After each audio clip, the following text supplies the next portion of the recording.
question. What was the name of the exercise product famously pitched by Suzanne Summers in infomercials? 215-263 WMMR. We'll go to Robert, see if we can get the answer. Hey, Robert, good morning. Hey, guys. How you doing this morning? Wonderful, sir. Robert, what was the name of that product? I believe it was ThighMaster. ThighMaster. Yeah. Yep, you got it, buddy. Hang on. Got yourself a $150 Fogo Show gift card. You can try new favorites like their fire-roasted pichana or richly marbled ribeye as part of the full Trasco experience. And you can pair them with Fogo's extensive collection of South American wines. Make a reservation for Center City or King of Prussia at fogo.com. Well, after being postponed several times, the trial for Johnny Depp's defamation lawsuit against Amber Heard will begin on April 11th. People reports that James Franco and Elon Musk are actually set to testify for Amber Heard. Depp filed the lawsuit in 2019 after Heard wrote an op-ed piece for the Washington Post in 2018 about surviving domestic violence. She didn't mention Johnny by name in the essay, but she had previously accused him of domestic violence in 2016. She once revealed in court that she confided in James Franco about some bruises that she had after an alleged fight with Johnny. Meanwhile, in his lawsuit, Depp accused Heard of having an affair with Elon Musk no later than a month after the pair were married in 2015. I remember this. They were an item for a while. However, a rep for Musk said they didn't start dating until May of 2016. Nuh-uh. Texts are expected to be revealed in court, including those between Heard and Jason Momoa and those between Depp and J.K. Rowling. Her lawyers filed a writ of nuh-uh, and it was accepted by the court. And he had filed a yaha. Right. Yeah. Mm-hmm. So they're battling. Yep. On Monday, Kylie Jenner posted a 10-minute video to her YouTube channel that follows her pregnancy journey with her new baby boy, titled To Our Son. I watched a bit of it. The short film begins with Jenner's positive pregnancy tests and moves through doctor's appointments, photo shoots, and baby showers, all leading up to the delivery. When one watches it, Preston, they get the impression that she has a lot of money. Yeah. In addition to footage of Travis Scott reacting lovingly to the news, fans can also see the couple's daughter, Stormy, kissing Jenner's belly. And at one point, Stormy breaks the news to Kris Jenner with sonograms of the baby. And Kris says, "This is one of the happiest days of my life," in response. Now, the video ends with Scott and Kris alongside Kylie in the hospital before the screen goes dark and only audio can be heard. And you can hear Kris say to Kylie, he's out. Kylie says to her son, It's okay, it happens. "Excuse me." Kylie says to her son, "Hi, buddy." And Scott says, "What's up, boy? What's up, big boy?" Later in the day, actually yesterday, Kylie revealed that she and Travis are renaming their baby. Oh. They're changing the name. Their first kid? Yeah. No, this one. The new one. Yeah, so Jenner posted to her Instagram story saying, "FYI, our son's name isn't Wolf anymore. Is it Cole Hauser?" We just really didn't feel like it was him." Did you see how Wolfgang Van Halen responded? No. He just right. I'll let you read it, Preston. It's right on his Twitter account. He wrote, in all caps, he wrote, "Thank F." The F word. Oh, that's hilarious. Yeah. Well done, Wolfgang. But they wrote, "Just wanted to share because I kept seeing Wolf everywhere," she said. So, what's the name of our wolf? What's that? Our wolf's name is Baltar? Yeah. Baltar. Yeah. Boltar? Well, you I say think it's Baba Baltar. Ganoush. Yeah, and then Boltar shows up. Yes, that's the key word. I have a T-shirt at home with his name on it. yeah? Yeah, I'll have to wear that sometime We this do week. have a wolf. So interesting. So they changed the name of the baby. I wonder how often that happens. President of Ukraine, Volodymyr Zelensky, expressed his gratitude to Mila Kunis and Ashton Kutcher for their support on Sunday. He tweeted out, "Ashton Kutcher and Mila Kunis were among the first to respond to our grief. They've already raised $35 million and are sending it to refugees. Grateful for their support, impressed by their determination. They inspire the world. Stand with Ukraine." And he added that with a photo of himself in a video chat with the couple. Kunis and Kutcher posted to Instagram last week announcing that they'd reached their fundraising goal. Pretty amazing. They said, "We are overwhelmed with gratitude for your support. 2 weeks ago, we asked you to join us, and more than 65,000 of you stepped up and donated what you could. Now, with your help, we've reached our $30 million goal, and our work is not done." They said, "We will do everything that we can to ensure that the outpouring of our love that came as part of this campaign finds maximum impact with those in need." You know whose organization did a lot? Bethany Frankel's. I mean, like Is last she time- Ukrainian? I don't descent? know. Okay. Yeah, but I mean, she has this charity organization, and she's really good. Obviously, she's a businesswoman and savvy. But I think they're up like $40 million. Yeah, I remember seeing she stepped up early on that and got rolling on it. Amy Schumer told Drew Barrymore on an upcoming episode of Barrymore's talk show that she tried to get Vladimir Zelensky to appear at the 2022 Oscars via satellite over the pre-taped segment. Though she's hosting the event alongside Regina Hall and Wanda Sykes, Schumer said, "I'm not afraid to go in there or to go there, but it's not me producing the Oscars." The Life and Beth actress said, "I think there is definitely pressure in one way to be like, this is a vacation, let people forget, we just want to have this night." But it's like, well, we have so many eyes and ears on this show. She said, "I think it's a great opportunity to at least comment on a couple of things. I have some jokes that kind of highlight the sort of current condition. I mean, there are so many awful things happening that it seems hard to focus on which one." This is a pretty cool local story. Gary Sinise recently telephoned the chief of the Southampton Township-based Vincent Fire Company. Gary Sinise Foundation, of course, provides for first responders outreach, which to date he has provided some 357 emergency relief grants to police officers, firefighters, and EMTs, as well as over 1,100 first responder training grants. It's amazing. So Vincent Fire Chief Scott Mitchell said, "I had written a letter to him," meaning Gary Sinise, last year, asking for help and some money for some communication devices. And Sinise reportedly informed Mitchell during the personal phone call, that in response to his letter, that he personally wrote a check straight to the vendor for $30,000 to purchase the Vincent Fire Company some 10 new pagers to allow its firefighters to know that there is an emergency. $30,000 for 10 pagers? That's interesting. Wait, and this is local? Yeah, this is like in the South Pine End? Barrens. Oh, okay. Yeah, okay. so nearby, close Got you. enough.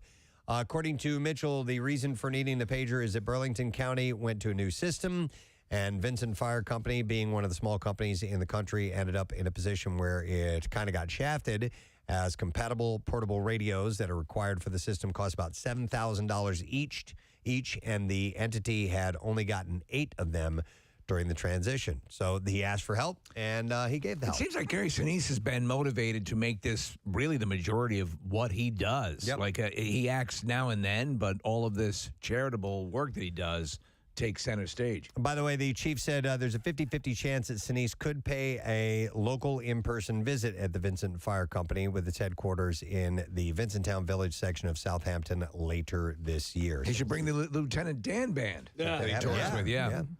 It looks like Ben Affleck and Jennifer Lopez have found their dream home, and it's okay. It only cost $50 million that they bought it in Bel Air. Tell me, do you like this home?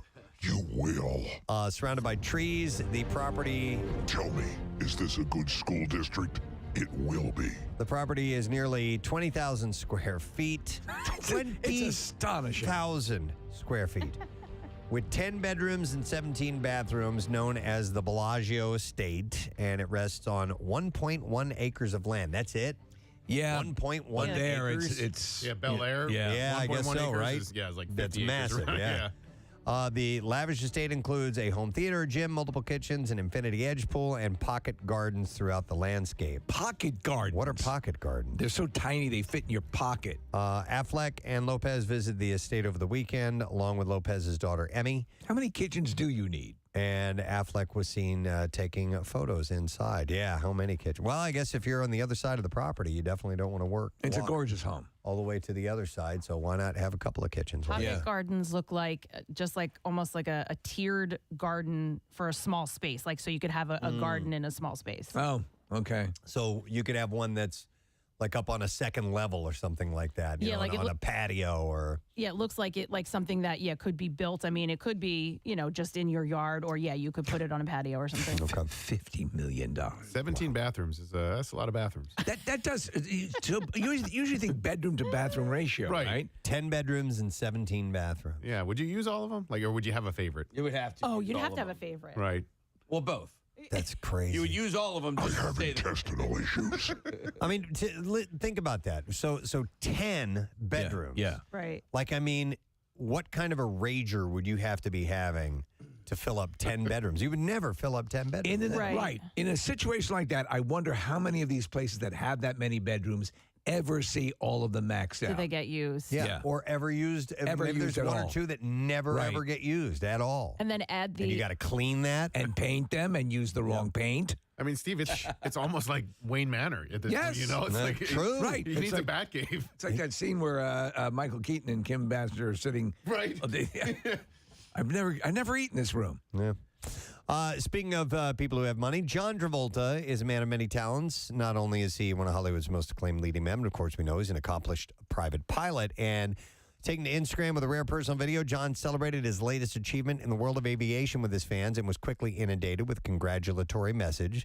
The 68-year-old captioned his upbeat clip saying, "A very proud moment for me. I just received my 737 license." So he already has a 707 And something else. and I don't think it was a 747. Maybe it was. That'd be knowing pretty him. cool, man. But now he has a 737 license. So you have to be rated on each separate. Yes. Yeah. Yeah, they're Yeah. completely different. Right. animals, you know. So famous friends, including Naomi Campbell, Tommy Lee, Sammy Hagar, and others were among those to congratulate the star in the comment section of his post, which racked up more than 758,000 views in a matter of hours. How cool would it be to fly with John Travolta? As the pilot? Yeah. Yeah. Yeah. And he loves it, man. You know his house has the runway that leads right up to it. Yeah. Could you imagine? He has the 747 and 707. So 747 as well. Could you imagine him, Steve, though, getting Just on the intercom and being like Barbarino or something? What? So weird. What? Where? Yeah. Where? Who? What's the airspeed? Yeah. I saw this video. Flaps it down. I saw him post this video on his Instagram yesterday, and I just started looking through, and I forgot that his wife died, Yeah. Kelly Yeah. Preston. and he Yeah, it lost was his son tragic. years Yeah. ago. I Yeah. forgot he has tragedy in his Big life. time. We're looking at him. He's got the shaved head, which I really think works for him. And he has that look in a movie called, I think, Paris is Burning. It's a really cool action movie, and he plays a mega badass in You it. guys remember hugging him? Oh, my my God, God. Freaking John That Travolta. was just the greatest I thing mean, ever. he hugged me. It was a total. did. It was an You're right. embrace, man. Yeah. He was so happy, when he left, he was like, "Thank you, that was great. It was a great interview," and he would be the only reason I joined Scientology. I know, right? Yeah. All right, I'm in. Yeah. All right, here. When is my audit? You take 75% of my money, guys. right. Whatever. Can we just call it Travoltology or something instead? But in that interview that we had with him, he was such a sweetheart. And I remember asking him, I go, you realize when you meet people, I go, you know what that does for them, right? You know, you get it. And he's like, yeah. He's like, I get it because I'm a fan too. And when I meet people that I'm enamored with, I feel the same way. So yes, I understand.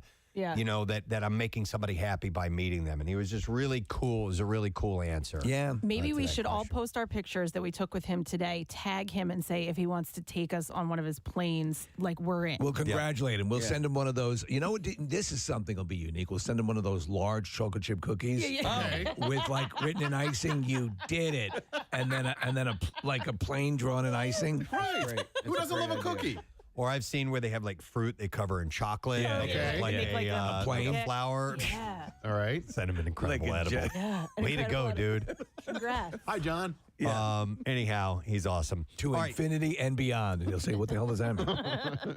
so Doctor Who's passionate fan base has a lot to say about the possibility of Hugh Grant taking on the role of the Doctor. The British sci-fi show has been airing since 1963 with 13 actors permanently taking on the role as the last remaining Time Lord. Current Dr. Jodie Whittaker has confirmed that she'll exit the show at some point this year, leaving the door open for a new actor, potentially Hugh Grant, to take on the role. That would be amazing if that happened. I don't see it happening, but that'd be cool. Well, so here's the deal. According to British newspaper The Mirror, Doctor Who is set for a Marvel-style makeover, like trying to really boost it to another level. Theatrical releases? And if so, yeah, that they would want somebody big, and he might fall into that category. The show has been on forever and years, and I watched it years ago when it was in black and white, and I mean, it was known for really good writing and cheap effects. Sure. Over the course of the decades and the multiple people who've played Doctor Who, the show has been, brilliant at times and continues to do that. So, yeah, and it shows no signs of stopping. So there's some pretty strong emotions about the casting. Some people really, really, really hate it, and other people are thinking that it might be a good idea and open it up to a whole new audience. If they make his female accomplice or female co-host the hooker, what's her name? Divine Brown. That would be very cool. Current Dr. Whittaker was the first woman to take on the role, while Jo Martin, a black actress, also recently played a version of the Doctor. While some fans voice their concerns, many more are express their delight at the possibility of a Notting Hill actor taking over that role. So. I think it is cool when they get somebody who's a little less known and help them build a career with that. Yep. So they instead of stunt casting, but right. We'll see how it works. Yep. Let's see. What else do I have time here for you? I wanted to mention this. According to People magazine, former adult film star Jenna Jameson is trying to regain her ability to walk. She said, I'm slowly but surely building back my strength. I'm walking around with a walker. My legs have lost a lot of muscle, so I'm busy trying to build it back. This has been not only physically taxing, but I think more than that, just really mentally challenging, very mentally challenging. And she said, as you can see, yes, I'm able to move my legs. I'm not paralyzed. I guess some people felt she was paralyzed. So I'm just dealing with extreme muscle weakness, some issues with my left femoral nerve.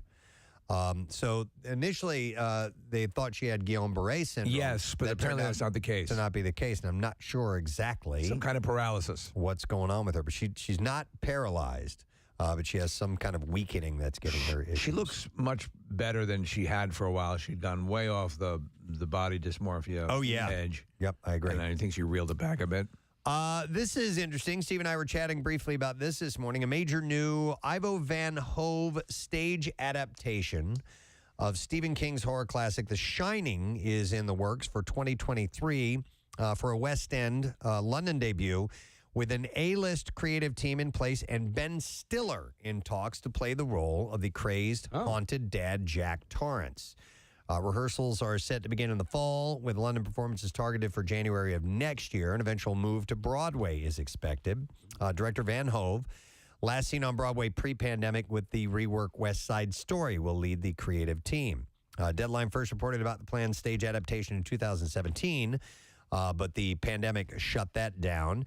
With the return to live theater, the project is back on track, with Stiller expected to take the role that Jack Nicholson played in the 1980 film adaptation. But sources say the stage play of The Shining will adhere more closely with King's 1977 book than Stanley Kubrick's film, which, in addition to Nicholson, of course, starred Shelley Duvall and Danny Lloyd. I saw Dracula on Broadway years ago when Frank Langella was in it, and it was kind of cool because they were using all sorts of real effects, and they were practical effects to do scary moments and shocking stuff. I don't know what they'd be able to pull off here, but I'd be curious to see. They usually they can surprise you with those live stage shows and go, oh, that's how they're doing. That's how they're creating that feel, that illusion, or whatever it may be.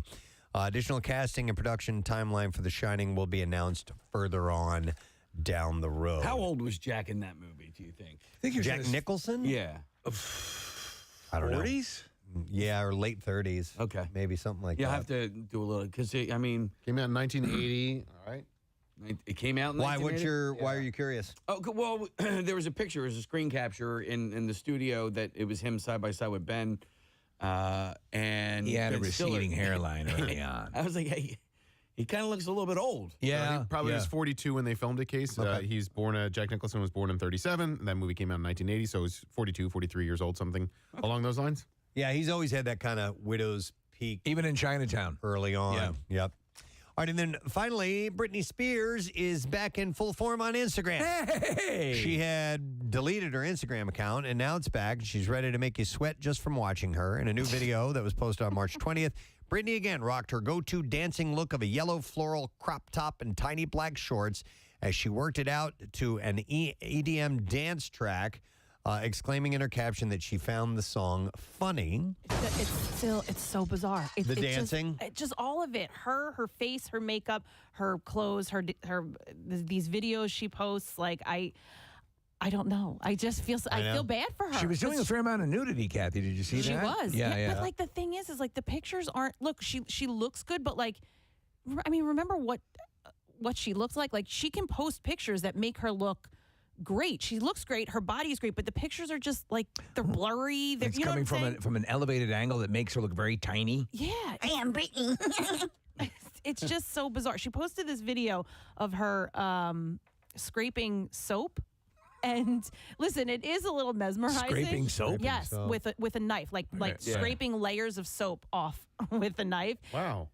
Kinda cool. It is kind of cool. Yeah, those are, that's an ASMR Yes, thing. Yeah. totally, totally. Yep. I used to follow an account that just did all that.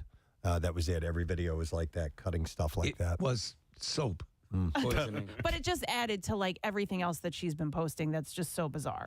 So in the video, Britney was all smiles. She performed another one of her fearless and ferocious dance routines, this time rocking out to an infectious EDM track that seems to be a remix of Bo Burnham's All Eyes on Me, which is a really cool tune.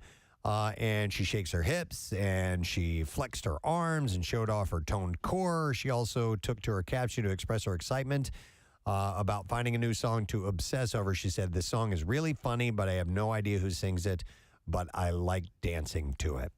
Ever since she left her conservatorship, she began living her truth on Instagram. Her passion for dance has been central to her social media presence, and that's what she does. I think we can all say that.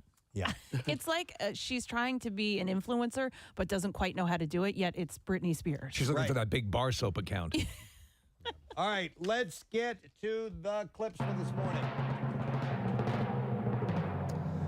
Where do we begin? How about this? A game where cybernetically enhanced super soldiers defend humanity from the alien covenant in the 26th century.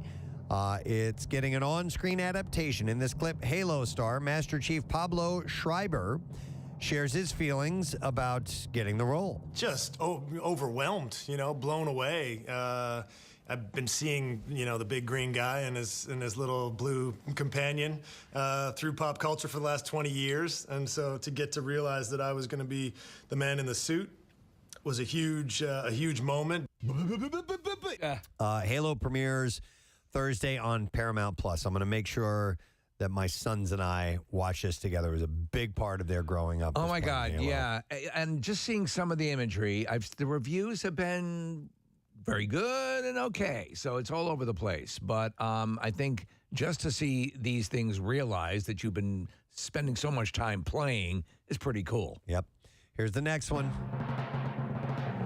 Based on the popular book, The Last Days of Ptolemy Gray follows a 91-year-old man who is on the brink of sinking into dementia and is given an opportunity to briefly regain his memories. In this clip, author William Mosley talks about bringing his book to life. To bring a group of people together to help me tell that story in another medium, it's just wonderful because, the people who I worked with really felt it, and they felt it in many of the ways that I felt it, and then they had new things to bring to it. I have had it with these monkey fighting snakes on this Monday to Friday play. Is Samuel L. Jackson starring in it? He's playing him, yeah. New episode of The Last Days of Ptolemy Gray airs Friday on Apple TV+. All right, and there's your entertainment report for the day. We have several people on our show. We're hanging out and having a good time with actor Jim Pittick, who you know from the troupe of actors that are in the Christopher Guest movies like Best in Show and A Mighty Wind and For Your Consideration. He'll be on the show. Jeff Foxworthy has a new comedy special. We'll check in with him. And Louis Black is coming to town. He'll be at the Miriam Theater on Saturday night. It's a hell of a we'll say hello lineup. to him. Yeah, and also, I forgot to mention this earlier. It's Tattoos Day. We have a chance to win a Preston and Steve themed tattoo courtesy of Floating World Tattoo and Piercing. So get on it. Text the word tattoo to 39333 and you might win that gift certificate. They're located at 1729 South Street in Philly. Want to check out their work? Could just go to @floatingworldtattoos.com. All right, we're going to break. Come back in just a moment. And we got a lot to talk about today, friends. So hang out with us. We'll be right back. Preston and Steve On 93.3 WMMR. Everything that rocks includes cool MMR swag you can wear. Available now in the MMR Rock Shop, like t-shirts, hoodies, and tank tops. Mangled tofu would be like dreadlocks, but tofu locks. Yeah. I like it. All right. Actually, I we're cooking don't, with gas but anyway. now, mustard. Oh, my God. Please welcome the one and only Mr. John Travolta to our studio. Good morning, John. Good morning. How are you? I'm doing wonderful. Nice to see you. You sound good. Thank you. I feel good. I feel very good. You know what? As I was introducing you, and I said, welcome to Philadelphia. You shot a film here in Philadelphia. I did. I shot Blowout. Yeah. Which is a Brian De Palma great movie. Yeah, thank you. I agree. So this movie, we want to talk about The Fanatic, which is I actually when I started watching it, I wanted to go into it cold, and it's a big departure for the kind of roles that you play. Mm-hmm. It's a horror suspense, but it also takes a peek inside the world of TMZ and fandom run Fanatical. And your character is very unique. And from what I understand, the character was written with you in mind. Is that correct? Yeah, it was. Fred Durst from the Limp Bizkit. Yeah. He wrote it, and he directed it. And I will say that he is quite inspired as a director and as an actor even. Right. And he helped quite a bit. He would improvise with me prior to the takes, and he designed this character, and I understood it because I am a fan. I'm a fan as much as we all are. And I think if you don't understand that, whether it's sports or whether it's the arts or icons or whomever you admire, you can't do this kind of role. It's funny because John, because I collect things. I'm a massive movie fan. I'm a huge fan of yours as well. And there's something that, and it's your character exemplifies in the movies. Well, just to be able to get the tactile sensation of touching something that a celebrity or there's this bizarre thing. I remember it's odd, as I was watching the movie, I was thinking the story that Gene Siskel of Siskel and Ebert, it was very important for him to own the white suit that you wore on Saturday That's night. Correct. And he owned that. It was a holy grail for him. Yes, so and you then could Jane Fonda bought it. Right. So you're completely correct. But this particular guy, this character I play, is he's a man-child. He is maybe a little bit on the spectrum, which explains his irrational behavior. However, that being said, he's picked on and bullied at work, and everyone bullies him, but he's so used to it that he handles it. But when his favorite person in the world bullies him, this movie star, he doesn't know how to handle it. He gets confused. And when he gets confused, he does really odd things. And you'll see in the film that he goes over the line, but so does the movie star. Yeah, and the movie star goes over the line equally as well, by torture. And his inability to pick up on social cues, it takes it down a path where it's like, oh no. Right. And I got to tell you, John, the entire time while watching this movie, I don't think there was a moment where something on my body wasn't clenched. Yeah. Whether it was my hands or my mouth or even my butt cheeks. I mean, I was just like, it was tense. Well, because it's the whole thing. Nothing times up. The point when you finally get to have this moment with the Hunter Dunbar's his name is the character.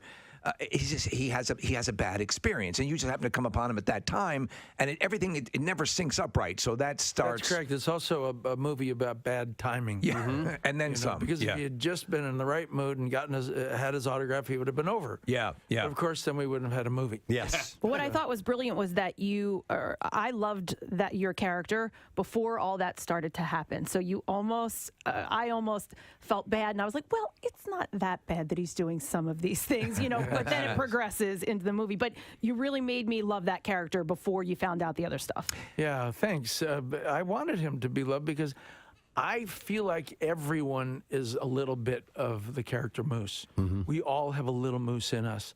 It's just how far do we take it? And if we didn't have Moose in us, how would we be, ourselves to create an effect on others? Yeah, I might be in your plane later.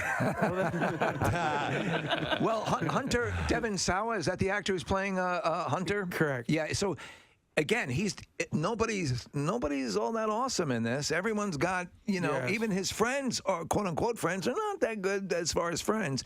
Correct. And I like that because that's sort of real. But I like also the peek into the side of the people who are out on the street who make money. You're dressing up as a Bobby, to pick up some money, and there are these things going on in that world that sort of, for some reason, Hollywood, when depicted in a seedier fashion, always appeals to me. It's like a Raymond Chandler sort of. Well, also maybe that's a bit of the truth. Yeah. But in a way, that's sort of, that's almost sort of enticing too. That bizarre aspect. Yeah, I love how L.A. is depicted in this film. I think it's very real and tragic almost. I thought in watching the movie at first, and now seeing you today, I probably know it's not the case, but I thought maybe you would cut your own hair for the role. No, it was really cool because I said, when I loved the script and wanted to do it, I said to Fred Durst, what do we do about how he looks? I mean, the Hawaiian shirt was an obvious kind of choice. There's bad shorts and bad sneakers and all that. But I said, what about the hair? Yeah. And the look? And he said, well, what do you think about mullets? And I said, I don't know. It's overdone. And he said, well, there's a lot of different kinds. Would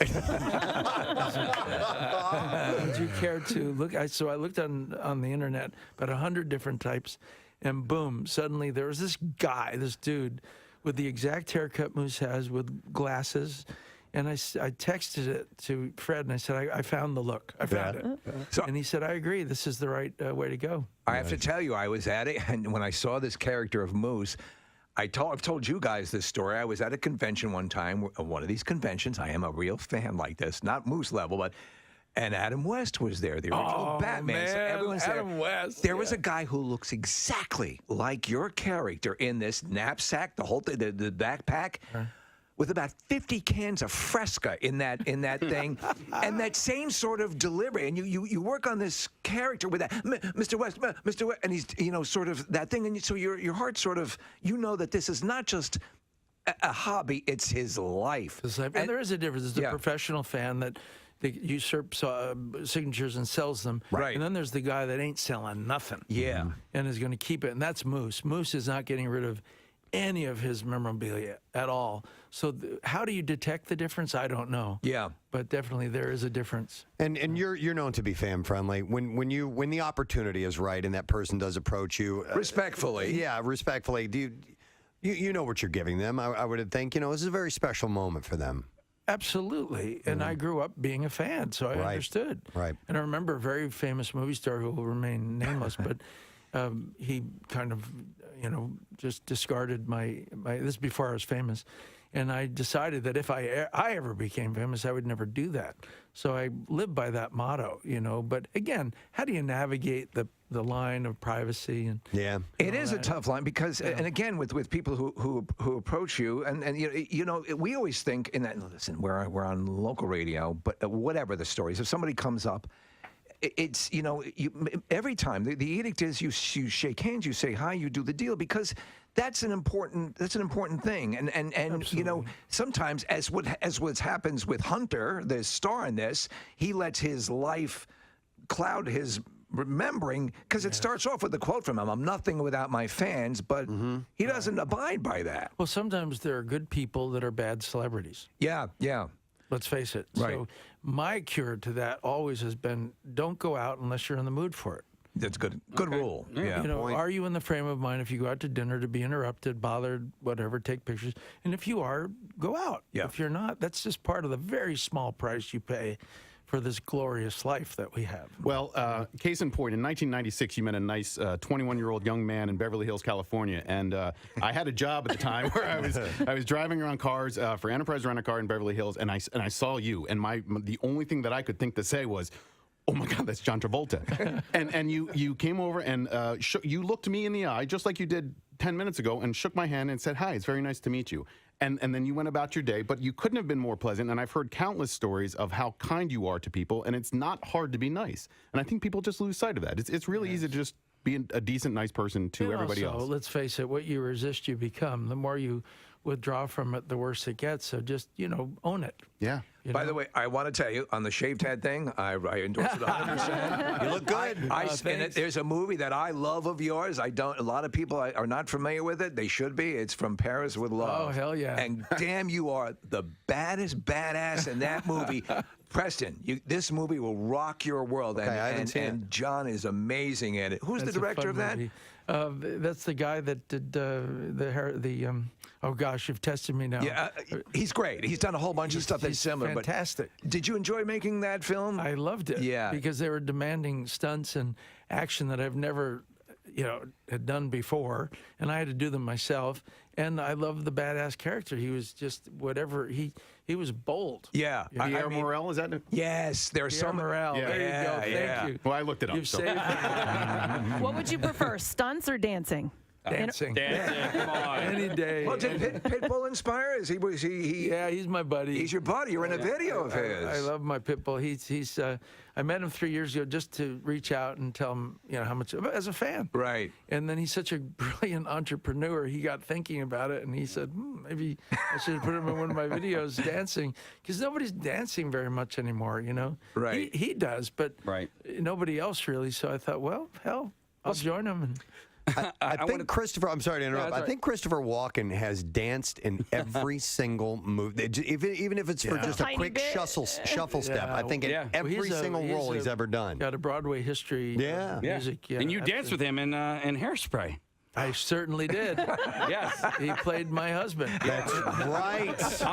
So I wanted to ask you, because you had 3 movies in a row that I really loved of yours, and it started with Wild Hogs. I can't believe I loved it as much as I was laughing out loud. It's a funny movie. It is a funny movie. It really is. It surprised me with how funny it was. I don't know if that's a backhanded compliment or whatever, but No, it's a funny movie, and who would have thought a bunch of old guys in motorcycles would be that funny? But your character as Edna Turnblatt in Hairspray, and I love that movie. I have songs from that movie in my iPod.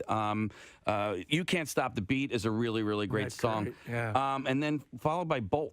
And speaking of songs, He's not kidding. I'm not kidding. I have I Nearly Lost You, it was a duet that you did with Miley Cyrus. I have that on my iPod. Do you really? I do. And I thought you sounded great in that. So this is a long diatribe, but what do you prefer, singing or dancing? I'd still prefer dancing, but I enjoy singing because I did both as an early professional.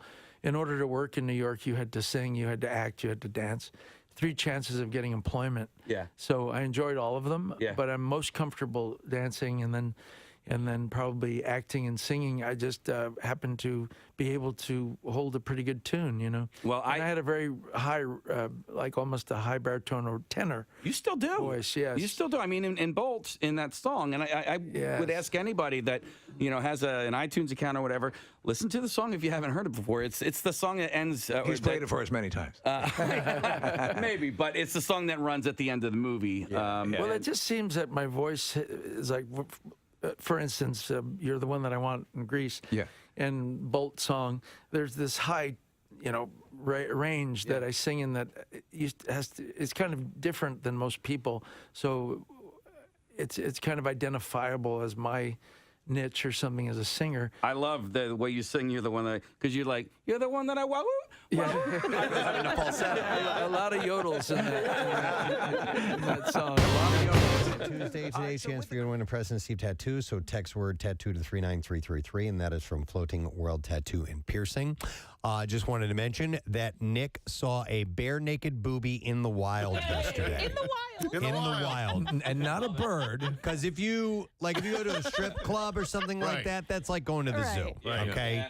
No Yes. no big deal. Sure. You get to appreciate, and you can look longer than you normally would. Right. But when it's in the wild, there's something more exciting about that. You just don't expect it. Right. Yeah. Even though you've set up a blind and have binoculars. Right. And Steve, I did not at all expect it, so much so that it was, I believe, a triple take when I spotted said booby in the wild. I was at a grocery store, and this she was probably mid to late 30s, maybe early 40s, very attractive woman. She was coming out of the bathroom, and I was walking towards where the bathrooms were. So we were walking in opposite directions, and she had a nice breasts. And, She had a nice breast.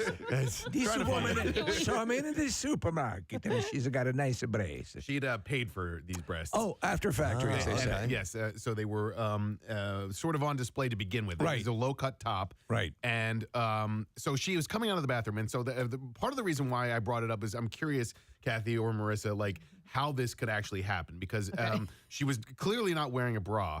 And my guess was, when she went to the bathroom, when she was in the facilities, maybe she was lifting her shirt back up, like after tucking her pants back in or whatever. Where was the boob hanging out from? It was left boob under. No, to the side. Cleavage? So the shift, the cleavage shift had gone from in the middle of the boobs to the right boob entirely. I gotcha. And so the left one was fully exposed. Oh, So it was Wait. I don't understand. Hold on. The left boob was coming out of the cleavage part, the V? No, I'm sorry. The left boob was coming out of the left side. So like the Of armpit, like the tank top. Was it a armpit tank hole. top? It was a tank top. Yeah. Okay, And armpit hole. It was a Okay. low-cut tank top. Okay, I'm sorry. So the armpit hole had basically shifted over a little bit, and so you're getting drastic side boob, basically.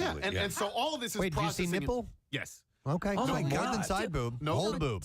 no bra, and all of this is happening in real time, and it's one of those things where, like, when you look at a woman and you see cleavage or whatever, you sort of do the side eye, you glance more than once. But this one, I was like, wait, no, that's not what I saw. Oh, that is what I saw. Wait, is that what I saw? All of that is spinning around in your brain as quickly as humanly possible. Before you answer this question on how something like that could happen, Kathy, do we as responsible men Well, that's what I was going to ask. go over and say something? I think you have to. Hey, your knockers are hanging out. I mean, Nick, did you say anything? No, and I thought about it, and I was wondering what the approach should be, because look, when that type of thing happens, unless you're doing it blatantly for attention, which I don't think that she was. I think it was by accident. I didn't want her to be embarrassed in the store. Could you do it cryptically and say, hey, melons are on sale?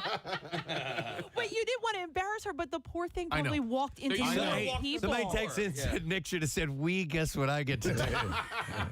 Hi. Oh, Nobody that's- from the radio. Yelled it right So there. I think a great question. That's what I get to do. Kathy, How could that happen? well, no, yeah, to some extent, but also, would you prefer, I think I might do what Nick did and just say, I know. there's don't know. no way Yeah. as a guy you can.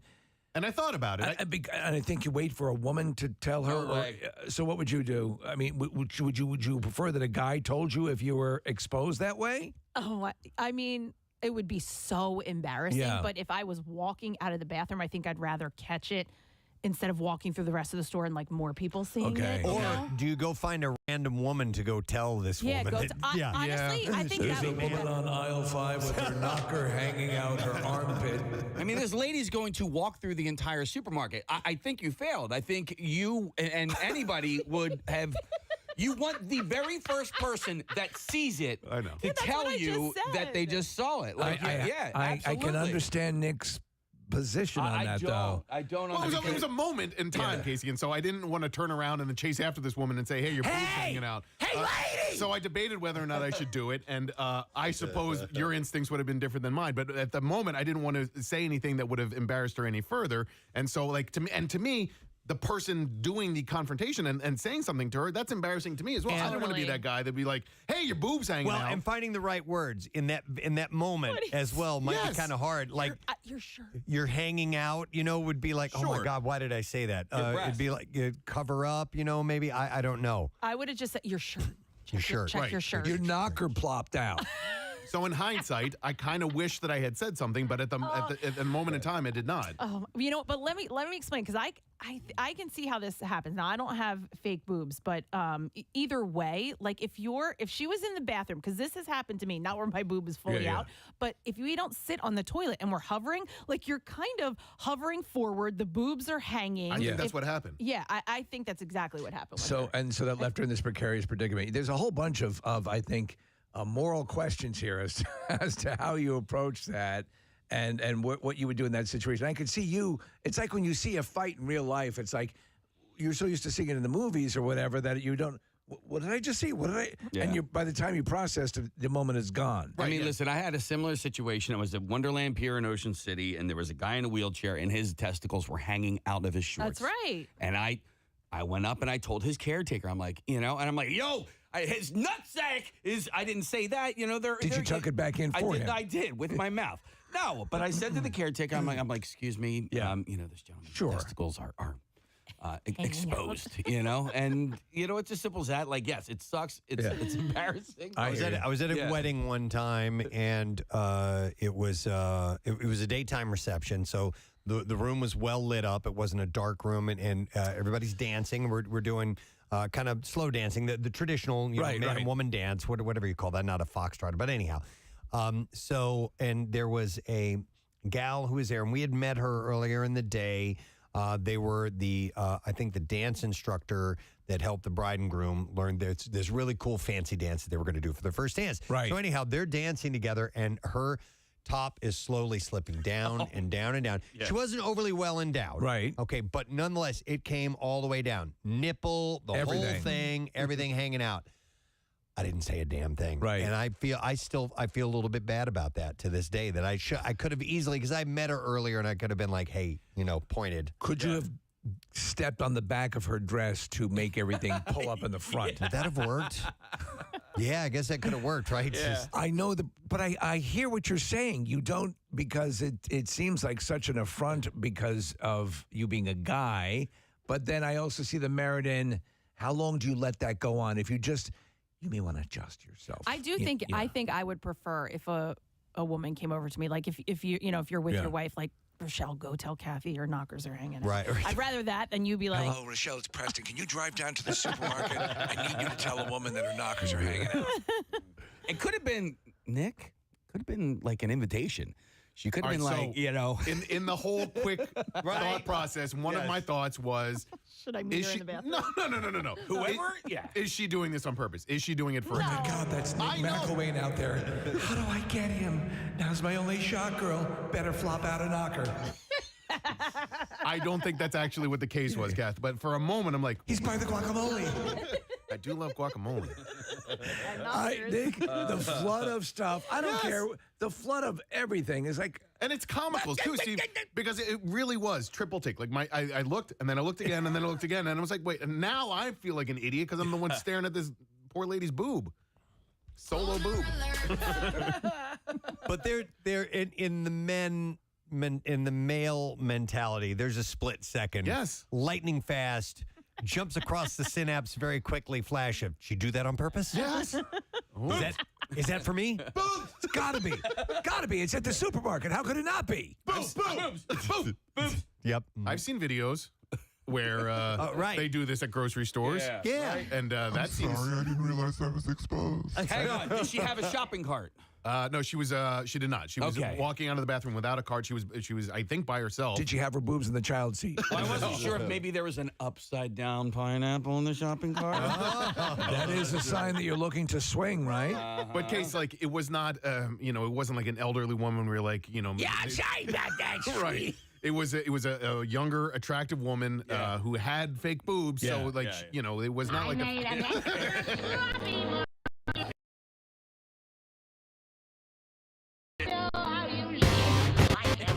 Back to the fanatic. It's biblical, yes. It seems I never hear stories of you. There never seems to be a situation like a moose ending. I have Warren on the phone. Hey, Warren, good morning. Hey, what's up, guys? Rock and roll, brother. Rock and roll, my man. What's up, buddy? Hey, listen, I had the same thing happen to me at a resort in Punta Cana. We were going to one of those pool bars where everybody sits around the bar. Sure. In the pool. Right. Yep. And this beautiful girl, she was just an amazing body on her. You look over, and her breasts had fell out on one side of her top, and she had a small bathing suit on. So I just kind of like swam over, The Jaws music. Swam on over. I stayed there, and I said to her, hey, adjust your top. So just to get it clear, Warren, how did you phrase it? You said, did you make it like a hand gesture and say, did you quietly say you adjust your top? Well, at first I was just kind of staring, like my eyes were real big, and I'm looking down and looking up at her, and looking down and looking up, and I'm like, hey, trying to like just go like, hey, look, it's floating, it's floating, it's a coconut here coming over to the bar. You actually said these words? No, in my mind. Oh, in your mind. Like, okay. Wow, okay. So how did you delicately say it to her? But what come out was, hey, adjust your top. Okay. All right. That's good. I think that's right. And did she seem to appreciate that, or was she mortified? Oh, well, she looked at first. Well, she looks down, and I mean, literally, we are in a pool, so I'm not joking when I say it's like floating away. It's like moving away from her like a buoy. He stooped her in and tucked it, and she's just like, "Oh my God, thank you so much." All right. Yeah. That was my question. I wanted to know if she appreciated that. And if everybody's wearing bathing suits and you're drinking at a swim-up bar, it's like, oh, this is Another I got that again. Oh, I got it. Right. Let me get that for you. Yeah. So I was at a Phillies game years ago, and I told you this story before, but there was a woman, a young woman whose sundress was in the back. It was crammed up the crack of her ass. So half of her ass cheek was hanging out. And I was talking to my friends, and I was pointing it out. And I'm like, somebody's got to go tell her that her, and so her friend catches me looking over, and now she was very buxom as well. And so she catches me looking over there and kind of like gesturing and pointing, and her friend, being her friend, looks at me and she goes, "We know she's got big boobs, right?" And I was like, no. Your friend's ass crack is hanging out. It was like, and I was going to be a little bit more diplomatic about it, but then, her friend was such an a-hole. By the way, I had a text come in and says, talking about this woman who had her boob out that Nick saw, and they said something along the lines of, oh, she knew. It's like your butt crack. You know when your butt crack's out. No, you don't. I don't think so. I have seen so much ass crack. Yeah. Even in the cold, and it's like nobody knows when their butt crack's hanging out, and I've seen a lot of it lately. And I think if you're, and it's interesting that you would say after factory, because I think, like Kathy, you're naturally say, I think over the course of your time or life, you know what things feel like when there's an extra breeze on it. You know what I'm saying? Like you'd be more aware. Yeah, but I could easily see this. You could easily see it? Like mine, that bathroom, that hover position, like mine have been like way out of the tank top. Like, you know what I mean? Not nipple or anything like that, but too much. Now, when you're at the grocery store, I'm betting that there wasn't a mirror in there, because typically there'll be a mirror above the sink, so you're washing your hands and then you adjust. You adjust yourself. Yeah. By the way, do you think that breast implants are less sensitive? That women don't. I have no idea, but I think have boob awareness. If you have newer equipment, perhaps you're not used to what it the feels sensation is when you're just still getting used to it. Right. I mean, she was already not wearing a bra, right? So like that feeling of that fabric over her boob had already been removed. Right. And so like I think that the exposure, it just didn't register. That's what happened after my penile implant. Right. Yeah. If I were a woman with big boobs, I wonder if I would like going braless or not. I mean, that's the you point hate that, right? Well, yeah, because I can't. If I had breast implants, I would probably never put a bra on again if they were perky like that. Because they. Yeah. Going to the supermarket picking up some succulents. Why are you dressed like that? If I took a bra off, Case, it would be like that lady from Keenan's. Oh, yeah. The lady from Keenan's. Remember the one year when Casey and I used to drink a lot, and some woman, what did she say to me, Case? I think she said, "Do you want to see my boobs?" I don't even think she asked.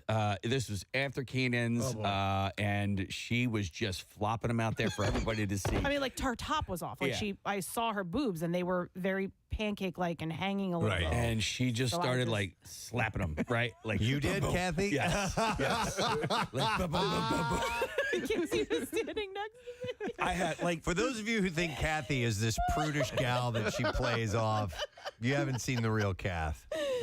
it's one of my favorite memories. It's so great. I made him extra sloppy for you. Yep, yep. All right, let me made an extra sloppy for you. let me go. Let me go to Joe. Hi, Joe. Good morning. Hey, Gadzooks. Hey, Gadzooks, buddy. What's up? So when I was about 16, we were at the beach, and my pops is sitting there, and he's looking at this girl. He's like, dude, her top's going to come off in the next wave. Sure enough, boom, popped right out. So my dad is sitting there, so he starts cracking up. Me, I'm just standing right there staring. But he yells real loud. He goes, hey, chick, your boobs are out. Hey, chick. Hey, chicky baby. Down and dropped in the water, tried to fix herself. Aw. Your gazongas are airborne. Oh, my That's God. another one, though. The beach Thanks, waves. Joe. It's like you're going to see a Oh, boob at some yeah. point. Oh, for sure. And I feel terrible for because I've seen that happen. I've seen dudes lose their bathing suits, like like they're body surfing or whatever. Oh, dude, you know where that happens a lot? At the amusement parks that Yes. have the big waves, The forced flow. that you can go out and try to like a boogie Surf, board yeah. on, and their shorts will just fly right off because there's so much water And pressure. people don't realize it when they get it's in. hilarious. Yeah. It is hilarious. Let me go to Mickey. Hey, Mickey. Good morning. Hey, good morning, guys. How are you? Good. What's up, Mick? Listen, I'm a crossing guard, and I had an incident where a woman pulled over to ask directions, and I leaned over to give her the directions, and her top had opened up. And I was like, oh, my. Oh my! Don't mind if I do. So don't mind if I do. Mickey, did you say anything to her? Yes, I said, ma'am, you seem to have a wardrobe malfunction. Okay. Nice. That's a good. Nice. Well done. That's And put she very looked nice. at us, went, oh, my God, I'm so sorry. I said, hey, I'm not complaining. Yeah. I Yeah. said, I just wanted you to know that. In case you were on your way to work, you might want to button up. All right. That's a polite way to do it, Mickey. I want to get the Thanks. consensus also from women. Would they appreciate a guy doing as he did? Just you had wardrobe malfunction. In Casey's, you said interceding earlier when Nick had this woman come out. I think would you appreciate that, or is it? Listen, man, when you have like a boogie hanging out of your Right. nose, it's super embarrassing. And whoever says it to you, it's going to sting. And Yeah. It's going to be embarrassing. And I hate to draw the parallel between boogies and boobs. Yeah. But It was a great book, by the way, I by would Herman Melville. I would prefer. It was his follow-up to Moby Dick. I would prefer the very first person that Call sees a me Boogie. booger Sorry. hanging out of my nose to tell you. me. Yeah. So that I don't walk around the office with my boobs hanging out. I gotcha. Yeah. All right. Well, let's go. Let's see what happens when the other gender is faced with this issue. I have Jackie who's on. Jackie, good morning. Hi, you guys rock. Thank you, Jackie. What do you want to tell us? All right, so I was a lifeguard and pool manager for a very long time, so you see a lot. Yeah. But so I was very early 20s at the oldest, and I was the manager, and one of the moms came up to me and said, hey, there's a guy over in the pool, and he's like having his daughter swim under his legs, and he had his legs spread so his daughter can swim under his legs, and the moms are all there able to see everything hanging out the bottom. Oh, God. What was it like coming out the side or? No, he was wearing running shorts, those real small. You can't swim in those. Yeah. Yes, instead of a bathing suit. Yeah. So, I'm the manager, so they ask me to talk to this guy. Well, the worst. Well, Jackie, that's extra creepy that he has his daughter's. So he didn't know. I know. I don't think he had any idea because I had to pull this guy aside and talk to him, and he was super embarrassed, and I didn't, Yeah. everyone was super embarrassed, and I mean, I basically made up a rule that he had to wear a bathing suit. Yeah. You have to do that. Instead of these running shorts because he's like hanging out, and he's like, there's kids swimming all around. I have to impose a draconian law here. You must wear a bathing suit in the pool. Wow. Yes. Yeah. Yes. And, I didn't see anything, luckily, but, he's there in front of, like, I'm sure all the pool moms are like, you can imagine them lined up along the edge. It's the real shallow section. Would you say, Jackie, that if you could have, would you prefer that a guy had gone and done that? Well, maybe, or just like I don't know. Yeah. You're the manager. You're the manager. Dads hanging around. You know, there weren't many guys. I was like the head lifeguard and Right. a bunch of girls around. So, you know. All right, so Jackie, in all your years of being a pool manager, what would you say? Did you see more boobs or more dongs? Actually, probably more dong. No you go. kidding. Guys man spread. They man spread. Oh, They would all Right. hang out. Yeah. There are cases, and Jackie, maybe you'll concur with this. There are cases where I think dudes knowingly go and right will So they're getting a little quasi exhibitionism out of the way. There's a guy at my Thank you, pool Jackie. who Appreciate it. he is enormous. Okay, his junk. His junk Okay. is. But he wears a Speedo, and I'm like, why are you doing That's why. that? Why? yeah. Why? That's why. You know why? I know Yeah. exactly He has why. a huge. And it's, I dong. mean, it is massive. Oh my God. I cannot express to you how gigantic. And it's, Is and it the fact- a two-hander? It would be a two-hander for Andre the Giant. And I'm like, why is this guy doing this? Like, You know and why? That's why. Right, Yeah, of that's course. You why. wear a Speedo because You he gotta wants to take put on a pictures show. of this Yeah. this summer. You got to somehow or another get a picture Where is this that he shows up at? at his pool. At my pool. Not okay. You don't have to say what pool it is. I'm not gonna but- say, but yeah. try to get a picture if you can. I don't think. Okay. Is he single? You know what? I'll look for a ring the next time I see. You know what, Case? See if you can tag him, and we'll follow his migratory pattern. Wow. All right, let me go to Laura. Hey, Laura. Good morning. Yoo-hoo. All right, Laura. What's up? Good morning. One of my college boyfriends, we were dating not that long, hadn't met his parents yet. Go to the hospital to visit his dad after a full and get a huge show of his balls. Oh, my God. Wow. His dad. Wow. Wait. Yeah, so I hadn't met the parents before, so I'm like, hi, nice to meet you. I'm your son's girlfriend, and there's your balls. So he was in getting. Well, why was he wearing a hospital? He was in the hospital, or was he just walking around? Yeah. Okay. Yeah, he took a fall, and he was in the hospital, and my boyfriend asked me if I wanted to go, visit him, and yeah. That's so just an about the whole unfortunate show. incident. The hospital gown is the most unforgiving garment that has ever been created by humankind. I've said. I know, it was Yeah. just funny the first time meeting him. Oh, absolutely. All right, thanks, Laura. I've said that 1,000 times, Preston. They need to redo the hospital gown. You just feel so uncomfortable and exposed, and It's like wearing victimized. a bad smock. Yeah, it's Like you're doing arts and crafts, This is but your ass terrible. is hanging out. Let's see. How about we will go to Erica. Hi there, Erica. Hello. Hello. What's up, Erica? So I'm bringing it back to the boobs. Okay. Back in my early 20s, we were probably 20, 21. Me and my girlfriends would go down to Wildwood every year and hang on the beach. We would always set up our spot a little bit away from the ocean because we'd be drinking and listen to our music. And, we would always dig a sandcastle. So we're all hanging out. There's about 6 of us. And we noticed this guy, staring up, maybe 20 feet from our blanket, staring at us. And we're, all looking at each other, what is this guy staring at? What is he staring at? So we look over, and here's one of our girlfriends, Megan. She has, a nice rack on her. She's, on her hands and knees with a shovel, digging a hole. And her whole boob is just out flopping around. And if she's on her hands and knees, I mean, it's hanging as low as it can. And she was doing work.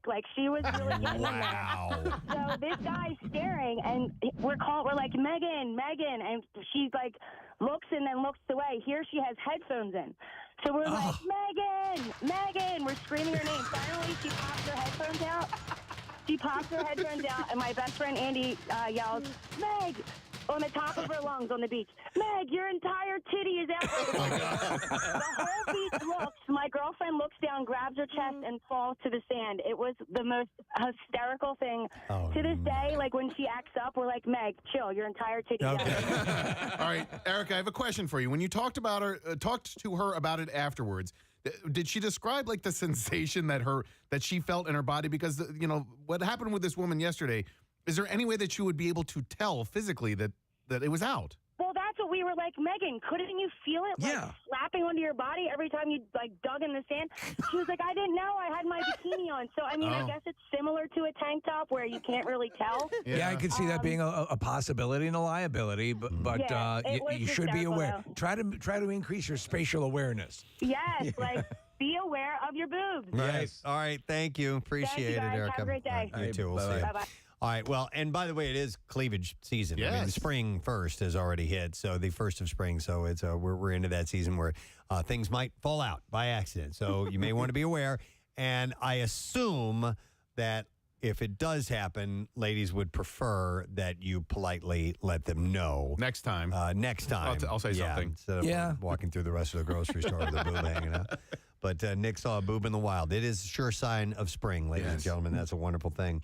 All right, we're going to take a break. We'll come back in a second. We have bizarre file stories on the way when we return. Make sure you stay with us. Preston and Steve. On 93.3 WMMR. Mike Nichols, all those guys I worked with all had that one thing in common. They hired you, you're 90% there. 10% is guiding you here and there. Is that what happened? So it's Saturday Night Fever. John Badham was the director? Yeah, he let me go because I said, Badham, you're from Texas. I'm from New York. I know this guy better. Yeah. So leave me alone. I'll help you with me, and then I won't interfere with how you direct it. It's got to be the ultimate compliment as an actor for a director to say, you got it. It is, and it's the smartest. Yeah. If the actor is trustworthy. Right. I think it's the only way to go. Because otherwise you get a mediocre performance as opposed to a kind of a higher end performance. I want to ask you, you've worked with John Woo twice, right? Oh, yes. So you did Face Off and Broken Arrow. And for a guy who's so incredibly likable, you play a incredibly adroit prick in those movies. You are so evil. I haven't figured that out yet. How is that possible? But it seems to me you enjoyed it so much, especially with playing basically Nicolas Cage. Yes. With that, and you are so hilariously evil in that. Was that just a joy? It was a joy. Yeah. And it was easier for me than it was for Nicholas. Because he had to tamp down. Well, Nicholas really had to find me somewhere, and he had a hard time finding me in the movies because I'm different in most movies. But Nicholas is very specific in his talk and his behavior, and so it was a little easier for me to grasp his side of it than it was for him to grasp my side.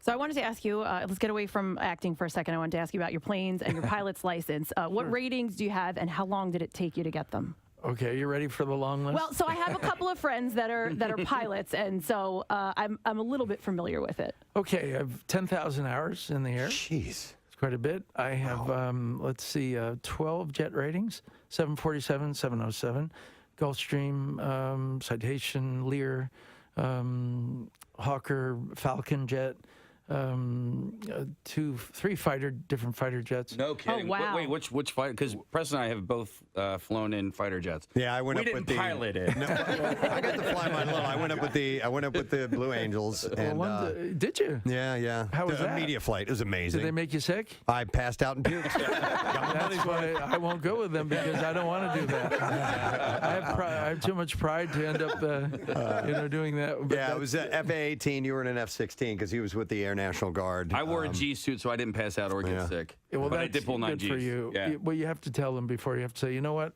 I don't want to get sick. Please don't make me. Yeah. So that's my. And how many years? How long did it take? Oh God, I've been flying since I was 16. Okay. Really? It blows my mind when I see a shot of you sitting in the cockpit of a 707. I mean, because I know my litmus test has always been if you've ever locked your keys in your car, you shouldn't be a pilot. So but to me that it requires such a skill set and an attention to detail. And you just legitimately, we know about like David Gilmour as a pilot, and there are a lot of people just love it. I'm thrilled with the notion, but I would never do it because I know my own limitations. But I mean, when you get behind when you're flying a 747. Are you white knuckling it, or are you just in absolute ecstasy? No, I find that the bigger the plane, the more almost simple it is. Really? Yeah, and less complex. Well, it's complex in its systems, but it's, there's a lot of booster systems and boosted systems, I should say, that make it like a power steering. It's kind of effortless. Backups. You don't really feel the size of the plane. All right. In the smaller jets, you actually feel it more. Would there be enough room for me to lay down and cry? Because that's all I have. Yes, you can lay down and cry. Well, being famous, you have a lot of people have the privilege of having private jets and being flown all over the place. When you do get into one of your jets or something, are you flying it? Yes, for the most part, unless I'm tired, and then you shouldn't be. Did you see there was a news story yesterday? Dale Earnhardt Jr.'s citation that went off the runway, caught on fire. Really? Everybody got out. Everybody was okay, but the plane was a total loss. Yeah. Oh, I've got to look that up. Yeah, I think you always learn by these things. Okay. Yeah, they're the FAA and the Safety Administration are looking at it. Speaking of aircraft, your 707 is is being donated. Yes, I'm donating to Australia. I've had it 18 years and I loved it, but it's getting antiquated and it's time to give it away. So I'm donating it to an Australian museum. Was this the one we heard? We were talking to Olivia Newton-John, and she said that she had never seen Grease, and you had her and her husband. Yes. Come on. Well, his husband had never seen. He had never seen. And Grease. you actually went on the plane and watched it. Correct. Yes, that is correct. I said, if you're going to marry Olivia Newton-John, you better see Grease. Oh, that must have been so much fun. It was watching his reaction, because then he became the entertainment, watching him watch the screen, like I did with my dad with Mary Poppins when I was 10. I wanted him so badly to see it that I watched him the whole movie, watch the screen. There was a screening of Grease last night at the Mann Music Center, which is this great venue in town, and the Philadelphia Orchestra was there to perform the soundtrack, and they just do a phenomenal job of accompanying the live music with the movie, and people were just going nuts for it. I mean, the movie's nearly 40 years old, or maybe it's 40 years old at this point. It is, and it is a phenomenon. It's really interesting to see how each generation embraces that film. Because I remember when I was little, watching Yankee Doodle Dandy or, Cagney. Watching Wizard of Oz, and they all held up, but they were only 20 years old at that time. Yeah. This movie's 40, and it's still like it was as though it were done last year. Yeah, it's pretty timeless. It's really timeless, which I'm proud of. It's funny, though, because I think there was a certain group in time where I was very aware of silent films, and it wasn't like I was around, thank God. Yes, but they showed them on you would see 4 o'clock movie. Right. And you had an appreciation for it. That's a little harder to get now. But I mean, so for right now, I think a lot of people to be turned on to the movies of the 70s, which you are a part of. Sure. The second golden era of Hollywood. Yes. Because these are great movies that sit there. And when kids or younger people discover them, the light goes on. It's like, oh. Yes, because the more timeless they are, the more they discover them, not only in a new unit of time, but as though they were back then. Yeah. And it had the same impact. Because Grease and Saturday Fever seemingly, even Urban Cowboy, have the same impact on the new generation that it had on people then. Absolutely. For some reason. Still as profound as ever. Yeah. It seems it. Do you know? Yeah, as I did musical theater growing up, and Grease is the one play that has always eluded me, and I always wanted to play Danny Zuko, and now I wanted to play Sandy. Yeah, as a 44-year-old man, that's never going to happen. Oh, it's never too late. You're Donald Zuko at that time. I think you should do it. The Fox News Group did today. They did a reenactment of Grease. They filmed it per shot. Oh, really? Yes. You guys could do that. We could do that. 100%. We've got our Sandy. Absolutely. We've got all our T-Birds here. Sure. Frenchie. I'm the lesser-known guy, Baldy. So It doesn't matter. Just do the leather jacket. You're home. I mean, we still, to this day, if somebody says, rock in and roll in. And whatnot. Of course. It just finishes all the time. Every single time. Without That's fail. hilarious. Well, so just thank you for all of that stuff that you've given us you're over welcome. the years. It's a stuff. real pleasure actually looking at you in the flesh. It's, you have beautiful eyes. Sean. Really, And it didn't get uncomfortable to the very end. No, are you kidding? I'm an actor. I love compliments.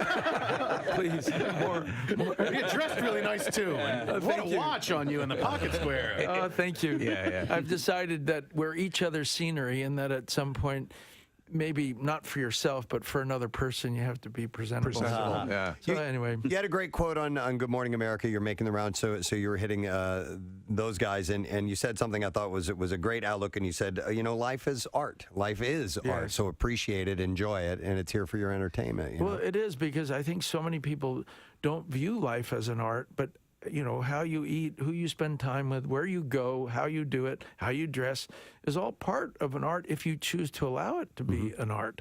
It's not just the quote-unquote arts of music and dance and sports, and it's actually how we live, what we're doing right now. Well, of course, this is an art because you're on radio performing. Yeah. But it's how we interact is also part of the art of life. I love that. I love that outlook.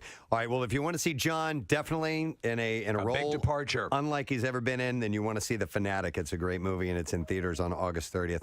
Wonderful to have you here, John. Thanks so much. This was probably the most fun I've ever had at an interview situation. This has been awesome. Thank you so much. And loved your story, Nick, and I loved your story, Casey. Oh, my God. Two great stories. Let's hear it. John Travolta, ladies and gentlemen. Thank you, John. Ewan McGregor is in talks to reprise his role as Obi-Wan Kenobi in a series that centers around his Star Wars character for Disney Plus, according to the Hollywood Reporter. It is Obi-Wan Kenobi, attorney at law. It's a departure. That would be. Yeah. I think you should let him off with time served. I'm giving you time served. He's using the Jedi mind trick to sway the judge. I think you should find him innocent. I'm finding you innocent. I object! There's no way that's legal! It's totally legal. Oh, my God. I think you need to go to sleep. I got to go to sleep. That would be... That would be brilliant. I would totally attorney at law.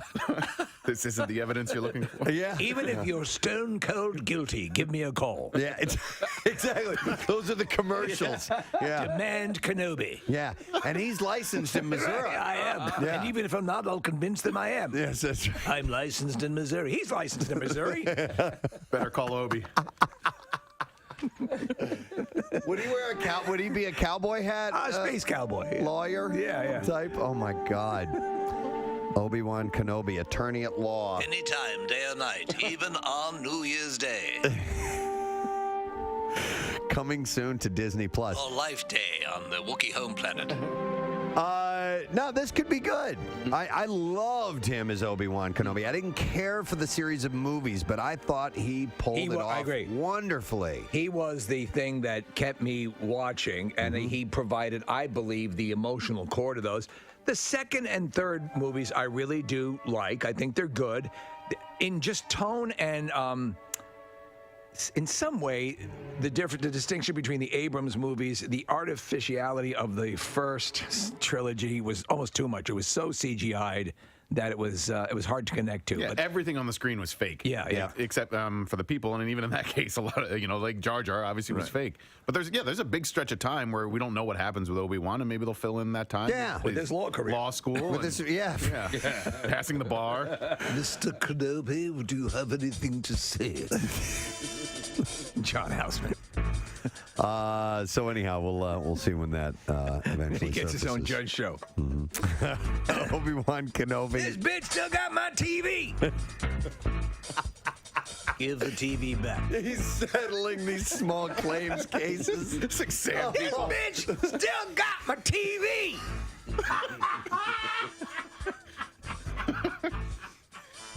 Oh my God. Oh. I suggest you return the TV. Give me the TV. All right, TMZ reports that Davy Chase. Now, I looked her up, and it says she started the ring. She was Samara. She's the psycho. Yes. The scary girl. The girl in the well. And by the way, turns out she's gorgeous. Yes, she is. She was arrested, and she was arrested on a drug possession charge and spent some time behind bars. Yeah. But she escaped through the television, didn't she? She did. She managed to get out I of knew there we were through the going that TV. way. But she's had some run-ins. Last year, she was locked up after cops pulled her over for joyriding in an allegedly stolen car. She was locked up for 7 days. Is the phone rings after 7 days or something like In that? 7 days. Yeah, that's when you die. You have 7 days to get your affairs in order before you're... 7 days. It's been a while since I've seen that movie. 6.5. 7 business days. Business days? So that means I get the weekend, too? Well, it's Monday's Labor Day, so about 8 days. All right, just stay there. I'm going to come over and kill you now. Yeah, if you could be more specific, it might help in planning. What if I go It's gross breaking the, news. It's not breaking It's news. not Do breaking not news? hit the Okay. breaking news sound effect. So, Okay, all right. Somebody, a Twitter user, added me to the Parkway Central Hey! notable alumni list. What does it say? It says Preston Elliott of the Preston and Steve Show on WMMR. Okay. So there's a couple little tidbits of missing information. I graduated in '86. Everybody has the year they graduated next to them. So I'm going to have to reach out to this Twitter user. And then should they use my real last name? You know, since that was my, which is Wilson is my real last name. I've said that on the air many times throughout the years, but also known as Preston Elliott from the Preston. Well, they use, Show. so in my notation, they use my stage name. My real name is Casey Foster. Oh, I didn't know that. No. But the fans will know. Yeah, no, yes, Yeah, so- absolutely. I think that's... Well, that was awesome. Thank you, dear friend, for doing that. Twitter user at TWD1165. That's excellent. That's really cool. People are so nice. We'll see if it stays. All right. We need to do the bizarre file. Here we go. WMMR presents Preston and Steve's Bizarre File. Brought to you by Sequoia Outback, celebrating 25 years, making backyards beautiful all over the Delaware Valley. You can stop in for their annual Spring into Sequoia sale, which is going on now, Route 309 in Hatfield, or at DeckSupplies.com. All right, we'll start with this. A disturbing, this is in Pennsylvania, a disturbing case of deer jumping to their death has residents in one Elk County town demanding something be done to stop it. Look at Elk County standing up. Resident Bill Boylan says, recently, since we lived on the other side of the bypass, we've had 25 deer jump to their death in a populated area. Yep. He said that, according to that end of the bypass, is probably more dangerous than any other area, he said, because that's the only place that it crosses over a populated area. It must be some sort of optical illusion or something that they're getting confused by. Boylan and other residents said they tried reaching out to PennDOT and said they did not get a response that they were hoping for. He said PennDOT apparently doesn't see the wisdom of putting maybe a diversion fence for the deer, or maybe some nets to catch all the debris that comes off from the snow plows that plow it over. Without some sort of barrier, Boylan says the deer will most likely continue to jump. He said they get frightened out onto the bypass. Boylan said they panic, one jumps off, and then they all leap off. Like they do it in groups. Like lemmings. Isn't that wild? Yes. So yes, they need to do something. they are they're like falling like rain off of this thing, and they're dying. Hallelujah, it's raining deer. Wow. Rantlers galore. All right. Like billions. Yeah. Rantlers. After opening bottles of snake wine, a man in China was surprised to find a living venomous snake which bit him. No. Well, that's the prize, right? It's like Cracker Jacks. The man hurried to a hospital for treatment and survived. The man had purchased 3 bottles of medicinal wine with snakes soaking in them as a remedy for his ill son. He waited a year after purchasing the bottles to open them. So this is being used as medicine?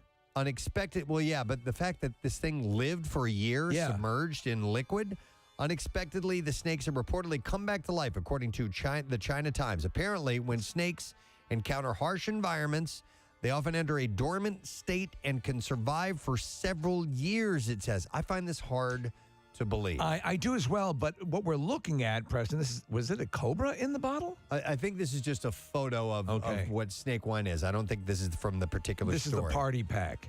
This is from the same story that I got, but I don't think this is the type of snake that bit this guy. Additionally, jars of wine cannot be completely sealed, so a small amount of air enters. Apparently, in 2013, a woman in China was bitten after opening a bottle of snake wine to pour in more wine. The snake within, which had been in the bottle for 3 months, leaped out and bit her. You heard about the woman who purchased tiger milk, right? No. No. Another bite incident stems from snake wine occurred in China in 2009 and also one in 2001. Snakes are often used in medicinal wine because they are believed to possess medicinal qualities. Snake wine is often advertised to cure a large variety of medical issues, from vision issues to hair loss to erectile dysfunction. The notion they could go dormant for that many years? Yeah, it's pretty wild, but this is from a couple of different sources. Backing it up? Yeah, that's... Stay away from snake wine, Kathy. Never heard of that. I will. A central... By the way, I didn't even realize until just now, this is an all-animal bizarre file. Okay, so we had deer. Well done. We had snakes, and now a Central Florida man known as the Monkey Whisperer pleaded guilty after federal officials say he illegally sold a capuchin monkey to a celebrity client in California who PETA later identified as entertainer Chris Brown. Chris Brown? Jimmy Wayne Hammonds pleaded guilty to conspiracy to violate the Lacey I Act. want you to know I'm not a fan of your music. And 3 counts of violating the Endangered Species Act. His plea agreement said Hammonds breeds and sells exotic wildlife, but when he sold a capuchin monkey to an unlicensed California resident... Can't do that. In 2018, federal officials intervened. It started in September 2018. Records show Hammonds was in contact with 3 Californians, one of whom was an unlicensed wildlife transporter about the monkey. Hammonds got over $12,000 for the capuchin, as well as expenses for transporting it to California. The documents say the transporter took the money to Nevada and met up with an associate of the buyer, who PETA says was Chris Brown. During the second week of October 2017, the monkey was delivered to its new owner in California, but in January 2018, law enforcement showed up to confiscate the animal. The next month, law enforcement officers say Hammond gave them false documents relating to the sale of the monkey, and he pleaded guilty to violating the Lacey Act. Capuchins seem, and they can be cute and wonderful, but if they freak out, it's a nightmare. But $12,000 for the monkey. That's pretty wild. South Carolina may increase fines for alligator harassment following a 2020 incident on Hilton Head Island that sparked community outrage over one reptile's treatment while it was being removed from a mini golf course. Oh, come on, leave me alone. The South Carolina House recently passed a bill in a 108-0 vote that would raise the penalties for people who feed, entice, or bother alligators, except as permitted under state and federal law. So you have to leave them where they are. Legislation says violators would be guilty of a misdemeanor and would be fined $500 to $1,000 or jailed for up to 30 days. The current law is only $100. Introduced to legislation after the controversial removal 2 years ago of a massive alligator from a lagoon at Legendary Golf on Hilton Head. Well, you wonder what happened on the golf course. Well, Legendary Golf contacted Critter Management, a local animal control company, to remove a large alligator from a lagoon over concerns to their customer safety. Joey Maffo, who led the removal of the animal, said a crowd of about 100 people gathered as a critter management team captured the 12.5-foot-long alligator. Yeah, I could do it. Although the alligator was not acting aggressively, Joey Maffo said that it could have been dangerous to many golfers who got too close to the murky lagoon where it was hidden. So once the alligator's limbs were secured, Maffo said he invited the bystanders to come closer. He said between 20 and 30 people, and he characterized them as mostly excited tourists, took turns riding the alligator and taking photos and videos of them on it. That's kind of embarrassing. So, Gosh, I feel like such an idiot. The response from the Islanders was outrage. As video and photos spread of the incident, hundreds took issue with the sideshow created by the alligator's capture. And at the time, Joey some dignity. Joey and Joe Maffo apologized for the incident. Oh, I'm sorry. Yeah, Maffo said it certainly wasn't our intentions to exploit this alligator. Listen, I ask you, do I look like the kind of guy who would F up an alligator? No, it's stupid. He said we had no intentions of making it look like a fiasco. It was a fiasco. Yeah, that's what happened. So exactly. Anyhow, so they now have a law. Well, which is a little seems bit kind more, of sad for the alligator. We're watching the footage, and it's kind of a sideshow attraction. a little bit more stringent now. Just being an alligator. I think I might have another all. Holy hell, you're on a I might have roll another here. all animal bizarre file in the next round. We'll have to see how many I have. Yep. All right. So anyhow, we are going to take a break because our guests start to roll in. When Yes. we return, we're going to get actor Jim Pittick. If you've ever seen the movie Best in Show, Fred Willard and Jim are the two commentators at the dog show. Right. And he's kind of the straight man. And he seems like he's just legit. He's the real deal, but he is a great comedic performer. He and he's is. been in a few of the other Christopher Guest movies. He's got a book out, and he'll be joining us next. We also have Jeff Foxworthy and Lewis Black joining us this morning. So stay with us. We'll be right back. Preston and Steve on 93.3 WMMR. Young Steve Morrison took a trip to Coming up soon, we'll be addressing Halloween. But Yes. it's a favorite costume for Halloween parties and haunted houses. Which is the one where you go to where they have a girl who really does the full, clicking and the whole body gesticulation. Penhurst? No, it's there's probably one there, but there's one, maybe it's one it's the one way out where we know what always you're get talking lost about. going to. It's in Bucks County. Yeah. I know exactly the one you're but talking the girl about. who does Fear? Nah. Might be. Valley of Fear. It's out kind of in a woodsy area. It's Grotto of Consternation is the name of it. Hang on. Chrissy is on the line to tell us about that haunted attraction. And it is Valley of Fear, isn't it? So it's Valley of Fear? It is Valley of Fear, and the girl who does play the one from The Ring, who was there for a long time, Liz, is just a phenomenal singer too. I just wanted to let you guys know. Really? Okay. Oh yeah, she's incredible. She's incredibly talented. And she was good. It says you were moving along, she'd move along, and she never sang really, but she didn't I'm sing. the chick from The Ring, and I'm coming after you. So her name is Liz? Yes, Liz.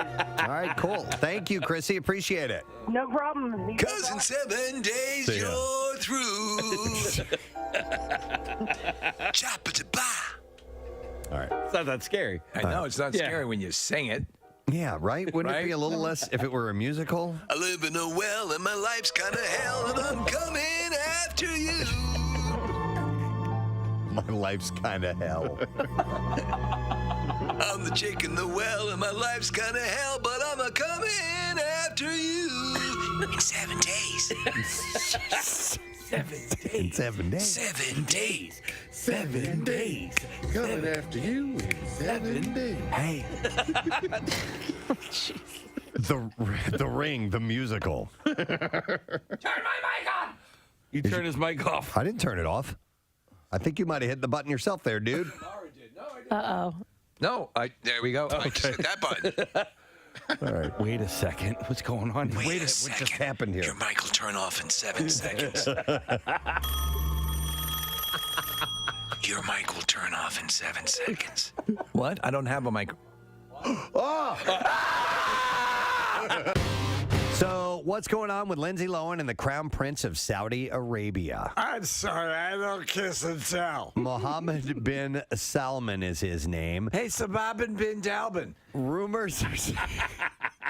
Mohammed bin Salman. Salbin bin Dagbin. I love you. Mohammed bin Salman. What? Rumors are circulating that the Crown Prince of Saudi Arabia, who many critics say is a dictator and the real power behind the throne of his father, King Salman, and the perpetually beleaguered Lilo have formed a special relationship of some sort. Wait, it's a Cumberland roast beef? Some believe that he is a dictator and the real power behind the throne of his father, King Salman. So sources spill that he flies her around on his jets and showers her with presents, even gifting her with a credit card. Oh, it's a Discover card. It pays you for every purchase. A rep denies the claim. What's in your wallet? What's in your wallet? But sources insist that Lindsay, who has been based partly in Dubai for a few years, is regularly courted by Middle Eastern dignitaries. I love dictators. In Saudi culture of late. And this is Lindsay. last year declared her intention to make an all-female film dubbed Frame about Saudi Arabian life. I want to make an all-female version of Steel Magnolias. It is an all-female. It's already. God damn it. If Lindsay is, in fact, good friends with him, she wouldn't be the first Hollywood star to cavort with dictators, Kim Jong-un and Dennis Rodman. Hilary Swank and Ramzan Kadyrov. Yes. Steven Seagal and Vladimir Putin are just a few of the reported Hollywood political odd couples. So Lindsay might be, I don't know, tight with Mohammed bin Salman. Wow. And yeah, it's pretty wild, isn't it? A former Cape Breton University student says that she regrets not making a formal complaint 3 years ago against a professor who was fired this summer for demanding moose meat, lobster, and sex from a student in exchange for better grades. In that order? Moose meat, lobster, and sex. All right, you don't have moose meat. You don't have lobster. You got any lobster? Sex. All right, look, how about sex? She said, Wait, I found some moose meat. Yeah! She said, I wish I did something back then. I wish I got him fired, Jess Hardy said. Then the situation wouldn't have happened. She was a first-year student and said that Shamal Fernaduple made inappropriate comments and suggestions. You're going to ruin the day, Fernaduple. And her appearance, and implied that he wanted a sexual relationship with her, and he would say inappropriate things all the time. Now, unfortunately, as the story goes on, it never gets into the details about the moose meat and lobster. Well, it's a bizarre That's what I'm pecking most order. interested in. Right, yes. You don't understand. But they ended up firing this guy because he apparently did. Was it the moose meat? To a couple of students. It was the moose meat. He said in front of the dean, it was the moose meat, wasn't it? Well, actually, the number 3 on the list here, the sex.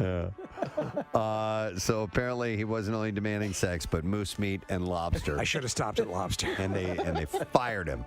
So there you go. That's all I have in the It's like details. he's looking for something to round out the list. Yeah. And the sex. Yeah. Kourtney Kardashian is fighting back against critics who claim that she does no work. Preston, are you saying she's clapping back? She is clapping back, Steve. Yep. And she got some blowback after posting multiple shots from her family vacations in Italy and Idaho. I know. So what's it going to be, kids? Italy or Idaho? She's only visiting places that start with I. Yeah. And Idaho happened to be on the list. In Italy, Indiana. In Italy, the Poosh founder partied with her 3 kids, Mason, Penelope, and Rain. Remember Poosh? I'm sorry, I just pooshed. Yeah, that's her. Is that her lifestyle brand? Yeah. Poosh. Trying to be like Goop, I guess. Yeah. Poosh. I just pooshed in my pants. People who brought you queef and drippy fart. But she partied. Poosh, and queef. The award-winning triple line from Kourtney Kardashian. The Poosh founder partied with her 3 kids nominally for her sister Kylie's 22nd birthday. With the subtle scent of salmon. Several other family members were there, as was her ex, Scott Disick, with whom she shares her children, and his girlfriend, Sophia Richie. Now, in Idaho, Kourtney and her kids... We're going to Idaho, kids! ...hung with her sister Kendall. One social media user commented, Kourtney, this is why people say you don't work, girl.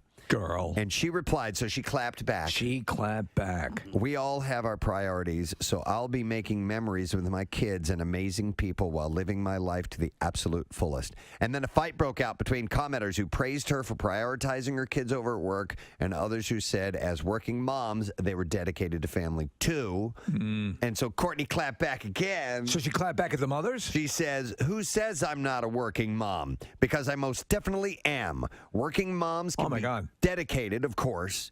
As women, we should be supporting each other for what allows us to be our best, not being so critical and judgmental of each other. We all do things our own way. Did they counterattack with the clap salvo?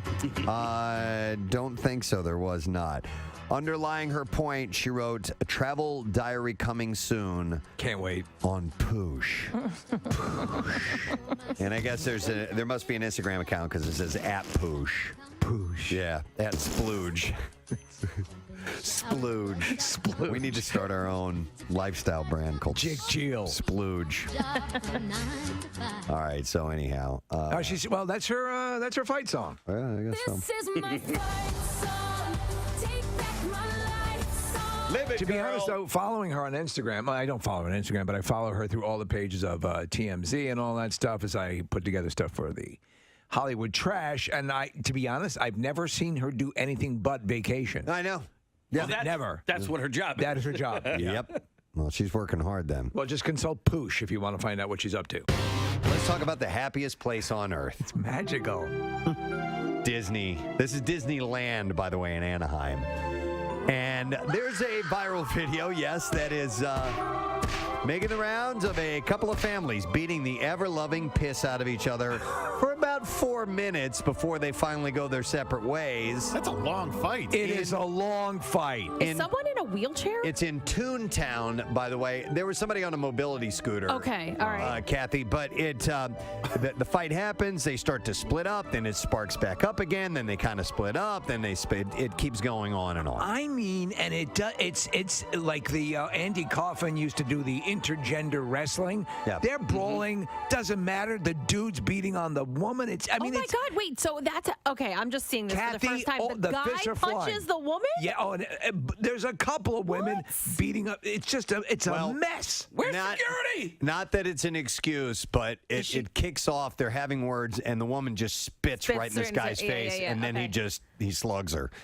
But I can't figure out who's on whose side. No, and neither can I. It's like I'm like, oh, he's hitting her now. I thought she was with him, and it's just who the hell knows what's going on. And then the woman in the mobility scooter gets up as if she can walk. Yeah. It's a miracle. This stupid fight between these imbeciles has caused a miracle. You know what? And there's a moment in this video where the whoever is filming this video, by the way, is laughing the whole time. She's not with them because obviously she would be getting in the middle of this. And she's up close. But there's an older woman who gets knocked down to the ground on her back, and you hear the woman filming just laughing her ass off. And I'm like, this is, and you can hear children crying in the background. Oh my God. There's a little kid walking around, and it's obviously this is there. I will freely admit, I chuckled a few times, but the really tragic part of this here is this little kid is watching these adults do this and walking around with his hands up like, what's going on? Yeah. Even a kid can't figure it out. And he taps, I guess, who is his mother, like, hello, I'm here. Obviously he needs attention. He's upset too. And all the while in the background, you have the delightfully colored Toontown. Oh, my God. Happy place. Listen, I understand that things can go awry anywhere, and somebody can have a bad day, and something can trigger. But if you can have the presence of mind to be aware of where you are, right then and there, you're in Disneyland, the happiest place on earth. Come on, look around you, see where you are. Shut up. But some people are just. Some people are just a-holes. It just kills me in this one because there was another one, Preston. I forget. It was at like a kids park. It was like an amusement park. It very well may have been Disney World. And this one's great because the woman in the mobility scooter in that one, Kathy, she doesn't get up, but she starts using her mobility scooter to join the fight. Oh, She's wow. backing up and ramming the brawling people. So apparently, this one, they're all in the same family. They're all related. What? Yeah. Oh, what? So this is an ongoing investigation. No arrests have been made, but there was infighting that had begun outside of the park, and the fight just continued inside the park. No arrests? No arrests. They all That's knew each other. ridiculous. Well, not yet anyway, Case. They said the investigation's ongoing. But After they viewed the video, now they're looking at potentially. Because then that guy goes on. Everything. I saw it all. It was a mess. But then the guy goes on to slap another woman and take her to the ground. Kathy, he doesn't just slap her. I mean, and this is horrifying, but he gives her a haymaker. Just some unwritten rules, right? Like protocol. Yeah, protocol. and You all don't that sort of fire on someone else's bitch. No, you don't. Not in Toontown. Not in Toontown, man. You take that to Epcot. I think, Casey, of your story at the 4th of July parade That's all the time. exactly what I was thinking. And the bending down and addressing them as a father to kids who needed to be addressed by their father. But like you get in that mentality sometimes, and this is a place where that can happen. You can have an Independence Day from life. Oh, I totally understand. I'm going to make you independent of your life. But on the outside, everybody else. Hey, is like, what a good dad. Oh, you were. Oh, you poor thing. You're so upset. You better stop crying. Don't cry. Don't even let them know you're in pain. A former Cape Breton University student says that she regrets not making a formal complaint 3 years ago against a professor who was fired this summer for demanding moose meat, lobster, and sex from a student in exchange for better grades. In that order? Moose meat, lobster, and sex. All right, you don't have moose meat. You don't have lobster. You got any lobster? Thanks. All right, look, how about sex? She said, Wait, I found some moose meat. Yeah! She said, I wish I did something back then. I wish I got him fired, Jess Hardy said. Then the situation wouldn't have happened. She was a first-year student. His book is called Caught With My Pants Down and Other Tales from a Life in Hollywood.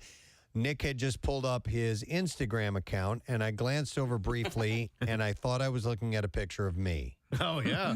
I It does kid a you little not. bit. Yeah. We have the same beard. Yeah. We do have that going on. And glasses. He is a devilishly handsome gentleman, and his name is Jim Pittick. Let's welcome him to the show this morning. Wow. Hey, Jim. How are you? That's an introduction. I love that. It's so early in the morning, it woke me up. Very good. Yes, I at that last second, I'm like, we have that same kind of grayish with the little dark hints in their facial features. So it's Yeah, great. the salt and pepper. Yeah, a little bit of that. By the way, for those who may not know the name Jim Pittick, if his name is new to you, you have probably seen him. He's been working in television and films and stage for years and years. The Christopher Guest Troupe. He's one of those crews. So A Mighty Wind, Best in Show for your consideration. Some of the best improv-based movies ever made. And is that where, when people do recognize you, are they usually quoting those films when they encounter you, Jim? Yeah, that's probably the biggest one, Best in Show. Yeah, because that kind of people remember it so clearly. But Lethal Weapon 2, which was my first ever film, was another one. Because I had the kind of line that became almost a catchphrase for the movie, because you're blick. You're blick. Yes. I was blick. Oh, that was so great. And then, bizarrely, though, globally, the thing that people pick out is Friends, because I did one episode. But that show has been seen in 1 billion languages, and I'd love to hear what I sound like in some of them. And it's I mean, it's been watched by multi-generations too. So it's interesting because I was reading the genesis of this book, Caught With My Pants Down, and you had gone to speak at some sort of industry event where you're kind of, waxing nostalgic, and it sort of occurred to you that you had a lot of stories to tell, and there were a couple of different paths this book could have taken. It could have been a stage play, but how did you end up finally locking on, okay, I'm going to commit this to a book? Well, at the risk of sounding kind of facetious, it was COVID. I mean, I had the lockdown, so I wrote it. What would have taken me probably 5 years took me 5 months. Right. So, and I had these stories that I knew kind of would string together. And I thought nobody's going to be that interested in the Jim Pittick story. So I wanted to make sure it was as much about the observed as the observer. And then I put them together. And then bizarrely, that sort of theme came through of what it was. It was about something else too, which was lovely. And there was sort of a little bit of philosophy in there. It's not, it's not a self-help book. It was kind of interesting because I hadn't realized when I set out to write it. I just wanted to write entertaining kind of stories, basically, of crazy stuff that's happened both in and outside show business. That I did that, and then it kind of like was there's something else here, and that came through, which is lovely. Well, Jim, it's interesting because and I started reading the book, and I really enjoy that, and I enjoy the book, and I can see what you're saying because one thing occurs to me: you are like what I would call a classic character actor. So many roles. I mean, that's why people are. We guarantee you've seen Jim in something, but also with that, you get a sense like. You're moving from thing to thing and finding out, I really like this, and I really like this. And you kind of learn, it's a life lesson we all learn after enough time, is to not pigeonhole, except open yourself up to other possibilities of things that you might like and develop the ability to be fluid. And it looks like that served you well throughout your career.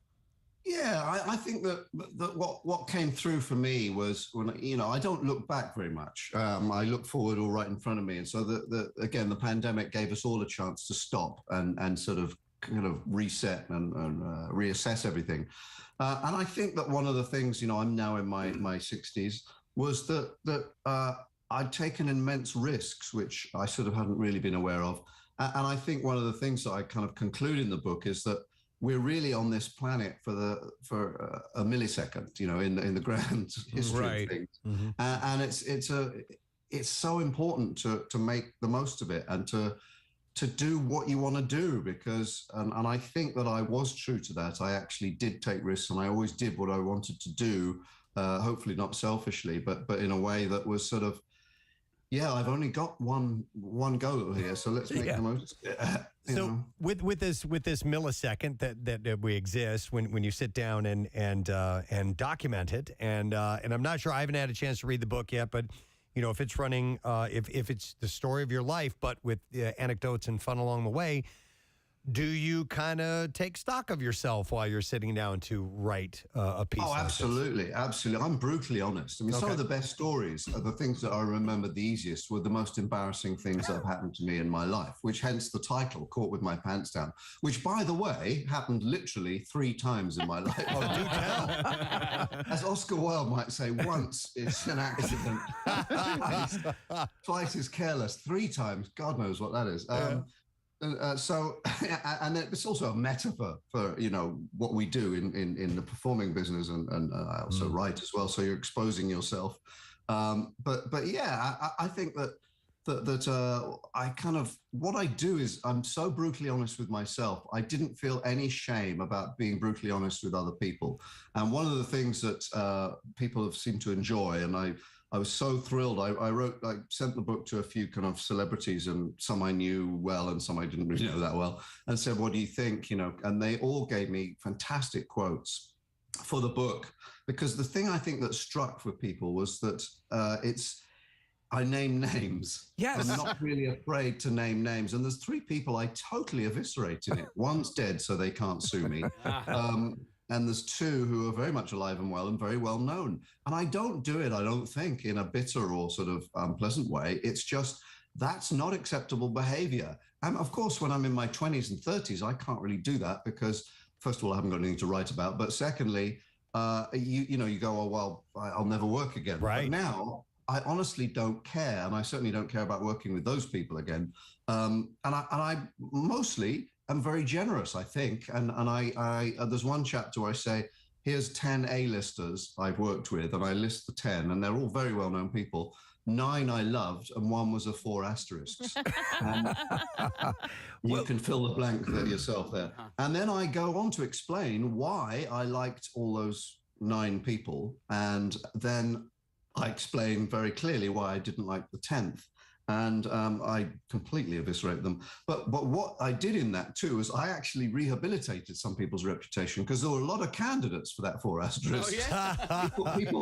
people who would go, oh, it has to be that one. No, it wasn't. And I actually say, they had a terrible reputation, and they were great. My experience was wonderful with them. So I think I actually do rehabilitate something. No, it is the most frustrating thing, because I love biographies and I love autobiographies. I love celebrities. I go through them all. Cassandra Peterson, Elvira, she goes through and she's naming names and the whole thing. I'm like, I just want to have a point of context. I'm partially the way through the book right now. But yes, there's not an axe to grind tone to what you're doing. You're simply relaying what happened to you. Of all of the rehabs that you do in the book, which one are you most proud of, that the public perception of this person you might have swayed the other way? Well, I'm going to give you a spoiler alert, isn't it? Because you're now going to eliminate one of the 10. I would say Faye Dunaway, people think would be incredibly difficult. Right. And there's a supermodel in that list that everyone says is a nightmare, and I had a great time with. But Faye Dunaway, people have always said, oh, God, she's absolutely bonkers. Well, she is bonkers, which is great. But she's bonkers in an absolutely lovely way. And I had a very, very pleasant experience with her. She's so great that you would want her to be at least, likable in some level, because there's that monster talent. Yeah, absolutely. I agree. Yeah. And one of the lists is Tom Hanks, which, again, take your guesses. Is that a curveball? Is that a one? Right. We're going to assume that's a positive. You talked about being caught with your pants down. I was surprised to learn that flatulence is a part of your issue, at least early on in your career, and the stories are hilarious. Has this persisted throughout your life, or has Beano allowed you to get a handle on this? Well, as you get older, there's no chance. I have to say that I'm one of those people that's always found flatulence funny. Babies, if you blow a raspberry on a baby's arm, I don't, by the way, recommend going around doing that to strangers' babies. But if you blow a baby on a raspberry on a baby's arm, they'll generally laugh. Yes. If you make a fart noise, they'll laugh. And so I think it's part of the human condition that we find farts funny. Some people don't, and I probably avoid them in my life. No. But that first story was, I opened the book with it at drama school. It was the moment I knew that I could act. And I thought, I don't need to do this drama course. I can leave today on day one. Because I had gone out for lunch to eat this massive Chinese meal. And I came back to the school, and I was kind of trying to impress, what one always is. And I saw that the next class of the afternoon was movement, and it was not the movement I was anticipating at that point. And so we had to dress in these awful things. I had to wear black tights and a black roll neck sweater, and I was so self-conscious. And everybody's trying to impress and go, come on, I'm going to be an actor. And we had this class, and we had to do headstands. And this teacher, who's sort of slightly camp American guy, actually said, all right, you're going to come up here, and these people will hold your feet, and you roll out of the headstand onto the mat. And that's my bad American accent. And so a bunch of people did it, and rather well, in my opinion. And I was kind of got into my headstand, and it was okay. I was like, okay, I'm ahead here. And then the teacher went, and release. And so I went down on the mat, and I did release. I released the loudest, the hardest fart, the sharpest fart you've ever heard in your life. Oh my God. Honestly, it sounded like a starting pistol. And I lay there absolutely mortified. My eyes were closed, and I thought, this is it. It's over. I'm going to have to do something else for a living because I can't live this down. And I waited, with my eyes closed. When a kid falls over, a small child, that as a parent, you go, oh, how many seconds before the screaming begins? So I'm lying there thinking, how many seconds before the explosion of laughter and derision? And nothing came. And I opened one eye cautiously, looked up, and the whole class was standing around me, looking down at me as if into an open grave. And they had a look of shock on their faces. And I was like, what the hell's going on? And the teacher said, oh my God, what was that? And I said, without a beat, I said, it's my ankle. It's an old soccer injury. and he said, someone help him up. And these two very, very lovely actresses helped me to my feet, and I hobbled off, feigning pain, and sat the whole class out. And as I was sitting there, I thought, that's it. I can do it. I passed the test. It is and it's true. I mean, listen, we have had some luminaries in here, but we also we know that as you said, you don't have to teach a baby to laugh at a fart. It's just a natural thing. So from the scatological to other stuff, but. So you go through your career and you end up on stage, and you are in a production with George C. Scott, who's considered one of the actors. I've always loved George C. Scott. I know he has a troubled history, but what was your experience like with George C. Scott on stage, who rumor had it could be very, very demanding? Yeah, I was the first major star I'd ever worked with. I think I was 25 at that point, 26, and I found myself in this Broadway show with George C. Scott, and he was directing it. But George was, he didn't like to rehearse. And so it would be just basically, let's get through the scene, move on. And Christine Lahti was in it, and she was from a very different school of actresses, and she would sort of stop and say, well, what's my objection here in the scene?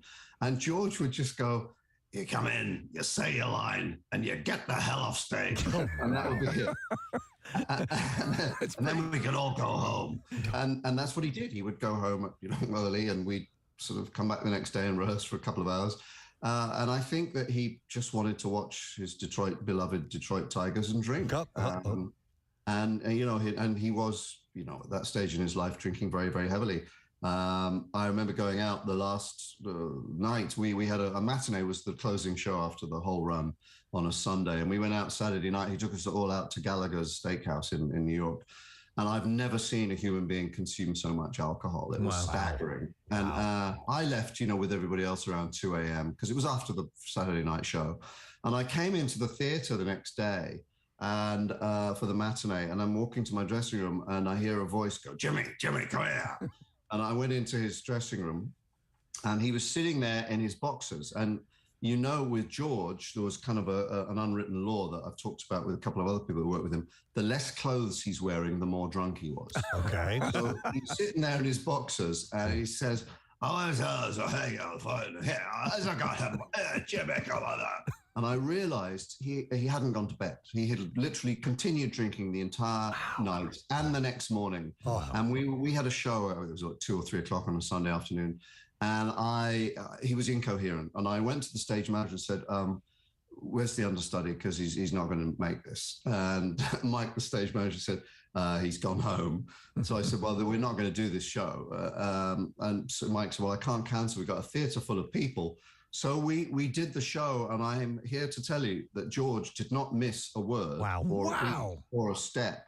His performance was as flawless as it had been throughout the entire run.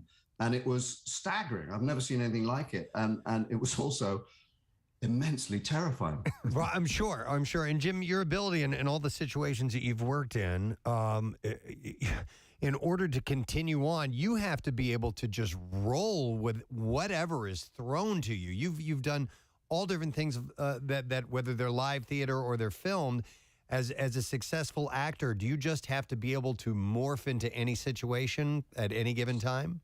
Well, it's unusual. You have to think on your feet. That became something I learned to do more slickly with the Christopher Guest films. When I'm thrown in the deep end there. I was doing a show in London for the BBC, and I had to fly to Vancouver for 3 days to shoot Best in Show and then fly back to finish off my sitcom that week. So I literally was so jet lagged. I arrived in Vancouver on a Monday night, had dinner with Fred and Eugene Levy and Chris Guest. And then we didn't work for 2 days because they're running behind. So we had to shoot all our stuff in that one day from pre-dawn to post-dusk in an empty stadium with a few extras behind us. And it was literally, the script basically said, because they're outlines and some of them are quite detailed, the scenes, and they give you jokes and stuff, but these just basically said, and you've got the boorish, stupid American commentator who knows nothing, and the British expert who knows a lot and is tolerating this and trying to keep the show together. Yeah. And so we would just roll for 12 straight hours, and Fred would go off on these incredible riffs, and I would just have to react. And I kind of learned then what being a straight man was, because up till that point I'd been mostly the clown in a duo. Okay. And I realized you can't compete with that. The man's a genius. It's like being in a car next to a rambunctious monkey who's drunk a quart of whiskey and is blindfolded and driving you at high speeds through. I thought you were the only one in the entire cast that actually wasn't an actor. I thought that you were a commentator, legitimate commentator that they had brought in who was just trying to do his job. I mean, that's how slickly you pulled it off. Well, that was the ultimate compliment that Chris Guest gave me. He said, when we did the surveys, with the test runs of the movie, everyone said, how did you get that dog expert to make a film? And it was the ultimate compliment. And it also meant, that not that many people knew who I was, although people inside the industry did. But at that point, I'd sort of actually had a year or two I was mostly writing, so I hadn't been that visible. But yeah, I mean, people have often said, I can't believe that guy's an actor, so you weren't the first. Did you do your own research on dog shows and breeds and all of that? Yeah. Yeah, Chris gave me this book called The American Kennel Club sort of thing. It's like a Bible. And every night in London when I was doing my other show, I'd read it before I went to bed, and boy, it put me to sleep. It's the most boring book about dogs that you could imagine. I learned all these facts and figures. So I had all them at my fingertips. And then I realized as I was doing it with Fred, I'm not competing here because it'll be a disaster.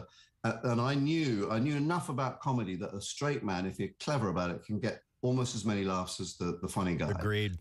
Because it's reactions. And so a lot of that movie, I'm reacting, and then I kind of built in this thing where I'd be mildly amused at first, then confused, and then flat out annoyed. But I've got to hide all those emotions. That progression is brilliant, though, because you do see it, and it's one of the things I love about your performance in that. There is a slight grin as you're saying, okay, I will suffer this idiot, but it is amusing what he believes about the Sherlock Holmes, dog. Oh, yes. And then the way that degrades systematically through that over the course. Now we learn of like 12 hours of your just nonstop, filming this. You would, and you're a writer as well, obviously a comedic writer as well, and the thing that I've heard, and correct me if I'm wrong, that when you write in that outline format, the Christopher Guest type of format, where you're doing a script for a movie, that in many ways that can be more difficult than a fully scripted comedy. It is. It's weird. I mean, that particular film was written by Eugene Levy and Chris Guest. And then I wrote with Chris, I wrote the series Family Tree with him, which was on HBO. And then we did a film called Mascots for Netflix, which is basically Best in Show with people in silly animal costumes and silly costumes of all kind.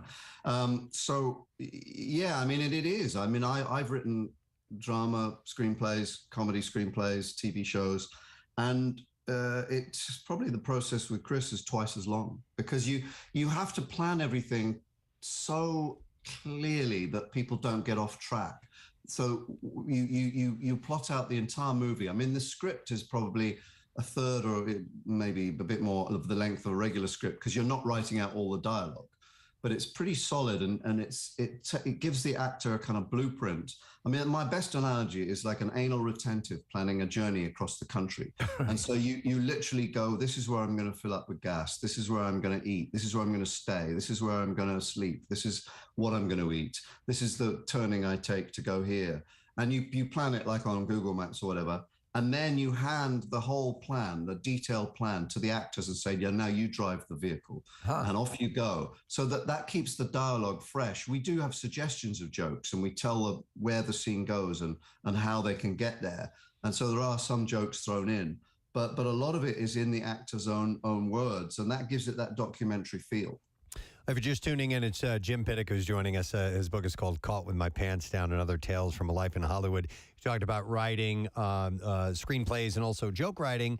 And I did skim a little bit and saw that you learned a little bit of a lesson about testing out material on social media one time by trying to post what you thought would be a joke, and people kind of took it a different way. And it had to do with the movie 50 Shades of Grey, correct? Yeah, listen, if you're out there, people driving and whatever, wherever you are, don't post on social media if you've had a couple of glasses of wine. It's a life lesson that you will learn from this book. I had just, literally, I'd had a couple of glasses of wine with dinner, and I was at that time using social media to try out gags or jokes. I don't know why, but I was doing it. And I wrote just to put, I got the gig to write the screenplay for 50 Shades of Grey. I only pitched 49, but I think I got it, the job, which is not a very good joke in any stretch of the imagination. I mean, that would be turned down by any talk show. It was awful.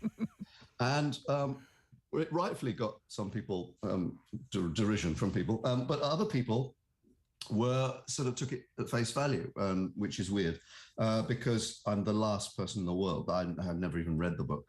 And then I didn't really look at it till quite a while after, because the next day I was writing with Christopher Guest, and then we stopped for lunch, and my phone had literally almost blown up. There was so hundreds of texts and emails and calls, and an entertainment website had picked this up and announced to the world that I was writing the screenplay of 50 Shades of Grey. And then 200 other outlets picked it up. And on Twitter, there were people like Bret Easton Ellis, who wrote American Psycho. Right. He wrote a really unpleasant, scathing thing saying, how can this man that's been in epic movie and written Tooth Fairy or whatever, written these movies, how could he possibly be, because he wanted the job. Yeah. And it got to the point where my manager was sort of like, why am I getting all these calls for interviews and this and that?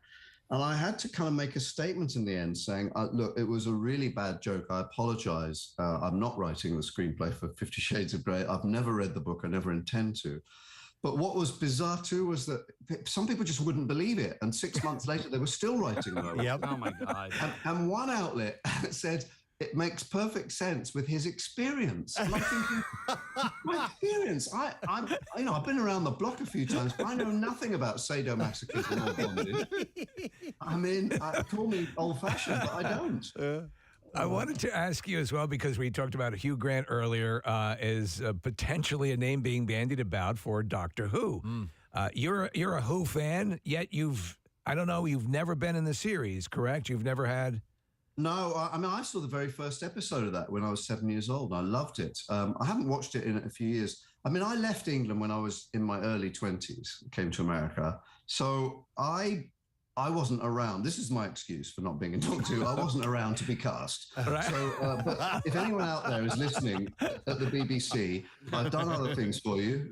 It's time to put me in. I would make a very good doctor. I think you would. Yes, you would. And I know that it seems like every Brit has ended up in a Harry Potter film, and you have not. I know. I mean, that's the thing. People ignore you in your own country. It's a shocking omission. But Doctor Who would be a great one. I'd love to do that. I think that'd be brilliant. But and Harry Potter's a bit late. I've missed that boat. Well, they're looking clearly because they're talking about Hugh Grant. Perhaps now's the time to to contact the powers that be and put your bid in. Yeah, absolutely. I know. I think I don't know. They've done women, haven't they? Yeah. I don't think they've done ethnic. Have they? Yeah, they might have done. Perhaps someone with your erotic background. Yeah, Doctor Who with whips. God. Oh, goodness. Well, listen, Jim, it's wonderful to speak to you, and we just want to remind everyone that the book is now available. You can get it on Amazon, Barnes & Noble, jimpittock.com as well, if you would like to see what Jim's up to. It's a very good read, as they say. I'm really enjoying it. And can I just say one last thing? Please. It's a shameful thing, but all the money from this book that I receive is going to 3 different charities, including one for Ukrainian refugees. So, and the other sort of for underprivileged children in both Britain and the US. So I stand to make nothing from this book. It was written as a labor of love, and I put my heart and soul in it. So if not for me, buy the book for the causes. Thank you so much. It's been a pleasure. Our pleasure. Caught with my pants down and other tales from a life in Hollywood. It's Jim Pittock. Thank you so much. Thank you We'll so talk much. to you another time. Appreciate it. Wow. What a great lot guy. of fun, yeah. Excellent. So many great stories, too. Just skimming through the book. There's really good stuff. Now I need to find out who that 10th a-hole is on the list. I haven't gotten to the a-hole yet. I got to get to that. All right. Very good. All right. And we're just beginning as far as the guests go. We're going to take a break. We're going to come back in a moment. Our friend Jeff Foxworthy is going to be joining us as well. And then later on, Lewis Black, who's going to be in town this weekend at the Miriam Theater. Don't forget Tat Tuesday. It's a chance for you to impress and Steve Tattoo, courtesy of Floating World Tattoo and Piercing. So text the word tattoo to 39333. We'll be back in a moment. Don't discuss. Ever agree on ever. And that's not a hole in the relationship. Right. That's just smart.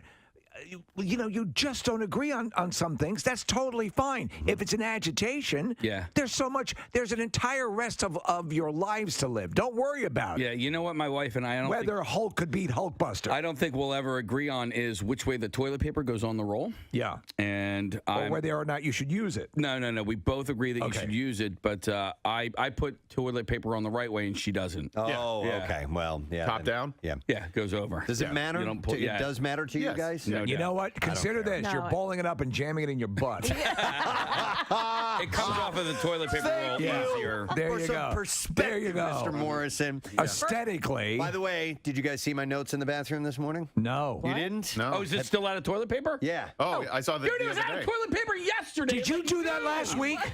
No. Because I did it this someone morning. had the courtesy to put up on the door. Yeah. Out of TP, so I went to another bathroom. Can you fill me in here? I saw that. So we were out of toilet paper, and In the men's room? In the men's room. So this morning I went in there and I did my business. It was a flashback to Casey when you caught me with my pants down in there. Did you have to move stalls? I did. I moved over to the second stall, and Kathy was out in the second stall. Did you have to use But regular? fortunately, it wasn't so messy that I could pull my underwear use your up. shirt. And I walked in. I used my shirt. You just sit over the sink? No, I got some paper Ass towels. gaskets. Paper towels. You had to use paper towels? Yeah, but I You wet them. I moistened them, Yeah. so it didn't rip. The my man played butt. it right. And so anyhow, so what I did after that is I happened to have my highlighter on me. You put that in your butt? No.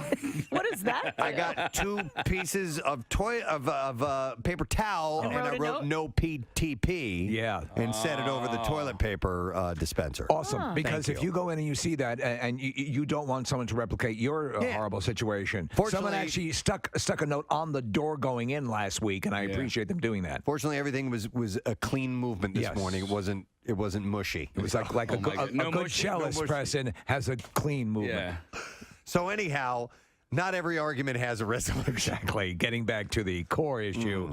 When you start to hit these sub-freezing temperatures, anything below 32 degrees, and then when you get down into teens and the freezing happens even faster, there's all kinds of things that you can do with the weather, believe it or not. You can play with the weather. You can play with the weather. So one of the downside is, of course, the needless loss of life. The plus side is you can do stupid stuff. Yeah, exactly. So we decided we'd try an experiment or two while we have these conditions. So what's the boiling water thing?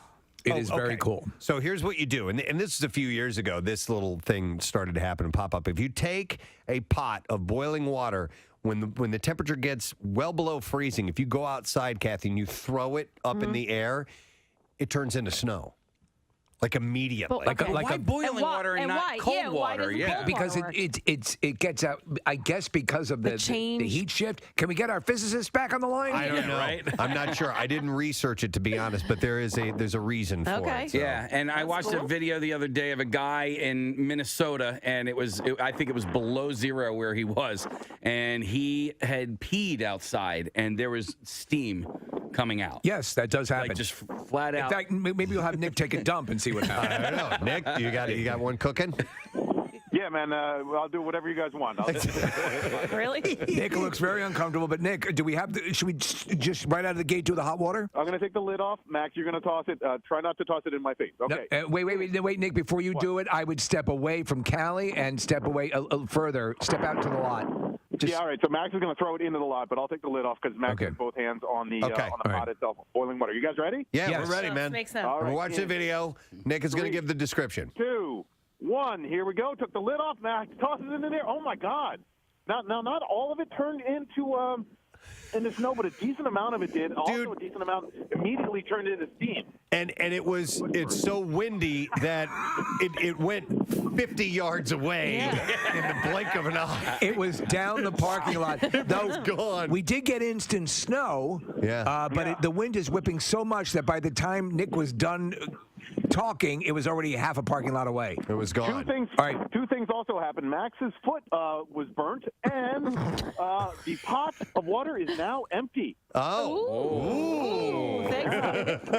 All right, so let's see Callie's hair now. I don't want her to weld to the.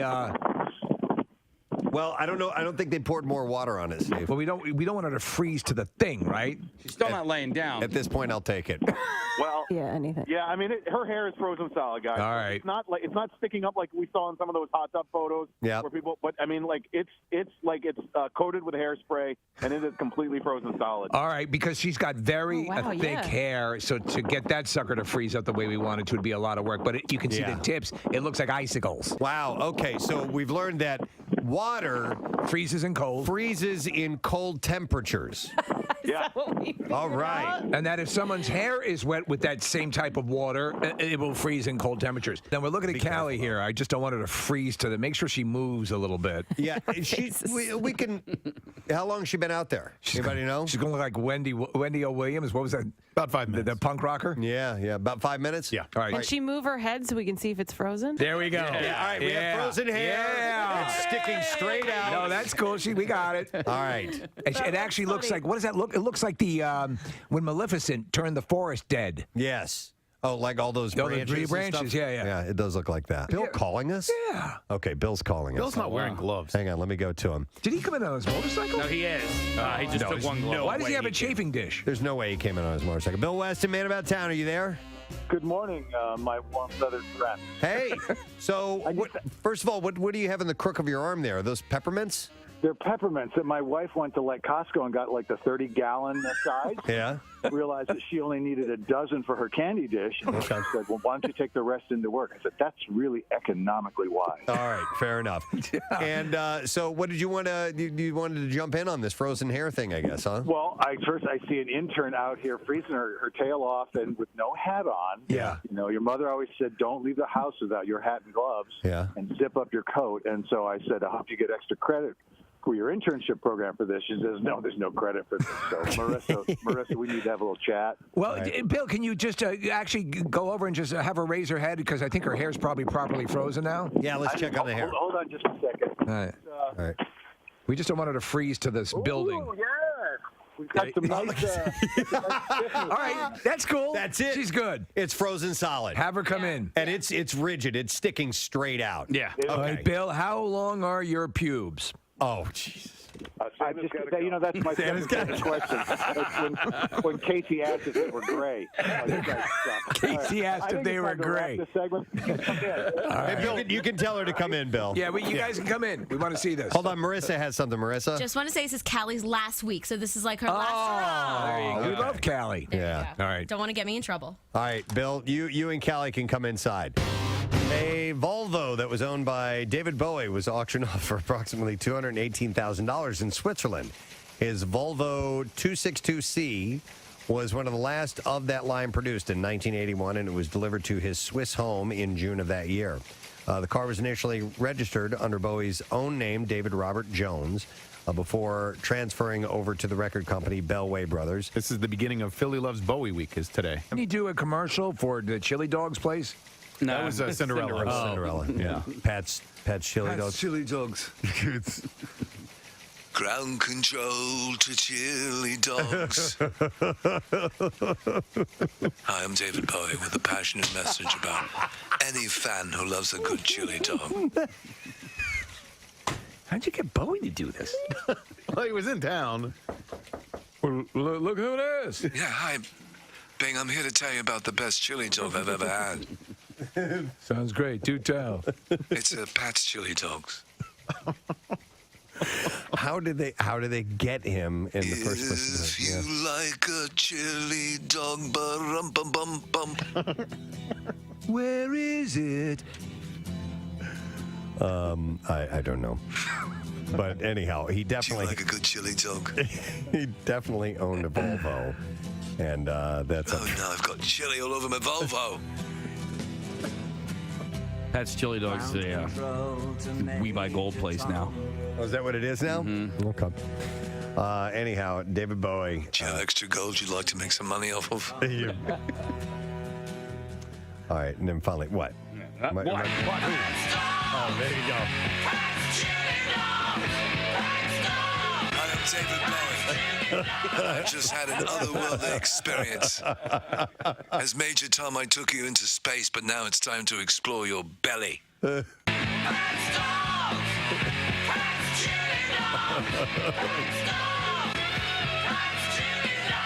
introducing my new character, Ziggy Chili Dog. Did he have Diamond Dogs? Chili Dogs. Wasn't that what his album was? Diamond Dogs? Was it? This new one's called Chili Dogs.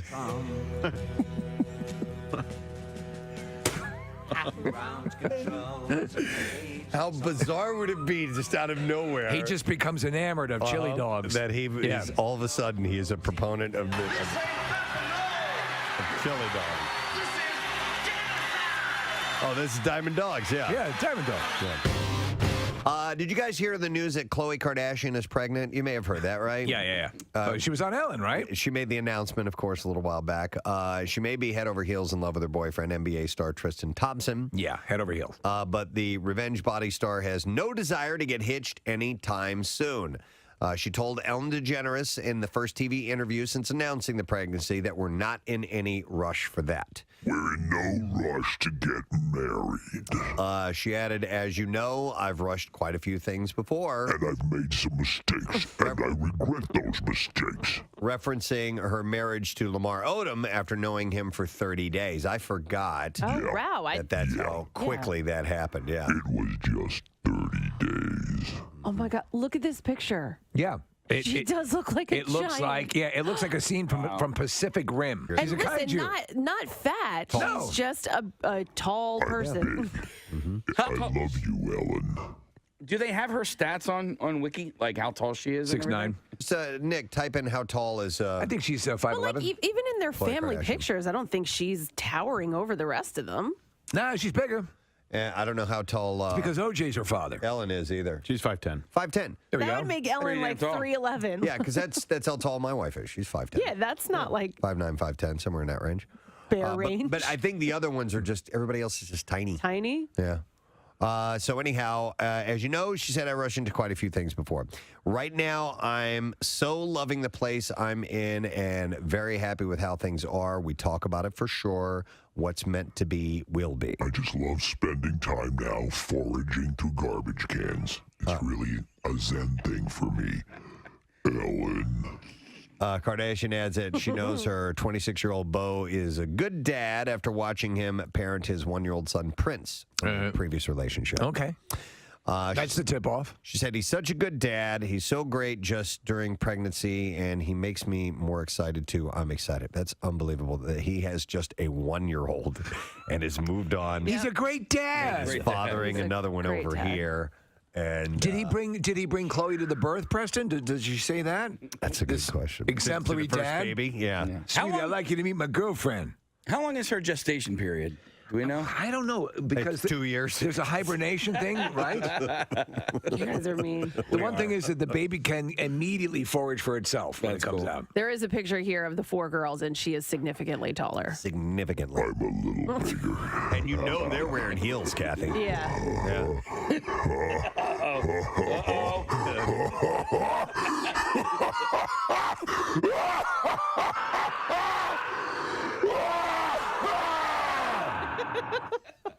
When she gets into her laughing fits, man, she's so watch Can't out. stop. It's a runaway train. Her gynecologist actually zip lines in. It's crazy. Okay, everything looks pretty good. Is that a stalagmite? What is that? Oh my God. One-eyed Willie. Chester Copperpot. There's an entire pirate ship in here. Hey, you remember when we fought that octopus?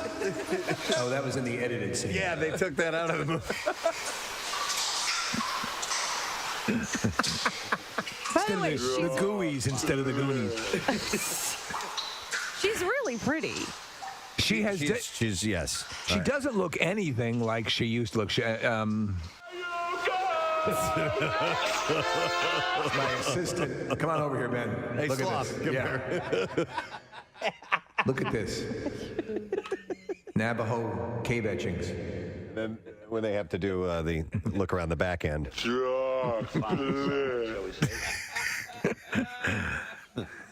Goonies taking place inside Khloe Kardashian.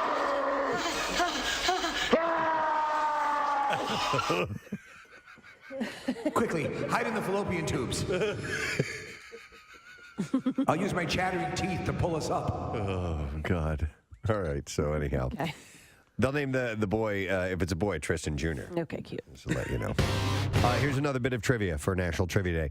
Long before rap battles, there was flighting, the exchange of witty, insulting verses. The verbal throwdowns were popular in England and Scotland from the 5th to 16th centuries. So it was kind of like, your mama jokes, I guess, Yeah. going back and forth, but back in the 5th to 16th Your mater centuries. gives handies to the house staff. Your mater. Your mater. Your mater inhales snuff through her buttocks. Burn. Got you. Dude, you know what that made me think of? Is we talked about knock-knock jokes being a big thing in the 1930s and 40s. Thank you very much, Kathy. Our next guest is one of the best. Oh, absolutely. Been doing it for a while. In fact, his special called The Good Old Days, streaming on Netflix, from what I understand, is his first solo special in nearly 25 years. Whoa. he just seems around all the time. I So know. like it seems hard to believe. I know, and I'm excited to see it. Please welcome, ladies and gentlemen, Mr. Jeff Foxworthy to the show. Good morning, Jeff. Good morning. How are you? We're doing great, man. It's wonderful to have you on. We've had a chance to chat a couple times over the years, and I'm excited at this solo comedy special. This is something that's been brewing for a little while. A thought about doing your own thing again? Well, I think the longest I've ever been without being on stage doing stand-up was 2 weeks since 1984. And so I did a bunch of specials on my own, but then I did like 3 blue-collar tours, and then I did a Them Idiots thing with Larry the Cable Guy and Bill Engvall, and then Larry and I did one a couple of years ago. And right before the pandemic, somebody said, you hadn't done one by yourself in a while. And so I started going to the little clubs on Monday and Tuesday nights and grinding out another one, and it kind of figured out what I wanted to talk about. And then the pandemic hit, and I went 2 years without getting on stage. Oh. Yeah. But it was kind of an opportunity. My father-in-law spends his life walking around with his pants up to his nipples. He got his chest hair caught in his zipper. How do you do that? But he's always griping about how much better things were in the good old days. And so during the pandemic, I said to my wife, I'm doing a deep dive on this. And so I started looking at everything, phones, beds, doctors, education. Was it actually better in the good old days versus now? And it became really fun because it was multi-generational material. Like parts of it, the older people in the crowd are laughing. Then you hit it back to the younger people. And it's like anything. Some things were better back then and some things are better now. But it ended up being something I was really proud of. And it's so fun to get out there and do it again in front of a live audience. I missed it. I don't think laughter makes people's struggles go away, but I think it's the release valve that keeps the boiler from exploding. Oh, yeah. No, go ahead. Through the pandemic, it's with all this stress, we didn't have live comedy and we didn't have live music, which are kind of our things that enable us to, blow off some steam. Yeah, you can see the signs of it. I think we're going through a period now where people need to reintroduce themselves to the idea of just laughing at things and not taking things so seriously. But we're kind of corralled into that a lot of times by the way we're fed things and the way we're taught to react to things. And it's just that is a comedian's job, is to help be that valve that helps depressurize the thing a little bit. And that's what you guys have done. I wanted to ask you, though, Jeff, you have, I think Ron White has said he's retiring at the end of this year. I think Bill Engvall as well. So you're going in the opposite direction. Yeah, my fear is I never want to be the guy that stays at the dance too long, And I used to tell my wife that. I'm like, don't let me be the old comedian that's up there and he's not funny anymore. And she said, well, if you keep working, and you have to work at it. I mean, you have to work at your craft. She said, the audience will tell you when you're not funny anymore if you'll listen. And but I've kind of been seeing the opposite. It's now doing shows and people are coming back, and they're coming backstage after the show going, oh, my God, I didn't know how much I needed that. I can't remember the last time I laughed like that. That's great. And so I think you're right. We do need it. And comedians, that's our job. We're truth tellers. We hold things up and go, why do we do this? Why do we do that? And as a society, we've kind of gotten we've lost the ability to laugh at ourselves. And the truth of the matter is none of us have it figured out. We're all idiots, making 100 guesses every day, whether to turn left or right. And so, half of my comedy, I'm either laughing at myself or my kids or my family. And I just think that's important. We kind of need to give up the need to be right and just start talking to each other. Yeah, I couldn't agree more. Jeff, I wanted to go back to the good old days, the title and that whole concept. And when I find myself more and more occasionally referring to the good old days from time to time, I'm in my mid-50s, and I like I start to bite my tongue because I'm like, what are you doing? You're turning into that. Don't do that. Do you have to curb yourself in not on stage in real life from heading down the good old days path? Well, because I wondered why did we even have that term? But what it is as we age, technology changes and society changes and morality even changes, and you find yourself kind of living in a world that doesn't make sense to you. And so I think for most of us, the good old days was kind of our childhood when things we thought we had it figured out. We learned later we didn't. And so I started looking at, like, do you remember being a kid and you would go, when you went to the doctor, if you behaved, they would let you pick a toy out of the treasure chest. Right. And I'm like, it was a cheap toy, but, that was your reward. And I'm like, well, why did that have to stop? I wouldn't mind going to the doctor now and having him put on the rubber glove to check my prostate if I knew on the way out I could swing by the treasure chest and grab a new spider ring. Yeah, no, I agree. Absolutely. You know, Jeff, I have to tell you, one of the things that there was, I forget what special it was, but it was you and all those, the blue-collar guys sitting around just having a chat around a table about comedy and the state of comedy, and every one of them made it a point to point at you and say that you were the impetus, you were the reason, you helped get them back up and on top, and the things that they said and the accolades and the praise they gave you, heartfelt. As a performer, that had to be an incredible, or has to be an incredible thing to know that your friends and your contemporaries regard you that way. Very humbling, And I say I'm a turtle on a fence post. If you see a turtle on a fence post, he didn't get there by himself. Right. And I had people, Rodney Dangerfield, Jay Leno, Johnny Carter, people that helped me when I needed a break, back in the early days. And so when we started doing the blue collar thing, I just thought back to my friends that I knew were funny. Right. I knew they were funny, but they had just never had the exposure to the big audiences. And, they totally proved themselves. I mean, when we started Blue Collar, nobody knew who Ron White was or Larry the Cable Guy. But they were good enough that, once they got that audience, they took off and soared. And people will say to me, does that make you jealous? And I'm like, I love them. They're my friends. Yeah. It thrills me that they've done so well. No, it's a great thing. You talk about your early days, and I still recall you were working, were you at IBM, I think it was? And That's right, yeah. Well, it sounds more, I carried a tool bag and fixed machines, but yeah, I was working at IBM. But still, so you had what, by all appearances, was a solid, reliable gig. And what was that? Was there a point at which you just, everything came into clarity and you said, I've got to jump now or never? Well, I was the guy that was in the break room doing impersonations of the boss. Every workplace has that one idiot, and you're always getting caught. But a bunch of people I worked with used to go to the local comedy club, and they kept coming back going, you should do this. You're funnier than them. And they entered me in a contest, not an amateur night, a contest for working comics. And I'm like, oh, crap. And I wrote 5 minutes about my family, and I went down there, and I won the contest my first night on stage. Wow. And it sounds hokey.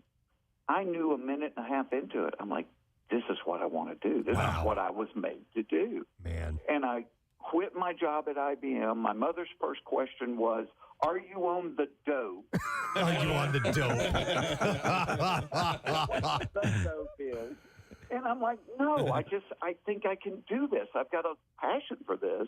And 5 years later, I was on Johnny Carson. The same mother says to me, you wasted all those years at IBM. Okay, whatever, Mom. From being on the dope to now I wasted those. That's Mom. That's Mom for you. Jeff, you mentioned, Larry and Ron and some of the others. There's another contemporary of yours we're going to have later on this morning, and that's Lewis Black, and he's one of my favorites. He's going to join us in about 45 minutes. Are you and Lewis, I know that there's a tight community of comedians. Do you know him at all? Yeah, I do know Lewis. I love Lewis. I think Lewis is such a brave comic, and he's a truth teller. Yeah. He just holds up and we kind of live in an age where we've lost the ability to laugh at ourselves. We need that truth. to kind of shake us up. So, yeah, he's always been. Please tell him I said hello. I just have such admiration for him. Definitely. And with this, so now you have The Good Old Days, which is available on Netflix. Obviously, you want this to take and do what it does. Are you, like you said, you only had spent a couple of weeks off stage. Are you back working right now? Are you doing the clubs and theaters and things, or are you taking a little break? No, I am back. Wow. It was, for the first month, I was like, oh, this is what people do on Saturday night. They eat in their own house with their family. It was kind of nice, but then after about 6 months, Friday night, my wife's like, don't you have somewhere to go or something, Yeah. So I missed it, and it did give me a chance to reflect and go, man, how blessed am I that 3+ decades in, I still love what I do. That's and when you do, you're willing to put the work in to do it right, hopefully. And you never want to be self-aggrandizing and like get too lofty with it. But again, I think what you do and what all your contemporaries do is they provide that outlet. They make people smile. There's been so much garbage going on. There needs to be a re-embracing of that. So I think now it's mission critical. I think you need to be out there doing what you do. Well, the truth of the matter is, if you take people that peg to the left politically or peg to the right, if you sat them down and said, hey, what do you want out of life? What's important to you? I bet we would agree on 85% of the stuff. Yeah. And so as comedians, and so what we do, we don't embrace that 85%. We just yell and point at each other for the 15%. And so as a comic, you're trying to find, what do we have in common? Even if we don't live in the same, what do we have in common? And I've always tried to do that. I just trust, hey, if I think something or my wife says something or my family does something, I'm going to trust other people are thinking and doing and saying the same things. And so that's what I always look for, not those differences. And we got to quit yelling at each other. However we're different, that's cool, because if we were all alike, that would be boring as hell. Yep. So, yeah, so let's embrace what we share and embrace what makes us different. Wise words. I love it. All right, Jeff, thanks a lot for your time. Jeff Foxworthy, The Good Old Days is streaming now on Netflix. Thanks so much, Jeff. Have a great day, okay? Yes, you too. Thanks for having me. All right, we'll see you. Jeff Foxworthy. Love it. And I will definitely be checking that out. So we'll talk to Lewis a little later on this morning. I figure they probably knew each other. They have the same era. Yeah. And Lewis is going to be at Miriam Theater on Saturday. So we'll chat with him in just a little bit. So we got a few minutes to spend some time because we're not going to have Lewis on until about 10 o'clock or so. Can I do a quick plug? Oh, the butt. I have a charity mention here real quick. I got this email. It says, hey, good morning, Preston and Steve crew. Both me, Michelle, and my fiance, Mike, are longtime listeners from the old days, the other station. And I have a favor to ask on Mike's behalf. He needed a heart transplant after having a root canal. Holy hell. That developed a bacterial infection, which got in his bloodstream and took out his heart valve. Well, I didn't even know that was possible. I have heard things in the mouth, yeah. But not that in particular. A miracle happened in 2016. He got his new gift of life, but his kidney shut down temporarily during the operation. Now, almost 7 years later, he's on dialysis 3 times a week, needs a kidney transplant. So there's a GoFundMe account. I sent it to Nick. We've got it up on the site. And she also wanted to say that we are hosting it says Bead and Beer. I think it's a beef. I think it would be a beef and beer, yes. But I was like, that might be something new. Here's your beer. Have a bead, and please have some beer. It's May 14th at Joseph A. Schumacher, VFW Post 1597, and that's in Croydon. And they're having a DJ, raffle baskets, 50-50 drawing, and all that stuff. So I got that info to Nick on the community page of WMMR.com. Great spot to go and check out any local charity events. And usually, like I've said many times over the years, it's inexpensive, and there's food and booze and prizes and all kinds of good stuff. It's a lot of good times, and you're doing it all for a good cause. Yep. And then, Nick, how about this? Yeah, this is cool and a little humbling, but I've been nominated to be Man of the Year for the Leukemia and Lymphoma Society, right here in Philadelphia. And Nice. I've done a bunch of work with them over the years. My nephew Luke was diagnosed with leukemia a few years back. I'd actually been working with them prior to that, and then it sort of hit home with Luke's diagnosis. And my dad has multiple myeloma, which is something you sort of live with your entire life. So like many people, most people, cancer in one form or another has affected me and my family. And I love giving back to this organization. LLS is an incredibly great charity endeavor. They go and help people in their time of need, and they find resources that you might not be able to find on your own.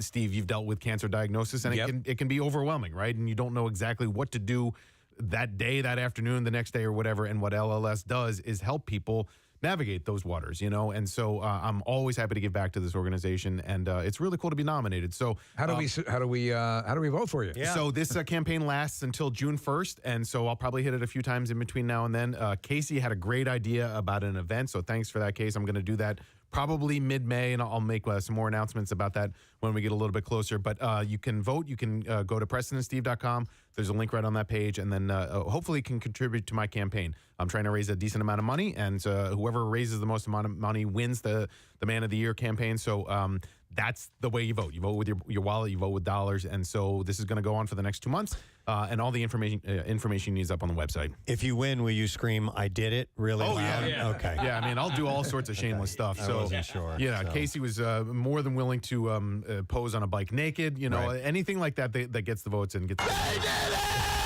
Whatever you want, man. I'm happy to do it. So thank you for letting me get that a plug. Very good. Anytime. We'll make sure we hit that a few more times. Hey, I saw this interesting study. It's a study that has come up with traits that would make one of the most boring people in the world. Okay. Are you the analyzer now? I'm not anything. I don't. Do you want me to be the No, analyzer? no. I'm the stream of consciousness-ner. Oh, you're the stream of consciousness now. See, didn't you hear my theme song? So repeat the finding here. A scientific study has come up with the traits that would make one of the most boring people in the world. University of Essex researchers looked at more than 500 people across 5 experiments and found the blandest jobs. So there are several. So here are the few different All right, things. give us some of the bland jobs. The blandest jobs are seen as data analysis, accounting, cleaning, and banking. They also found the dullest hobbies. So you would have to combine these things to make the dullest person in the world. So jobs are analysis, accounting, cleaning, and banking. Kathy's going to love this, okay? The dullest hobbies were religion, watching TV, smoking, and bird watching. Smoking is a hobby? That makes sense. Smoke. That's what they have down here is Yeah. smoking. But bird watching. I mean, yeah, you can't get more boring. Oh my God, Kathy and I have been direct messaging each other. I mean, we sit next to each other at work every day, but Kathy sends me these DMs because for whatever reason on Instagram now, you get sent these bird alerts. I think because people are tagging me in bird pictures and sending me stuff. So in my feed, it's all these bird pictures. But I like the last couple of times I came across, they were beautiful birds. Oh. So I said it's Nick, and I was like, damn it. Someone's being seduced. So, all right, but smoking being a hobby. All right, so cigarette smoking is a straight up, that is a habit. That's an addiction. That's what I would Would you consider cigar smoking to be more of a hobby? Or what about a meth addiction? Yeah, Is that a hobby? That's an addiction. No, I don't consider smoking cigarettes or cigars a hobby. I don't know why they have it. Right. That's the one I would. Watching contend with. TV is a hobby? Yeah. Okay. I mean, it's not really, can't really call it an activity. That's a can ya? pastime. But I guess a hobby can be a pastime. I need to find out what the religion as a hobby. Yeah. Too. So I dabble in religion. But I guess these are things that you do outside of work regularly. Yeah. They're so boring, they don't actually.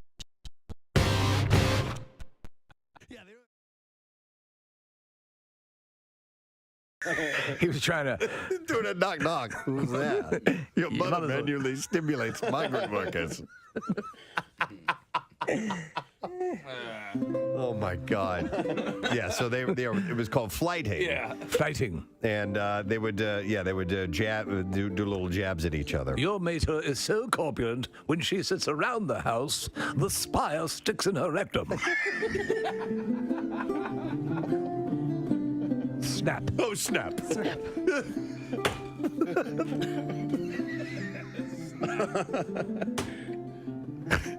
Oh my God! All right, so that's what they used to do, apparently. So that's been going on for a long time. I think we talked about this one time. The history of humor and what makes us want to laugh and makes us want to make others laugh, and it goes back. A lot of times, the basis of everything is in insults. I felt like an idiot yesterday because my 8-year-old daughter got me with a little bit of a joke. Did she? Yeah. Can I get you with it? Yeah, go ahead. All right. Alrighty. Steve, would you remember me in an hour? Yes. Steve, would you remember me in a day? Yes. Steve, would you remember me in a month? Yes. Knock, knock. Who's there? I thought you said you would remember. got me. Snap! I was like, how did I fall for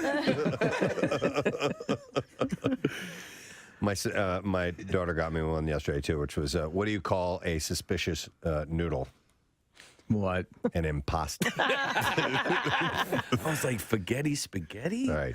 It's like beef stroganoff. Yeah. Why? You heard of jerking cattle? Beef stroganoff. Or did you hear about the peanut walking through the park? It was assaulted. I mean, they're so stupid. I know, and they're great. Yeah.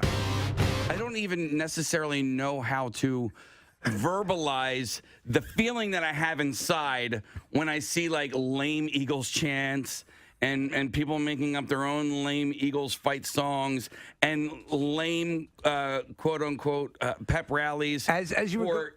Like forced pep rallies. Forced pep rallies. Forced Okay. pep rallies. All right, here's one. Yeah, and these I love the outfit and I love the zeal Can for you it. describe it, please, for All right, those who are listening to the radio? So it is an older couple.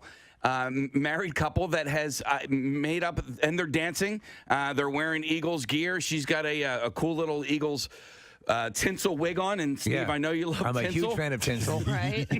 And they're making up their own Eagles song. So you hate this elderly couple because they've made up their own Eagles song? I think it's a lame song. So what? They're having fun. You know what? And you're right. They are having fun. But here, Marissa, pull the audio. She heard us talking about this in the break, so she pulled up the audio. I haven't heard this. I've just seen this video footage that we're watching right now. So here we go. This is them, and their Casey says lame Eagles fight song. Fly all the way up. Fly all the way up. Fly all the way up. Mm-hmm. Come on, Eagles, do your thing. We need a Super Bowl ring. The author of the Birding Pros Field Guides says that he has a few theories as to why. He says it is in line with a rise in outdoor activity like hiking, cycling, and backpacking. The pandemic accelerated this trend as restrictions on gatherings forced individuals outside and into more self-driven hobbies. And the very nature of birds is that they are everywhere, so people started experiencing exciting interactions with bird life at a level that wasn't present in the recent past. So that's what they're saying. So no, you don't have any binoculars or anything, right, Kathy? You don't have a telephoto lens. You're not really throwing all into this. No, no, not at all. I don't think there's any argument that's going to change Kathy's mind on this. But, listen, when I do see one that I don't normally see, I will make sure that I take a look and go, oh, wow, that's pretty cool. I saw, was out playing golf the other day and saw these woodpeckers that were very close by. I thought that was pretty cool. We have a woodpecker in our neighborhood with 2 houses over on a big tree. The sound is hypnotic. It's pretty wild. I know some people get annoyed by it, but I like to think that that's their head. Yeah. So do you guys try then to identify them? Not you, Kathy? No. I don't. It's too boring. The details are too minute on a lot of birds, and so I have in the past looked and tried to. Now I know the common ones that you're going to see all the time. We get the turkey buzzards and the turkey vultures, and obviously robins and cardinals But when you get to the smaller birds, like the finch-sized birds and stuff like that, with the finches and the parakeets and the sparrows and the cardinals, it's too hard to tell the difference. Right. I saw. I get red-tailed hawks. I saw you see the cardinal. Yeah. I saw him see that. Yeah. I was sitting next to him. So you're a cardinal. Wait a second. I You're love a cardinals. bird watcher. Yeah. I do try to identify them. I have a book called The Sibley Guide, and so it's really nerdy, but I sit down and I try and identify, like, if it's a juvenile or whatever species it might be. And we've talked about Hawk Mountain many times, and if you go to Hawk Mountain and hike there, you're going to see, 12 different varieties of hawks flying by and raptors and falcons and all that kind of stuff. And to me, I know that it's dorky and nerdy, but I like trying to figure out which one it exactly like is. what you like and do what you want to do. There's a board game out that was insanely popular. It was like the game of the year. It was a bird watching board game. Do you guys hear about that one? No. I hate board games. I know you do. Well, do you like birding? Are you a birder at all? I'm actually kind of. If I see something, I'll going to the is it the Hine Park near the airport? Heinz, yeah. It's amazing what you'll see there. By the way, I totally thought that was a dad joke setup of some Nope, type. not a dad There's joke. a board Not game out there that features birds. BORED. No, that would have been good too. No, it's called Wingspan, and it was the game of the year. What do you do? You play the game. You sink into depression. Yeah. You slowly sink into depression. Okay. I didn't know if you knew the gameplay or not. No, I mean, just heard of it. it's bird collecting and it's engine building and Players win by lapsing into a coma. Yeah, there you go. I went to the natural habitat area in Diamond Beach, or right by Cape May. Right. And it's pretty cool. There's some definitely, and they've got blinds and things that you can sit in. And I saw an osprey when I was out. I mean, when you see stuff like that, it's pretty cool. Yeah.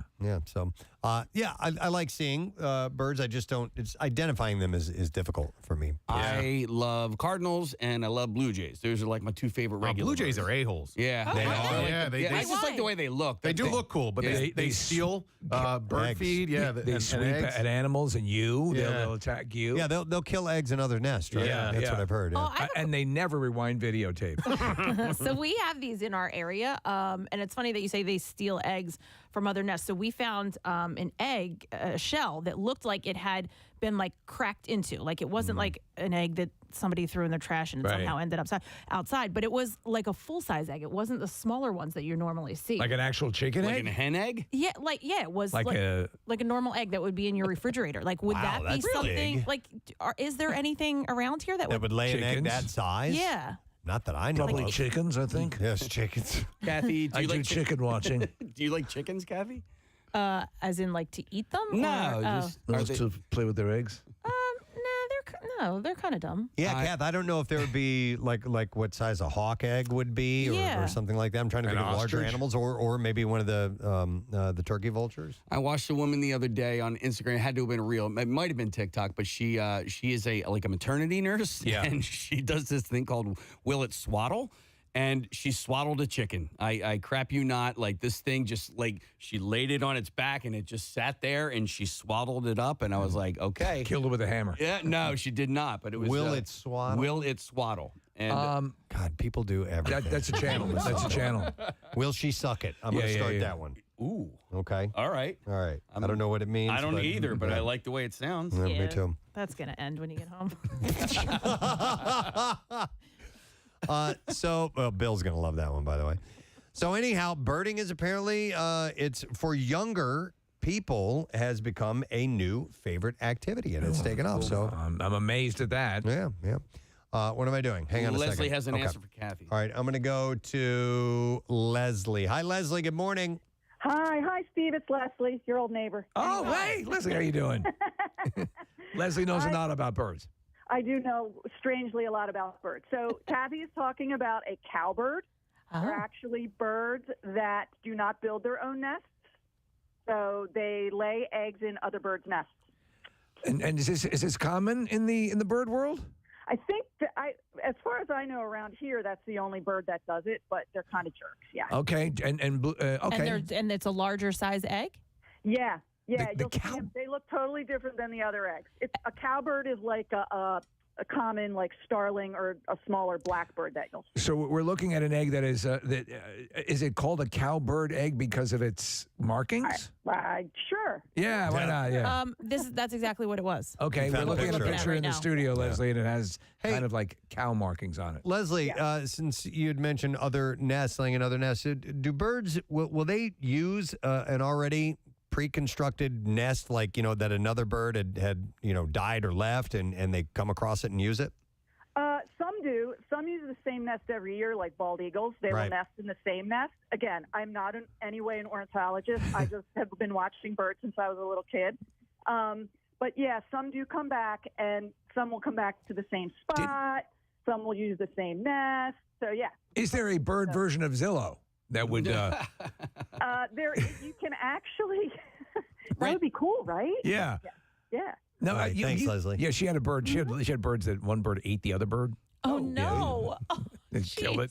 I went into the paint store that I used the wrong paint from the other day. I went in and the guy was working there and he had a giant TV screen and it was just an eagle in a nest. It was a live cam. Wow. And the eagle was sitting on 2 eggs and they're waiting for they're supposed to hatch within the next kind of fascinating. week. So it was pretty cool. You see that eagle that got rescued in the Schuylkill River a couple of weeks ago? Yeah, it had a busted wing, and it was down by Boathouse Row. I think. Somebody from 6ABC was covering it. Right. But yeah, it was like in the middle of the river, and it was crippled. It couldn't get anywhere, and so somebody was able to find it. They got it to the side, and some bird rescue was able to take care of the bird. Wow. It's a risky proposition, but they did it. Yep. All right, anyhow, it's a boring activity that a lot of people are participating in, Kathy and Bruce. Along with watching television. We need to take a break because we have the Bizarre File coming up, and then after that, Lewis Black is going to be joining us. So we want to make sure that we have enough time to fit all of that in. So we will take a quick break and come back in just a moment. So make sure you stay with us. We'll be right back. Get behind this, right? Fly all the way up. I agree with you, Kathy. Yes, they're having fun.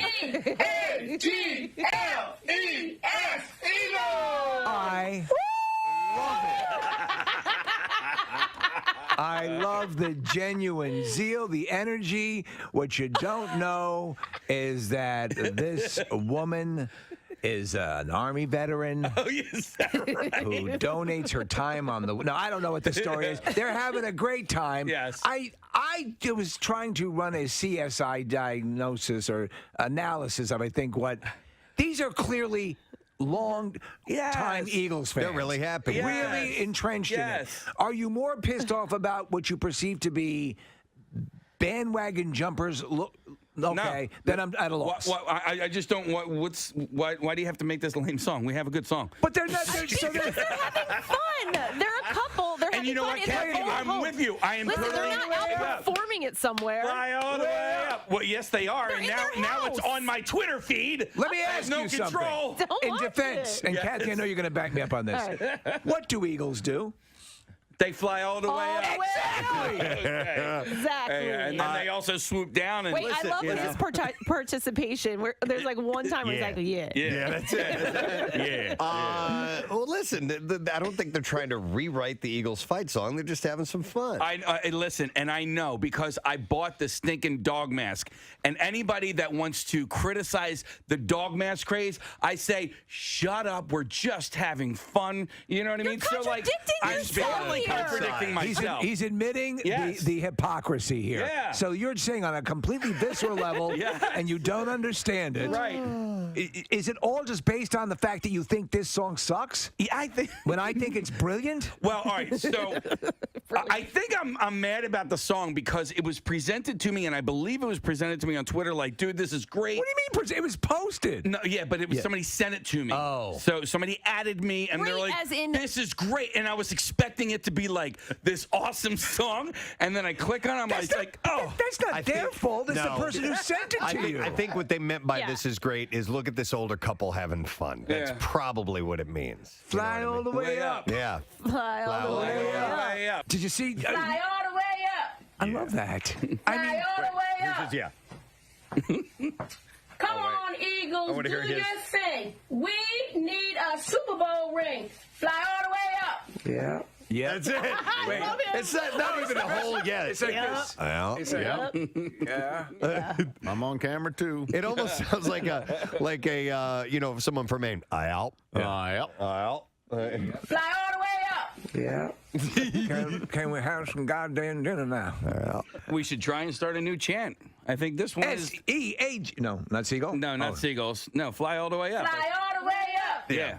Fly all the way up. Hang on, we have the actual. Fly all You've the come way around up. on this, haven't you? We have the. Fly all the way up. I think we have the song that Right. that inspired the Come whole thing. on, Eagles, do your thing. We need a Super Bowl ring. Wait, here's Fly all the way up. best part. Yeah. Yeah. I love it. It's just, I've been with this woman for 33 years, and every day is a living hell. Here we go. Shorty, what you want? I got what you need.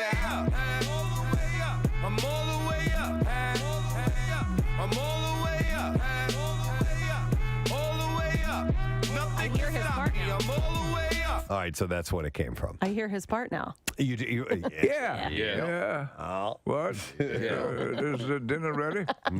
Yeah. They're an adorable couple. They're having a blast. Yeah. Well, I think that is the guy filming. The guy in the background, I don't think he Doesn't ever does say anything. I don't think he does He anything. is dancing. He is dancing, Yeah. yes. Yeah. He's got some moves. Is this song done now? Did we win the Super Bowl yet? Yeah. Have you seen these tattoos that people will get of waveforms? Of what now? And you can use an app on your phone that reads the waveform and actually plays your tattoo. A gal got a tattoo, a waveform tattoo of the last voicemail that her grandmother sent her, left her before she died. That's freaking wild. And it was like, hey, honey, just want to call and say hi. All right, I'll talk to you later, something like that. And so she took the digital waveform, which any digital audio equipment, you visually see a waveform, and they managed to tattoo it. Here's a video of it up here on the monitor here, Steve. And they tattoo it on their skin, and then you hold this app up to it, and it reads it and plays it. How in their voice? In their voice. Shut. Because the waveform is precise to the to the tonal quality of the voice. And it's amazing. Now, my question is how long is that going to last? That tattoo is eventually going to, bleed a little bit in the size. Hi, sweetie. I just called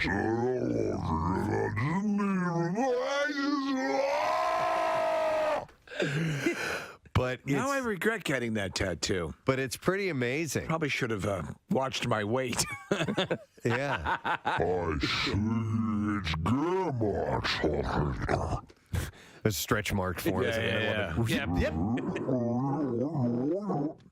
Yeah, put it in a spot that's not, put it like on your gut or anything. Yeah, like that. something that's not going to expand or contract over time. Isn't that cool? That is cool.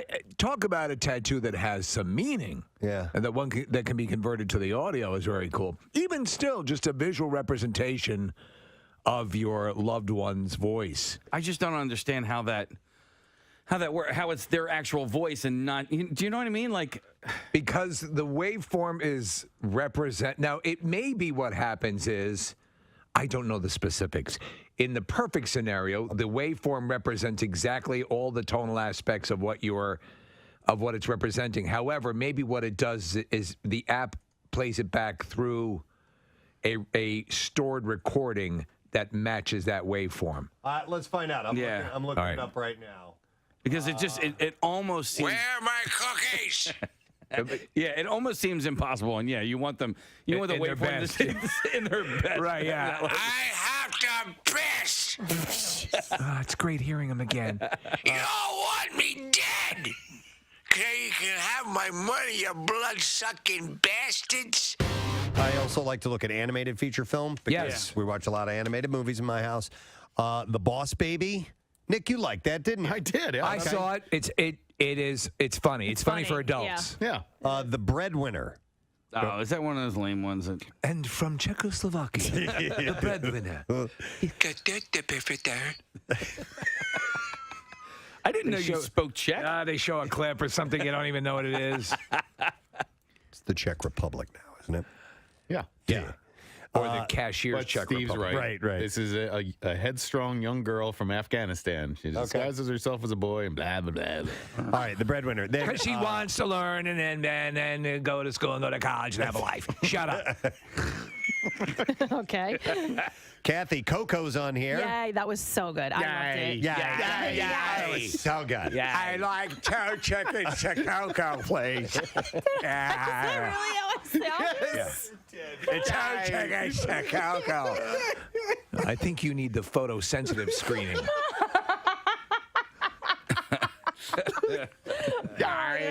It's fine. I hate myself. I like Coco. So Coco's on there. It was very good.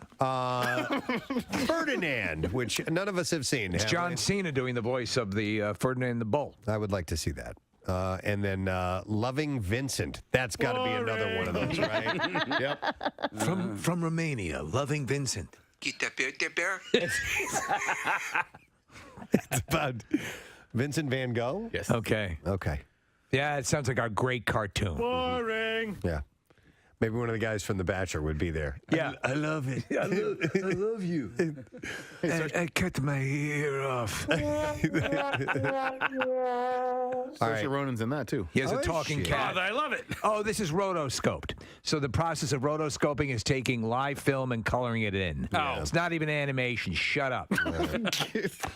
All right, stop me on a category that you care about. All right, foreign language film, film editing, production design, costume design. Ooh.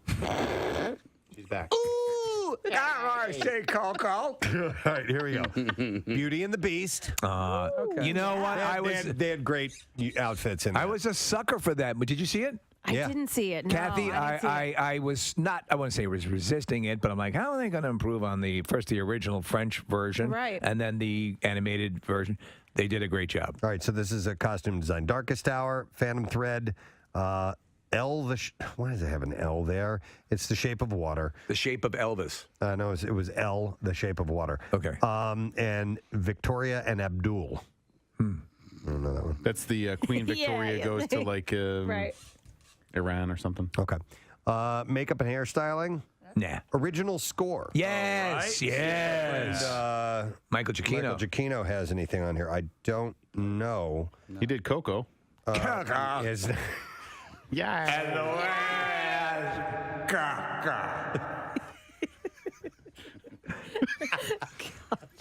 And now, ladies and gentlemen, from the Preston and Steve Show in Philadelphia, Kathy Romano. The world of animation is a wonderful world. All right. Here are the original score. Dunkirk. Lisa Marie Presley. Wow. Lisa Marie turns 50 years old. That's today. right. It's little Lisa Marie. Yeah, little. It's okay. It's okay. She's 14. Well, it was a different time. It was a back different then, yeah. time, man, when you could date a 14-year-old and have sex with a monkey in the room. Well, this is his daughter. This is the king's daughter, Lisa Marie, not Scylla. Scylla, yeah. So I get them all confused. I know. But she is, she's turning 50 years old today, so it's a big one for her. Now, she was married to Michael Jackson and Randy Keough.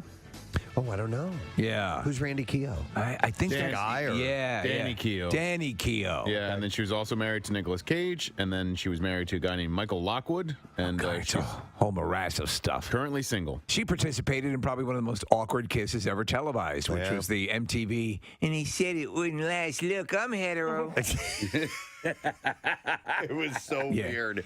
It was so weird.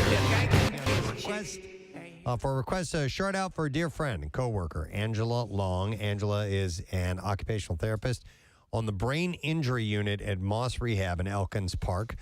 She is currently on hospital bed rest prior to the birth of her first son, who we've been affectionately calling Peanut.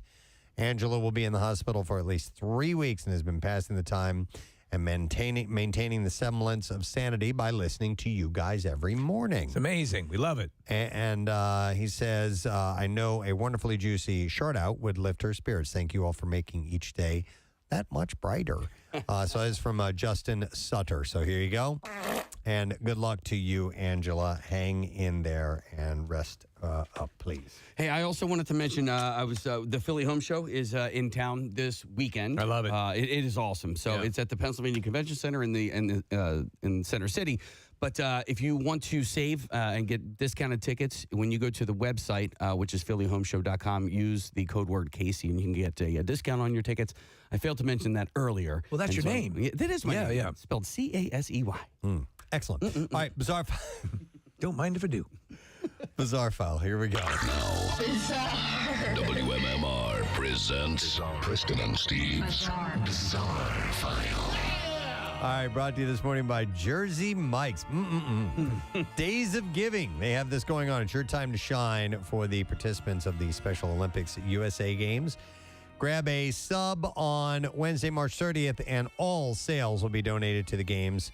Jersey Mike's, be a sub above. So, more animal stories. Oh, wow. A fearless dachshund rushed to defend her owner when a massive moose charged at them. Oh, I saw this footage. It's amazing. Tyler Henderson and his dog Reese had a lucky escape when the huge animal ran at them just outside of their home in Fairbanks, Alaska.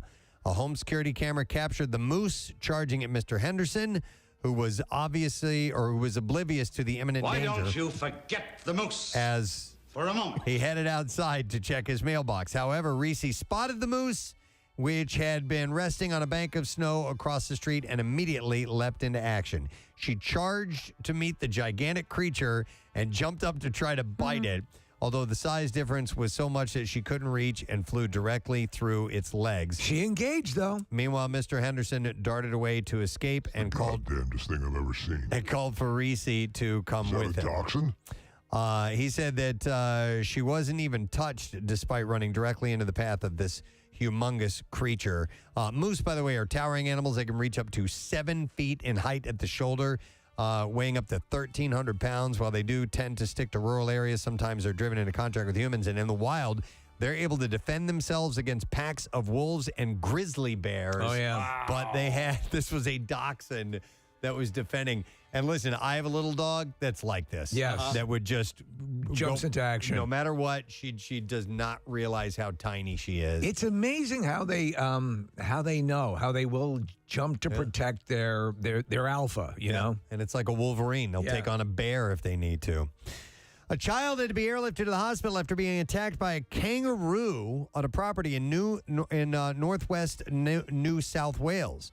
The 3-year-old girl suffered serious lacerations to her head, back, and arms. A kangaroo. They can get vicious. Was seen on the back porch where the child was before she was injured. Paramedics treated the girl on the scene. She suffered a number of deep lacerations, including a wound to the side of her head as a result of this attack. And they have nails. They do. So they stabilized the toddler before calling for a rescue helicopter. The girl and her mother were airlifted to the hospital in a stable condition. The attack comes after a Victorian teen was seriously injured when a kangaroo jumped onto her motorcycle. Jemima Song and her sister Isabel were riding on a farm when the animal sprung from the trees and onto her front wheel, throwing Miss Song off of her bike. She spent 10 days in the hospital with ruptured organs and a fractured spine. Hell with that. Doctors expect that she will make a full recovery by the end of April. But yeah, once again, it was a kangaroo. Yeah. All right, as in North Carolina, of course, a local shelter dog is looking for a soft landing after being dumped by his owners for being gay. Oh, it was a dog.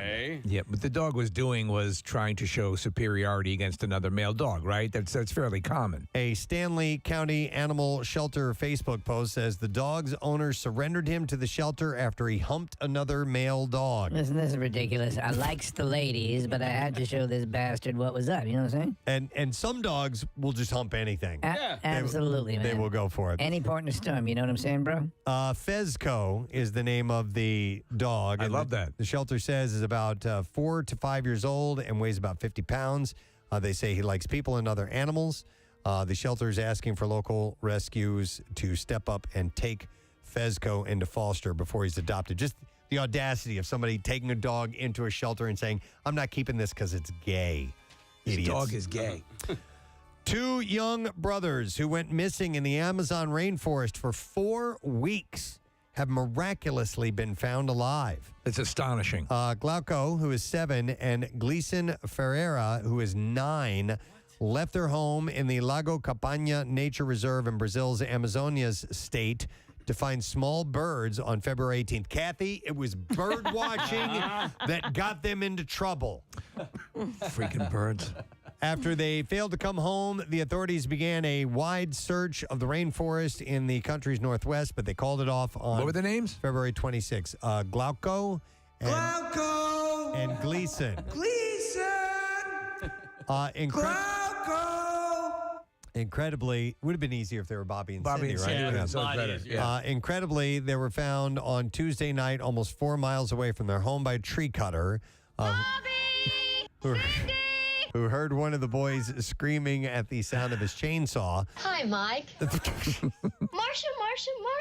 Well, they're all out there. The man. That episode was on, by the way, over the weekend. Which one? The one where they're out in the Grand Canyon. Oh, the Grand Canyon. And the Indian. as stereotypical as you get, Mr. Brady, you have large tribe. Yeah. By the way, we have the whole audio of them going back and forth, and there's one where Mr. Brady's voice gets kind of warbled. I don't know if you remember that case. I'm sorry, I've been drinking a little. Blobby, Wendy, Blobby. So they were found, and the man found.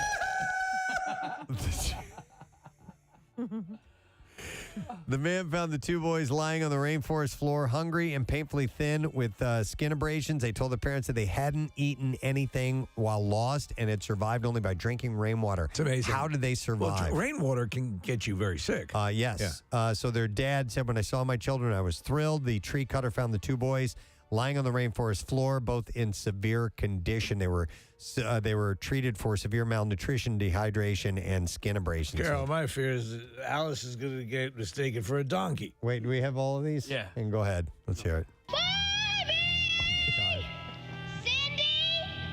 It goes on for a while. Bobby! Yeah. Cindy! I think the whole family, they get each one of them saying, Bobby! Yeah, Bobby and Cindy. Bobby! Cindy! Oh, man. Hang on, this is it, I think. Cindy! No, maybe not. All right, another time. Oh, man. Do you want me to keep going? Yeah, there's only... Answer. Please. Answer. Here it is, I think. Bobby! Yeah, that was it. That was it. That was the one. Crying. Hang on. Bobby! Hang on. Bobby! Come on, goddammit! All right. Oh, God, I hate you so much. Ruining one vacation a year. God, I hate you. Please be dead. Please be dead. Please be dead. If you don't get here now, we're not going to Hawaii after this. Because I think they went there first. Yes. Oh, they went to, I think the first vacation they ever took was to that amusement park. Remember where? I don't remember that one. Greg lost the, there were plans that had to be delivered. Mike was talking to some developers at the park, and they lost those on a ride. Oh. No, I don't even remember. And was that like a, I think was that that a might have been before multi-parter this. like this No, one was? just a one. Oh, okay. Yeah. It was a one-off. All right. Bobby! Sorry.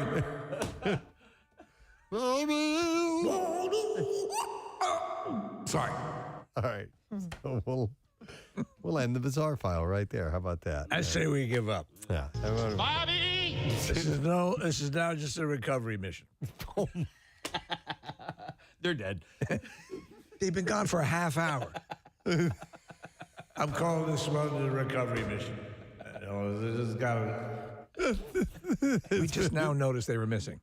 It's been a half hour. We just got here 40 minutes ago. How did you lose them so quick? Daddy's got a drink. Oh, my God. Wow.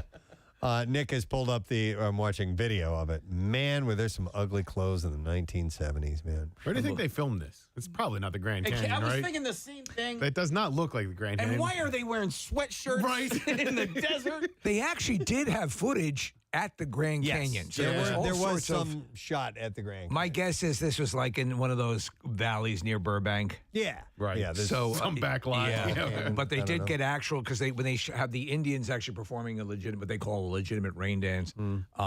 They're there. They're clearly at the canyon.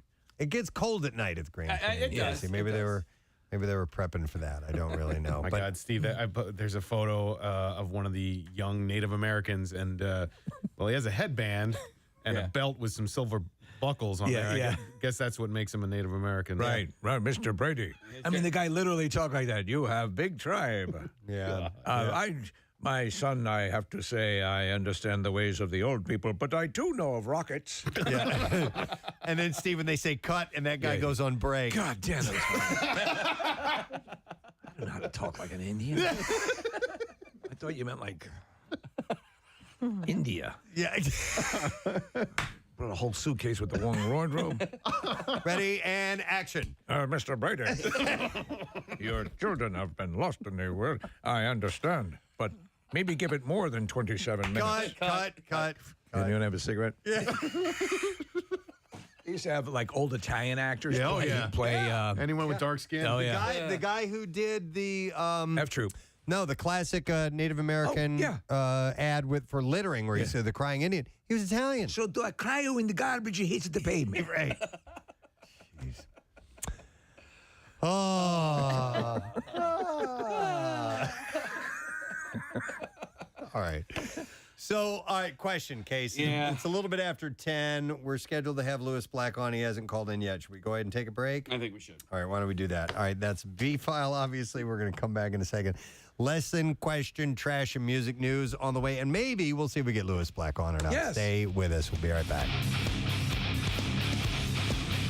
Preston and Steve on 93.3 WMMR. Young Steve Morrison.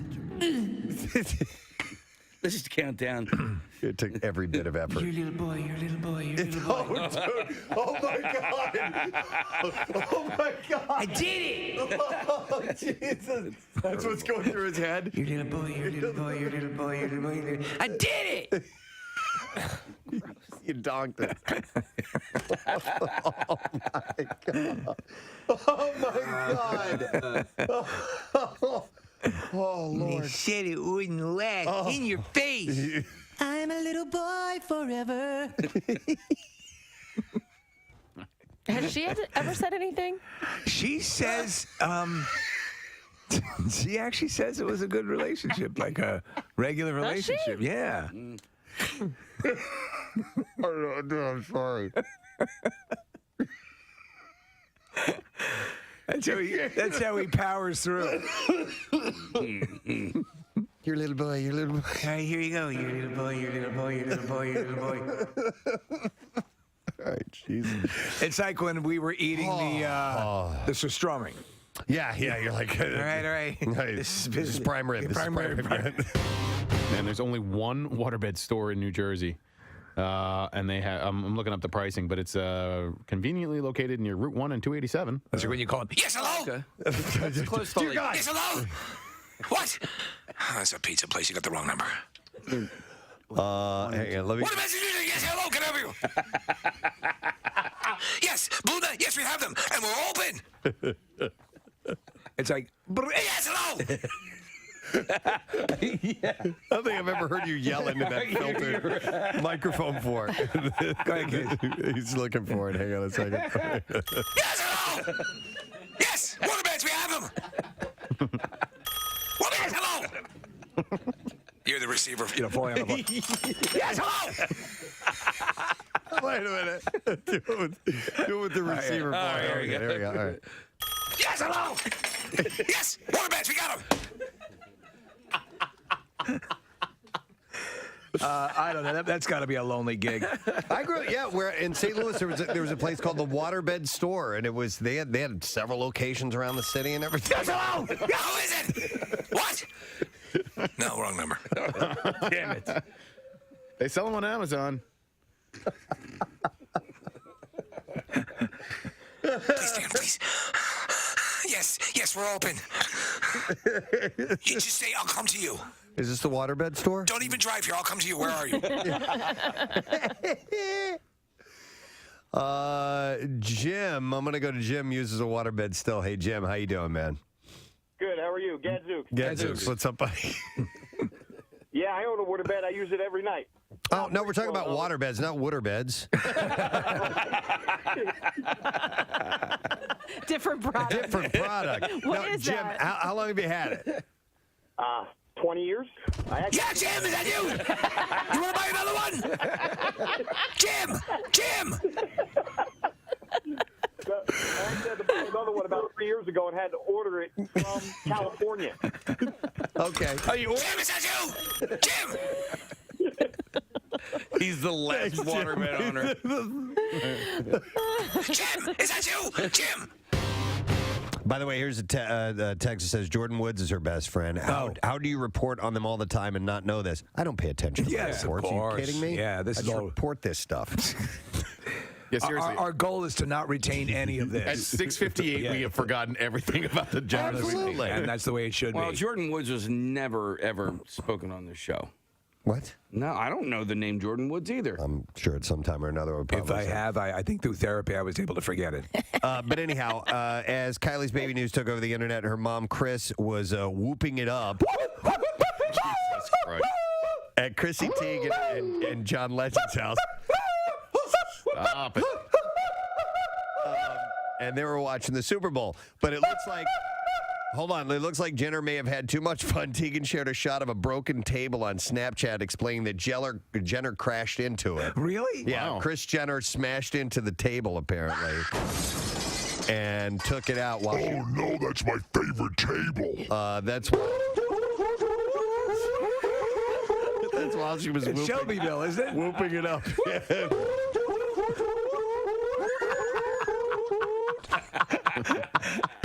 Our next guest is an accomplished writer and director. A couple little things you may have heard of before, like Loopers and Star Wars Episode 8, The Last Jedi. Yeah. And you want me to play his case? There you go. Need a fanfare when we bring somebody on board. But he is here to promote the film Knives Out, which is star-studded, looks really, really cool. Please welcome writer and director Ryan Johnson. Thank you. Hey, Ryan, how are you? I'm doing great, Preston. Thanks for having me. Absolutely, man. We're excited about this. Tremendously. We're fans of the murder mystery, the whodunits, and all that, and you just don't see them that often. And this style, because in the vein of Agatha Christie, and in the vein of 12 Little Indians, Murder on the Orient Express, the Hitchcock, that sort of stuff.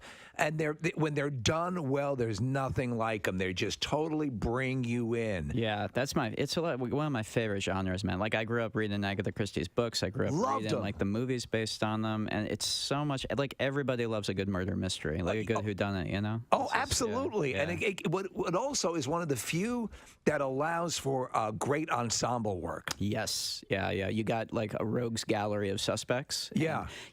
The idea with this movie was let's do a star-studded cast. It's kind of like old school like that. Let's have it be so like everyone who pops up on screen, you're like, oh, it's that person. Let me rattle off the names, okay, for those who may not be familiar. Christopher Plummer, Daniel Craig, Chris Evans, Jamie Lee Curtis, Michael Shannon, Toni Collette, Don Johnson, who's been doing some great stuff. The Watchmen. Yeah. Frank Oz, even. Yeah, we got Frank in there. Awesome. Christopher Plummer. The great Christopher Plummer. The legend, yeah. And it's exactly, also you get a chance to, with a cast like that, and Jamie Lee Curtis, I think, I remember when I first saw the original Murder on the Orient Express, and that actually got me reading Agatha Christie. You can high concept characters a little bit. You know what I'm saying? Absolutely. They're just on the verge of caricature. You can really, and that's the thing with this. It's a fun movie, and the cast, all of these stars, they just showed up ready to play. I love. They're having a blast. I love Daniel Craig. And Chris Evans looks to be.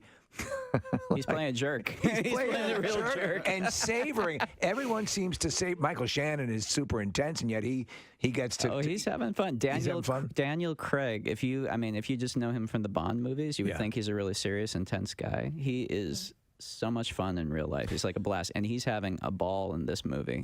So what's it like? I would imagine you have scenes where everybody's in it at the same time. Those are my favorite ones. What's that got to be like? That where in between takes where these people are just kind of it's got to be fun. It was a party, man. Yeah. And also, we shot in a house in Massachusetts. It's like in a murder mystery mansion, but we were in like a real house.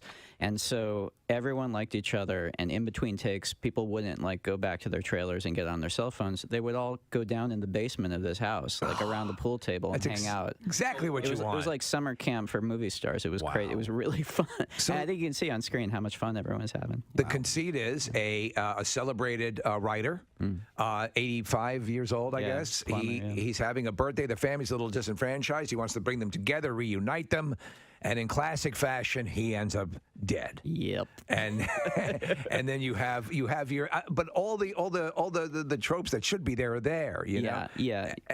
In a lot of ways, it's very traditional. Yeah, exactly. But then it also throws some curveballs at you. And the big thing it does, a lot of times when you see Agatha Christie adaptations, I love them dearly, but they're period pieces. Yeah. This is set today. It's modern, and all the characters are modern types, and so it's very much updated for 2019. And you're inherently you have a good sense of humor, and you see it permeate all your work. And I think a lot of times people forget that the original Agatha Christie stuff and the original original Hitchcock always had a sense of humor. Oh yeah. I remember there's a scene in Frenzy, the movie Frenzy, where they're sitting having a meal, and the meal is supposed to be analogous to the, and it's just funny, and all that stuff works, and that makes it even more, to see. Absolutely, yeah. Well, and Poirot, Christie's Detective Poirot. When Peter Ustinov, he's my favorite Poirot. I think you're right. Back in the day, and he got the clownishness of him. I think Albert Finney was a little hard to understand. I love him. He's going all out, man. But I mean, I think Branagh's Poirot is terrific. Yeah. But Ustinov and David Suchet is terrific. Ustinov is my favorite, though. And there's something funny about they're having fun with these characters. Oh yeah. Well, Steve had mentioned a movie the other day that I loved, and I run into very few people who remember it, but was Murder by Death. Do you remember? Oh God, yeah, of course. Such a hilarious movie. Now it's a little more slapstick, Yeah. Neil Simon wrote it. It's like it's more like Clue. It's more like a parody. Right, and he was a fan. He was a fan of that. So your one of your works, which I love, is Brick, which has everyone always says a casual hand. Sort of. That song has stuck around forever, mind you. It carries a lot of weight. It is no easy task. March Madness continues today at noon. The first matchup will be the Killers, who Steve and I recruited. Yes. Against Jackie Bam Bam and Brent Porsche. Korn is who they chose. So that'll be an interesting one. Then at 1 o'clock, you have AC/DC going up against Journey. And Journey is us, Steve. We have Journey. We listen. And then, I'm sorry, Pancake and Pierre have AC/DC. We made some strategic calls. We did. Yeah. Yeah, you don't get every single one you want, but listen, on a personal note, I love Journey. And if you're a block of Journey, right? One of my all-time favorite bands. Yes, maybe. Possibly. It's AC/DC they're going up against. No, I don't think we have a chance in hell. 2 o'clock, Dave Matthews Band. That's Jackson and Sarah, and they have the Offspring facing off against them with Pierre and Pancake. And at 3 o'clock, rounding out Pierre's show, is David Bowie against Kiss. So you get to vote. You get to let us know who's going to win that. Dodge Chrysler Jeep Ram City brings you the March Madness. So round number 2 starts today at noon with Pierre Robert. This weekend at the Miriam Theater, you will be able to see one of my favorite comedians. I love this guy. He's just the best. We've had the opportunity to talk to him on a few occasions. He's always great. Tickets on sale at kimmelculturalcampus.org, by the way. And we are very happy to welcome this morning Mr. Lewis Black to the show. Good morning, Lewis. Oh, wait a minute. Hold on. I didn't have the button turned on. There we are. Lewis, are you there? Yes. Yes. Thank you. Sorry about that. Sorry about that. Hey, real quick, Lewis, I wanted to let you know earlier on the show, we had Jeff Foxworthy on, and we mentioned that we were going to be talking to you later on, and he said to tell you that he loves you and to tell you hello, so that just want to get that out of the way. Oh, that's very nice. Thank you. No problem. And you know what? He had a chance to give us a little history on how he got started, and he was kind of talked into doing, it wasn't an open mic night, it was actually a contest of some type by some guys that he worked with. When did you get yourself up onto a stage, grabbing that microphone, deer in headlights, that whole thing? How did that start for you? Well, that was I wasn't even planning to go into it, or I did it just because it'd be an interesting thing to do. It was summer. I was at the University of North Carolina at Chapel Hill. I was hanging out there.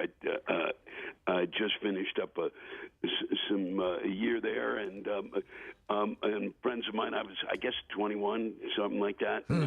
Friends of mine had a band. There was a place called Cat's Cradle, which is still in existence down there. It was a great room for music, and the band. It was the Cross Reynolds band. They they said, "Why don't you come in and do some stuff in between?" And because I was one of those people that people would say, "Oh, you're really funny." It's that thing that people always say, "I can do that." Yes. But I didn't say it. They said it. Okay. So I thought, well, I'll give it a shot. It had worked in a living room. Sure it'll work on stage. No, yeah. It's horrifying. Oh, yeah, you're so right. Years ago, I did stand up for a while, and you'd see open mic nights, and listen, everyone has their impetus for getting up there, but when you'd hear someone say, "Well, at the funeral parlor, I crack them up," and I'm like, Yeah, but are you charging admission and drinks? When people somehow, when the wallet has to open up for them to come in and experience what you're doing, it's a whole different complexion. Yeah. Plus, plus there's a big difference. Because the audience, you realize after a while, is on your side. Yes. But it takes a long time to realize that. But you don't realize that when you get up there, and so when the audience, as soon as the audience gets just a whiff of blood, they just come at you like sharks. All right, well, if it was horrifying, then what dragged you back up another time to keep this whole thing going? That's one of the things I think that gets why do people end up doing this?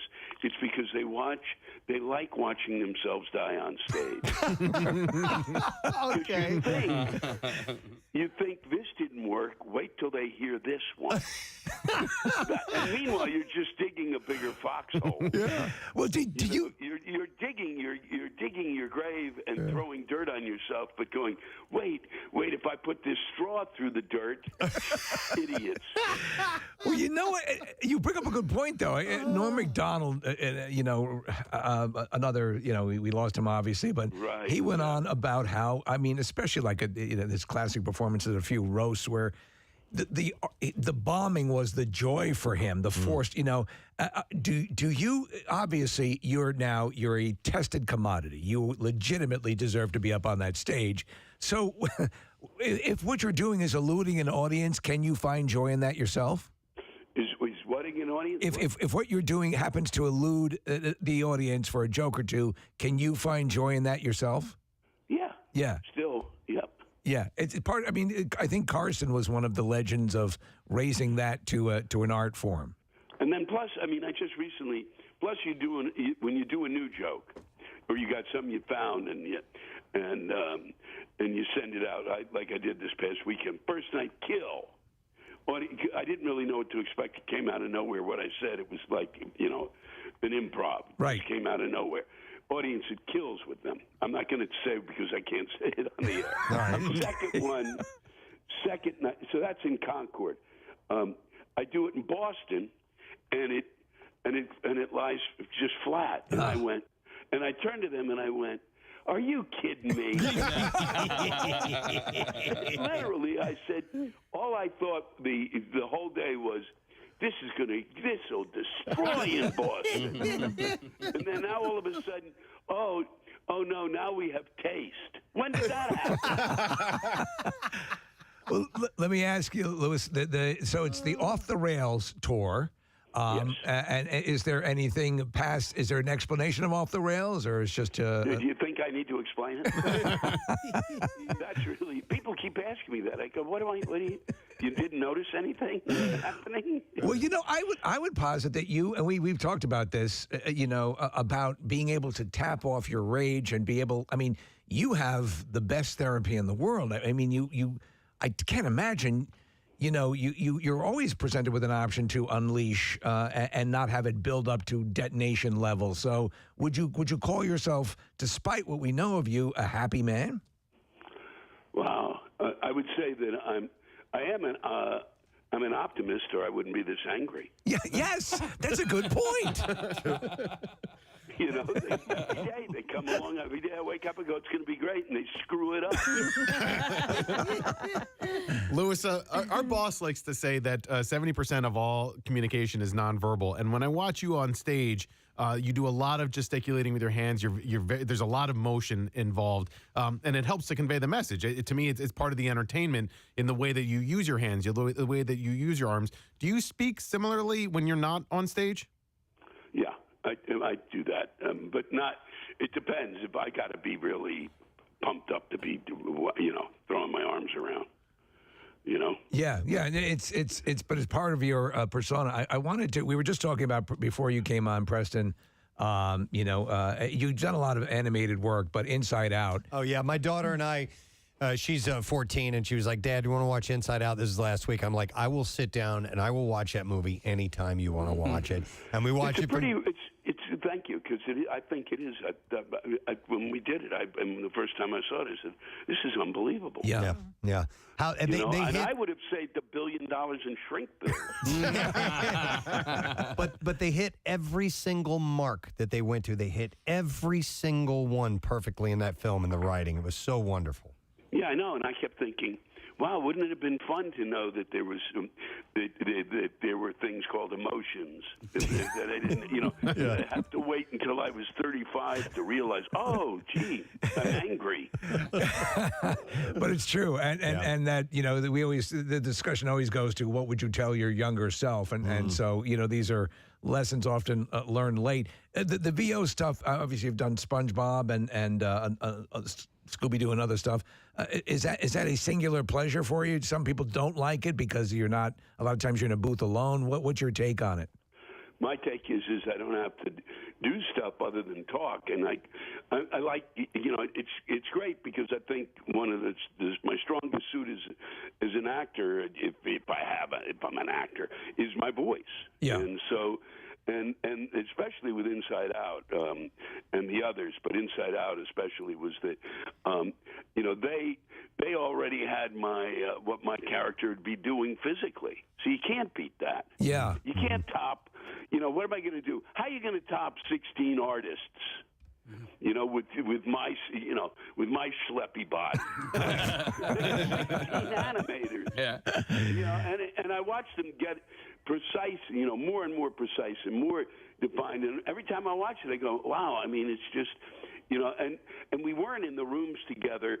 And people go, how did they do that? Because it was in a sense it was better we weren't in the rooms because they knew what they wanted these characters to do physically. Right. There's another, and I haven't seen the show, but it's called Devil May Care. But I'm intrigued by the character you play, Atheist Steve. Yeah. It's me and God, I can't think of his name. It's a pretty twisted. You don't want your daughter watching. Okay, all right, fair enough. Well, it says here, the devil hires a social media coordinator to rebrand hell as the ultimate place to live. Yeah, really, it's pretty sick. That's all right. I'll put it on the not daughter list and watch that sometime. Yeah, don't you watch that on your own. I was it's great you're on because there was a list and it was I forget what site it was on one of these movie lists and it was sort of suggesting that these films that they had listed had now come into cult status, and the movie Accepted was on that list, and I forgot that movie had Jonah Hill, Justin Long, it had Blake Lively, and you in it. I mean that they all went. And they all went on to have billion-dollar careers. Didn't they? It is a fun movie, though. And no sequel. Every other movie, kind of like, oh, here's a dippy movie. Let's do yada yada 2, yada yada 3, yada yada 4. This one, terrific. Oh, we can't do it because everybody's doing their own thing. Well, screw you. I'm not. Get a whole bunch of other kids. I'll keep running the college. Oh, God. Hey, Louis, I saw you. I saw a bit you did years ago, and I couldn't quite tell if you were serious or not, but it was about playing golf. And is golf a part of your routine? Do you like to play? I do, because there's a level of self-loathing I can achieve. Yes. That seems to be true. You're one of the people I would love to go out and play a round of golf with. I can't imagine it not being a great time. It's fun. I mean, now I kind of have calmed down and realized that it's not going to happen. It's not right. It's not going to happen. Try as you may, it's not going to happen. Exactly. Yeah, I mean, and the sad thing is that I recently had, the TPC Sawgrass. Yep. The one where they have that island, where they just had on a couple of weeks ago. They sort of put some people on the air who were listening, and they sort of put them to bed. And so they got this island green, and I played there, and I had a phenomenal round. Okay, I mean, one of the best rounds I've ever had. Yeah. And I thought, we've done it now. I got focused in. I've got a real sense of the game. The last 5 times I played have been. I might as well have been playing without arms. I might as well have the club in my mouth. Thus is the game. All right. Well, listen, man. We know you gotta get out and do some other things and take off. But listen, we love you to death. Saturday, 8:00, the Miriam Theater. That's when the show is. KimmelCulturalCampus.org to get your tickets to see. And also let the folks know, and the folks should know we're doing a live rant is due. Oh, okay. Excellent. So And after I do the show itself, I'll come back on, and folks can start writing in now. There, if they go to lewisblack.com, that folks in Philly, I will go to those rants first. You know, whatever's on your mind. It doesn't have to be about something serious. It can be about pickles or peanut butter. I don't care. Something personal. Get something that really is irritating you. Get it off your chest, and I'll read it. I love it. Excellent. All right. Thank you, Lewis. We'll talk to you down the road, okay? Oh, thanks a lot, guys. All right. Take care. Lewis Black, guys. I love him. I could listen to him talk all day long. He is just the best. He's we talk about this delineation often. He is a legitimately, intrinsically funny person. Yes, He doesn't have to ramp it up to be funny. Yeah, just him being him is funny. I love it. All right, so we got to do the lesson question for today, and we have to give away a 4-pack of tickets it's going to be in the Bevy Long Drink Party Zone when the Wings play against the Buffalo Bandits on Thursday, March 31st. These are like coveted seats, okay? All right. So the question we are going to go with, Steve's stage name is Steve Morrison. What's his real name? 215-263 WMMR. It was a quick little throwaway line from earlier this morning. Steve's stage name is Steve Morrison. What is his real name? 215-263 WMMR. If you were listening and you know the answer, well, you need to give us a call because we got a prize on this end waiting for you. 215-263 WMMR. The trash business is a gold mine. 93.3 WMMR with Preston and Steve's Hollywood Trash.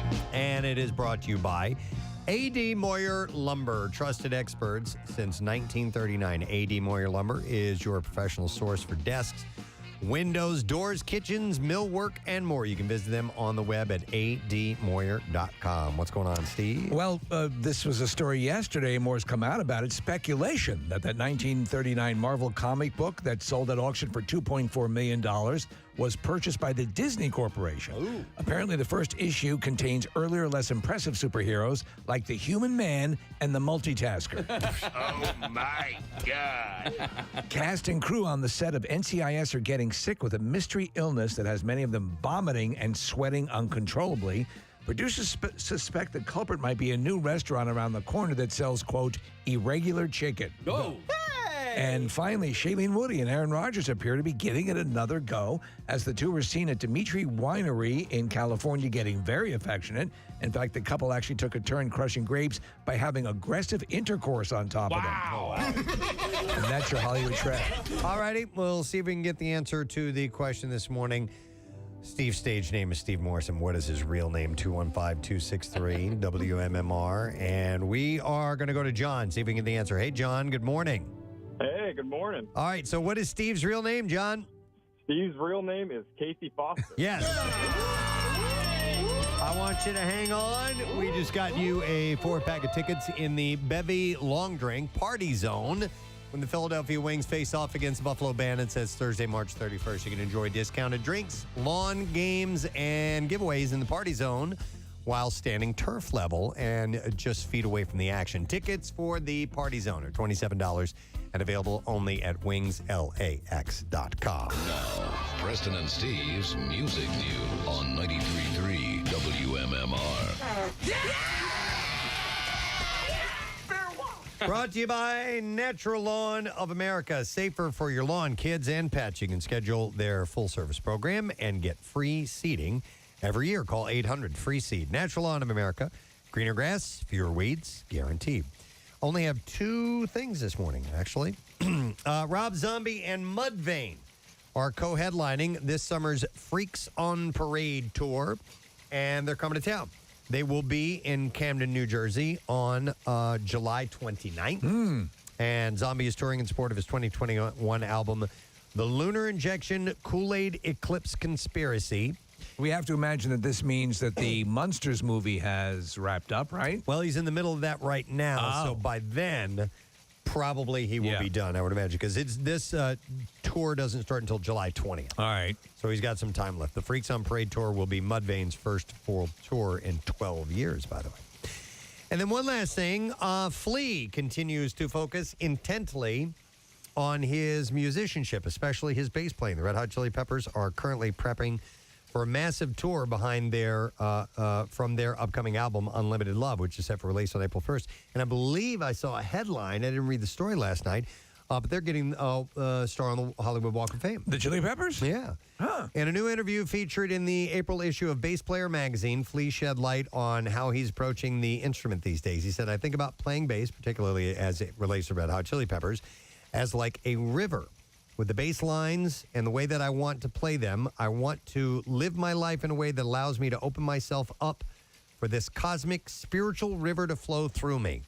I can unleash it however it needs to go, like when when it needs to be violent rapids, when it needs to be a calm, still pool. However, I can serve the chords, the melody, the rhythm, and the harmony, and I'm going to be loose and free and let it flow. What the hell are you talking about? Now, as a lifelong musician, Flea's only ambition is to improve his playing. That's commendable. I love after it. all this I love point, it. right? It's the same thing with me. I mean, listen, I don't play in a band. I just do it for myself, but I am constantly trying to improve. I always want to be the best that I can possibly be. So I practice all the time. And that's his mindset, and I love that. He said, I want to be better.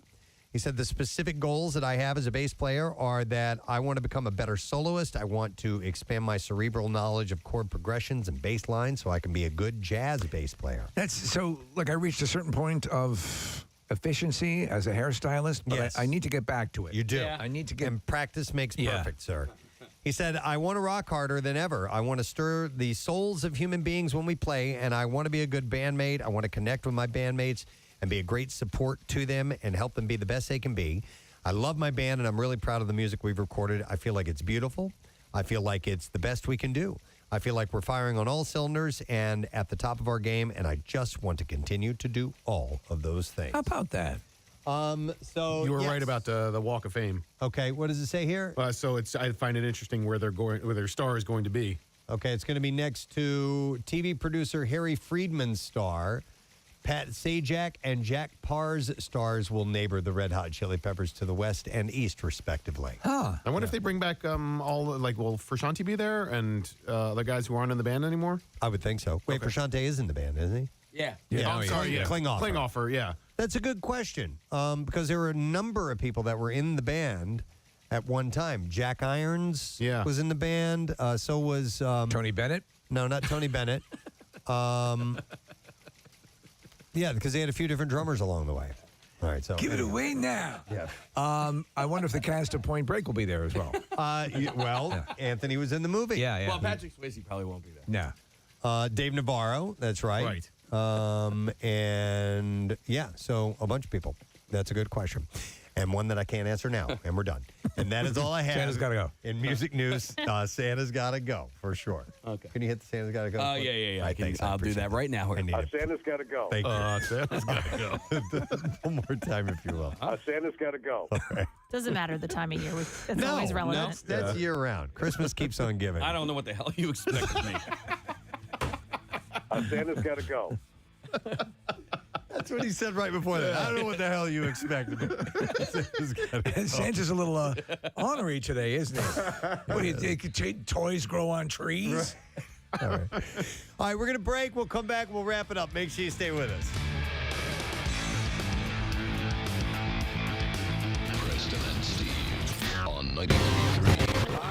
Thank you very much, Ryan Johnson. Thanks, guys. Thanks for coming by. Appreciate it. Now, let's do the B5. WMMR presents Preston and Steve's Bizarre File.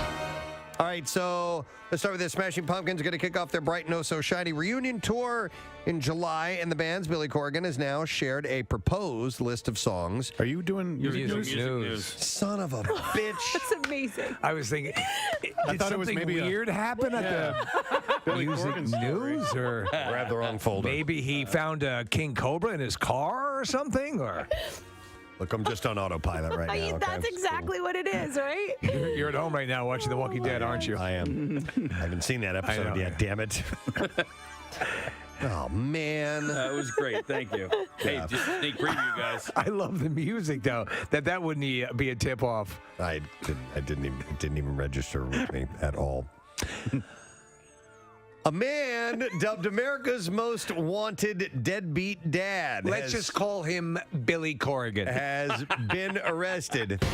There were a number of missed calls in my life that actually led to opportunities, and you always have to keep your radar open to the fact that there are things in play that you haven't even seen yet that will reveal themselves to you. You just have to be receptive to it. It all starts with this girl giving me the clap. The clap. That's where it started. You were saved by a social disease. It all starts with that. All right, so tell. This girl gave me the clap.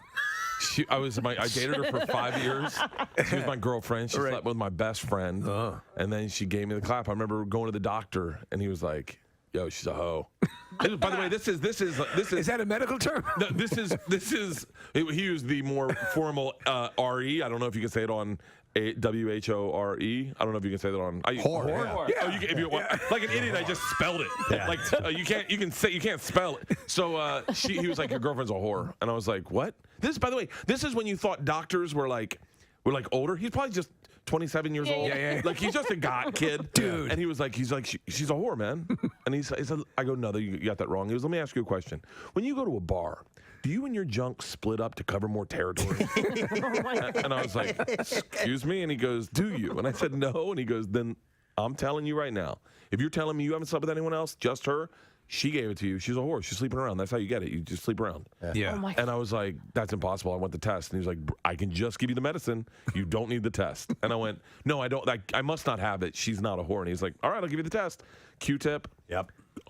Yes. I remember saying, brace yourself. And I held on to the thing, and he did it, and I was like, she's a whore. She's a whore. And then I went to her, and I confronted her. And I said, yo, I have the clap. You gave it to me. And she's like, no, that's impossible. And then I said what the doctor said. Let me tell you something. When I go to the bar, me and my junk don't split up to cover more territory, okay? And so, but if that girl hadn't done that, because I told that girl I wanted to be a comedian. I laid in bed the morning of the Miami-Florida State game, and I said, I think I want to be a comedian. Because right after Russia, I'd gone to Europe, and I backpacked, and I ran into a group called The State. I ran into them in Greece. Yeah. We all partied in Greece, and I met them, and I said, how do I get into comedy? And David Wayne said, just write all the time, write down jokes. Anything funny, write it down. And that whole summer, I said, I was funny traveling. Everyone liked me. Thought I could make people laugh. And I was like, I'm going to be a comedian. Came home. First week back, have sex with her, laying in bed, Florida State, Miami game. I say, I think I want to be a comedian. And she was an actress, still is. And she was like... Not somebody we would know, is it? No. Okay. Regional theater, stuff like that? Yeah. And so that's what we're calling porn these days. And she goes, oh, honey, you're stupid funny. You're not smart funny. To be a comedian, you have to be smart funny, and you're stupid funny. Wow. So you cannot. And this is from the whore. This is from the whore. Oh. And so I was like, oh, okay. Never tell anyone your dreams. I get the clap. I then break up with her over the period of you know how those breakups go over 6 months. Yeah. And then I start dating this girl who's, by the way, I love her, but just an oblivious idiot. Yeah. Like I told her I wanted to be a comedian. She's like, you should do it. Like just invest everything in it. Why wouldn't you? Right? Oh my God. And I just ran into her last week in wherever I was in Charlotte, North Carolina, and she's like, I'm so happy you followed your dreams. And I was like, I'm so glad you did not see the pitfalls in life that everyone else sees. Yeah. Like she was just like, do it. Why wouldn't you? I didn't want to be a shot girl. And I was like, dream big. Oh, she went to New York to be a model, and she's attractive, but she's not like a model. Yeah. But I remember not a New York model. And she just walked in and she's like, I want to be a model. And I was like, man, I wish everyone had more of that. Yeah. But if it wasn't for that girl to just give me blind confidence. Yeah. That I don't think. I mean, by the way, my first whole year of stand-up, I did not know. I was just doing all the jokes like Angry Sanchez, or I didn't have comedy. I wasn't doing comedy. Yeah, you had little segments, but yeah, you know that's. And then Will Smith discovers me, and I'm like, so glad I did this. And then you move to LA, you get a TV show, and then that's how it goes. Yeah. Oh, thank you so much for not knowing about life. And now you understand like the weird science behind comedy. You know the efficiency of words and all that. Oh yeah. I get blown away. I get blown away sometimes by just that, like those little coincidences in life that send you on a path, and then you go, God, what if I hadn't done that? When I did stand up, I learned, and I did it for about 10, 11 years, and I really enjoyed it. But I knew it was actually radio that stepped in out of the blue and became a thing that I just loved because it allowed me to do comedy in a different way. But the refining and there's a joy in that with stand up and having things fail and having if you can have fun on stage regardless. Even if something's tanking and you're enjoying. Carson was an expert at having fun with tanking. You got to be cool with the silence. Right. I went up one night in the store and I was just trying to write. Yeah. And I was bombing and then someone just goes. Talk about Anne Frank. in the audience. And then I go, I used to think Helen Keller and Anne Frank were the same person. Right. And it kills, right? Yeah. But I never knew. I didn't know that was funny. I thought I was an idiot. And then they laugh, and I was like, yeah, I found out the Anne Frank house, they're not. And everyone's like, what? I was like, yeah, you didn't. And I tell the story, and it's very simple. I thought they were like, you want to go to the Anne Frank house? I was like, yeah, we'll get a bag of weed and get high and we'll laugh. And they're like, laugh? I go, yeah, put a plunger in her toilet, chuck it up. And they're like, what? And they're like, I don't think you can go to her bathroom. And they're like, you can see the closet they kept her. And I was like, they kept her in a closet? Oh, dude. I swear to God. And they're like, yeah, the Nazis are looking for her. I go, the Nazis? You're telling me, I go, how many times did this chick roll snake eyes? Can't see, can't hear, can't talk, locked in the closet, Nazis are looking for her. And so I tell this on stage. I get off stage and Rogan's like, please tell me that's in your act. I go, no. I was like dead serious. I go, I'm being dead serious. And he goes, that is the funniest thing. He goes, are you being serious right now? I go, I'm being dead serious. He goes, when did you find out they're not the same person? I go, at the Anne Frank house. We're high as crap. I'm telling Helen Keller jokes. And I'm like, she had a dog, right? And they're like, what?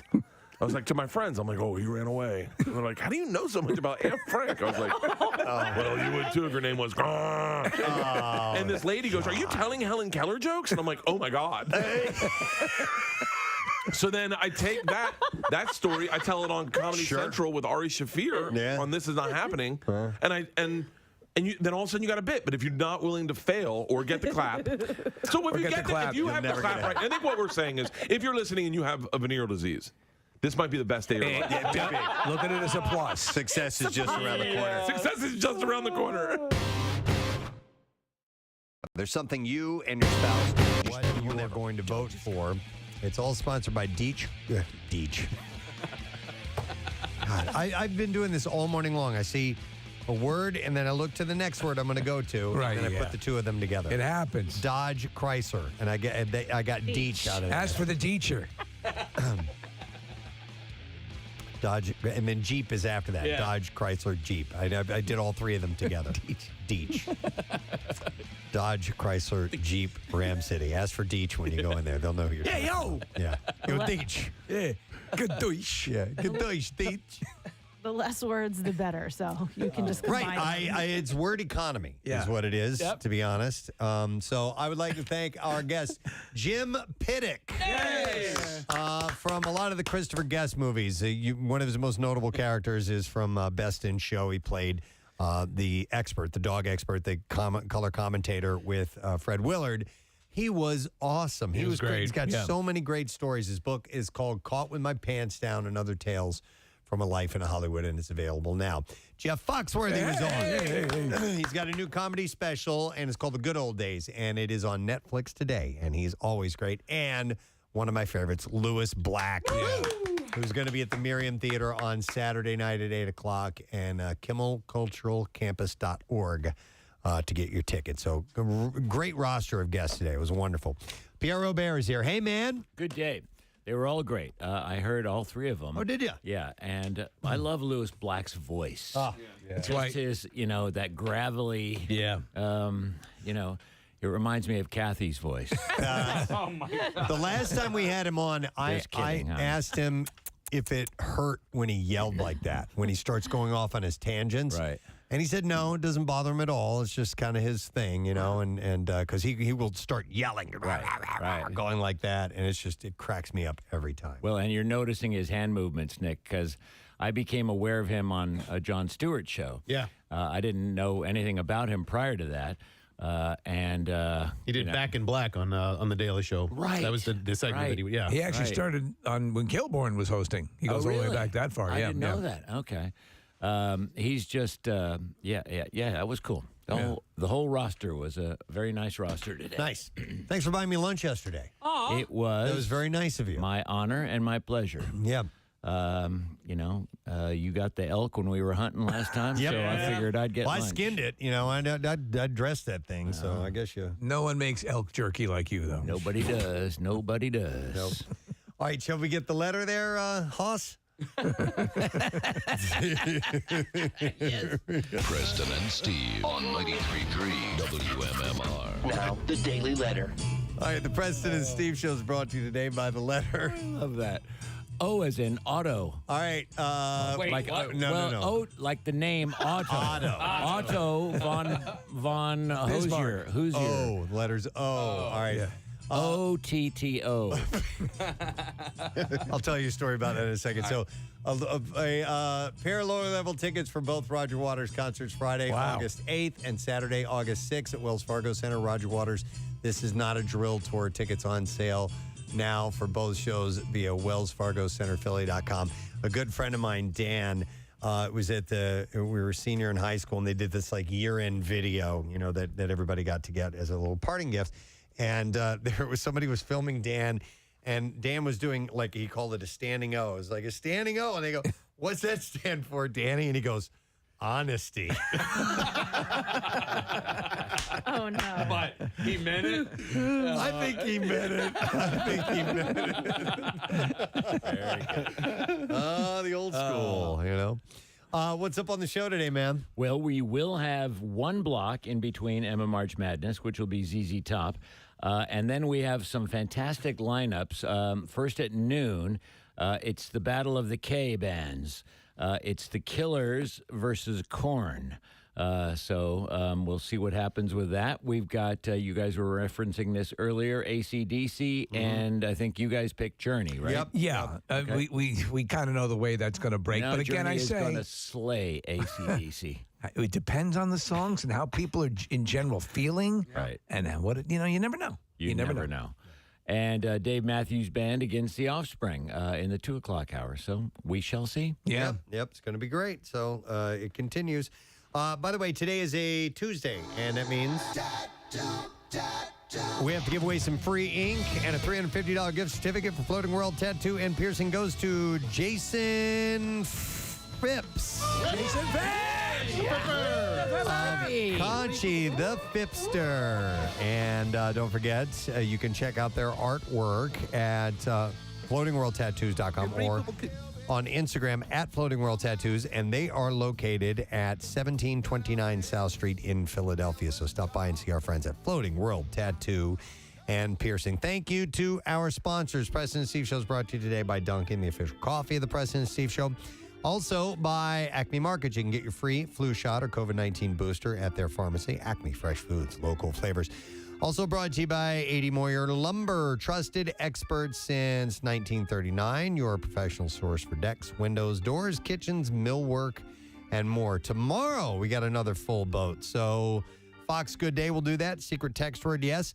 Tom Papa. The great Tom Papa. He's in town this week, and we'll talk to Tom Papa. And it's time for a check-in with Mr. Skin.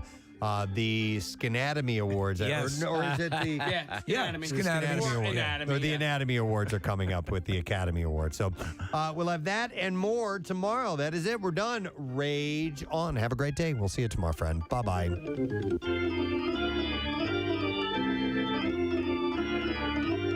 Preston and Steve.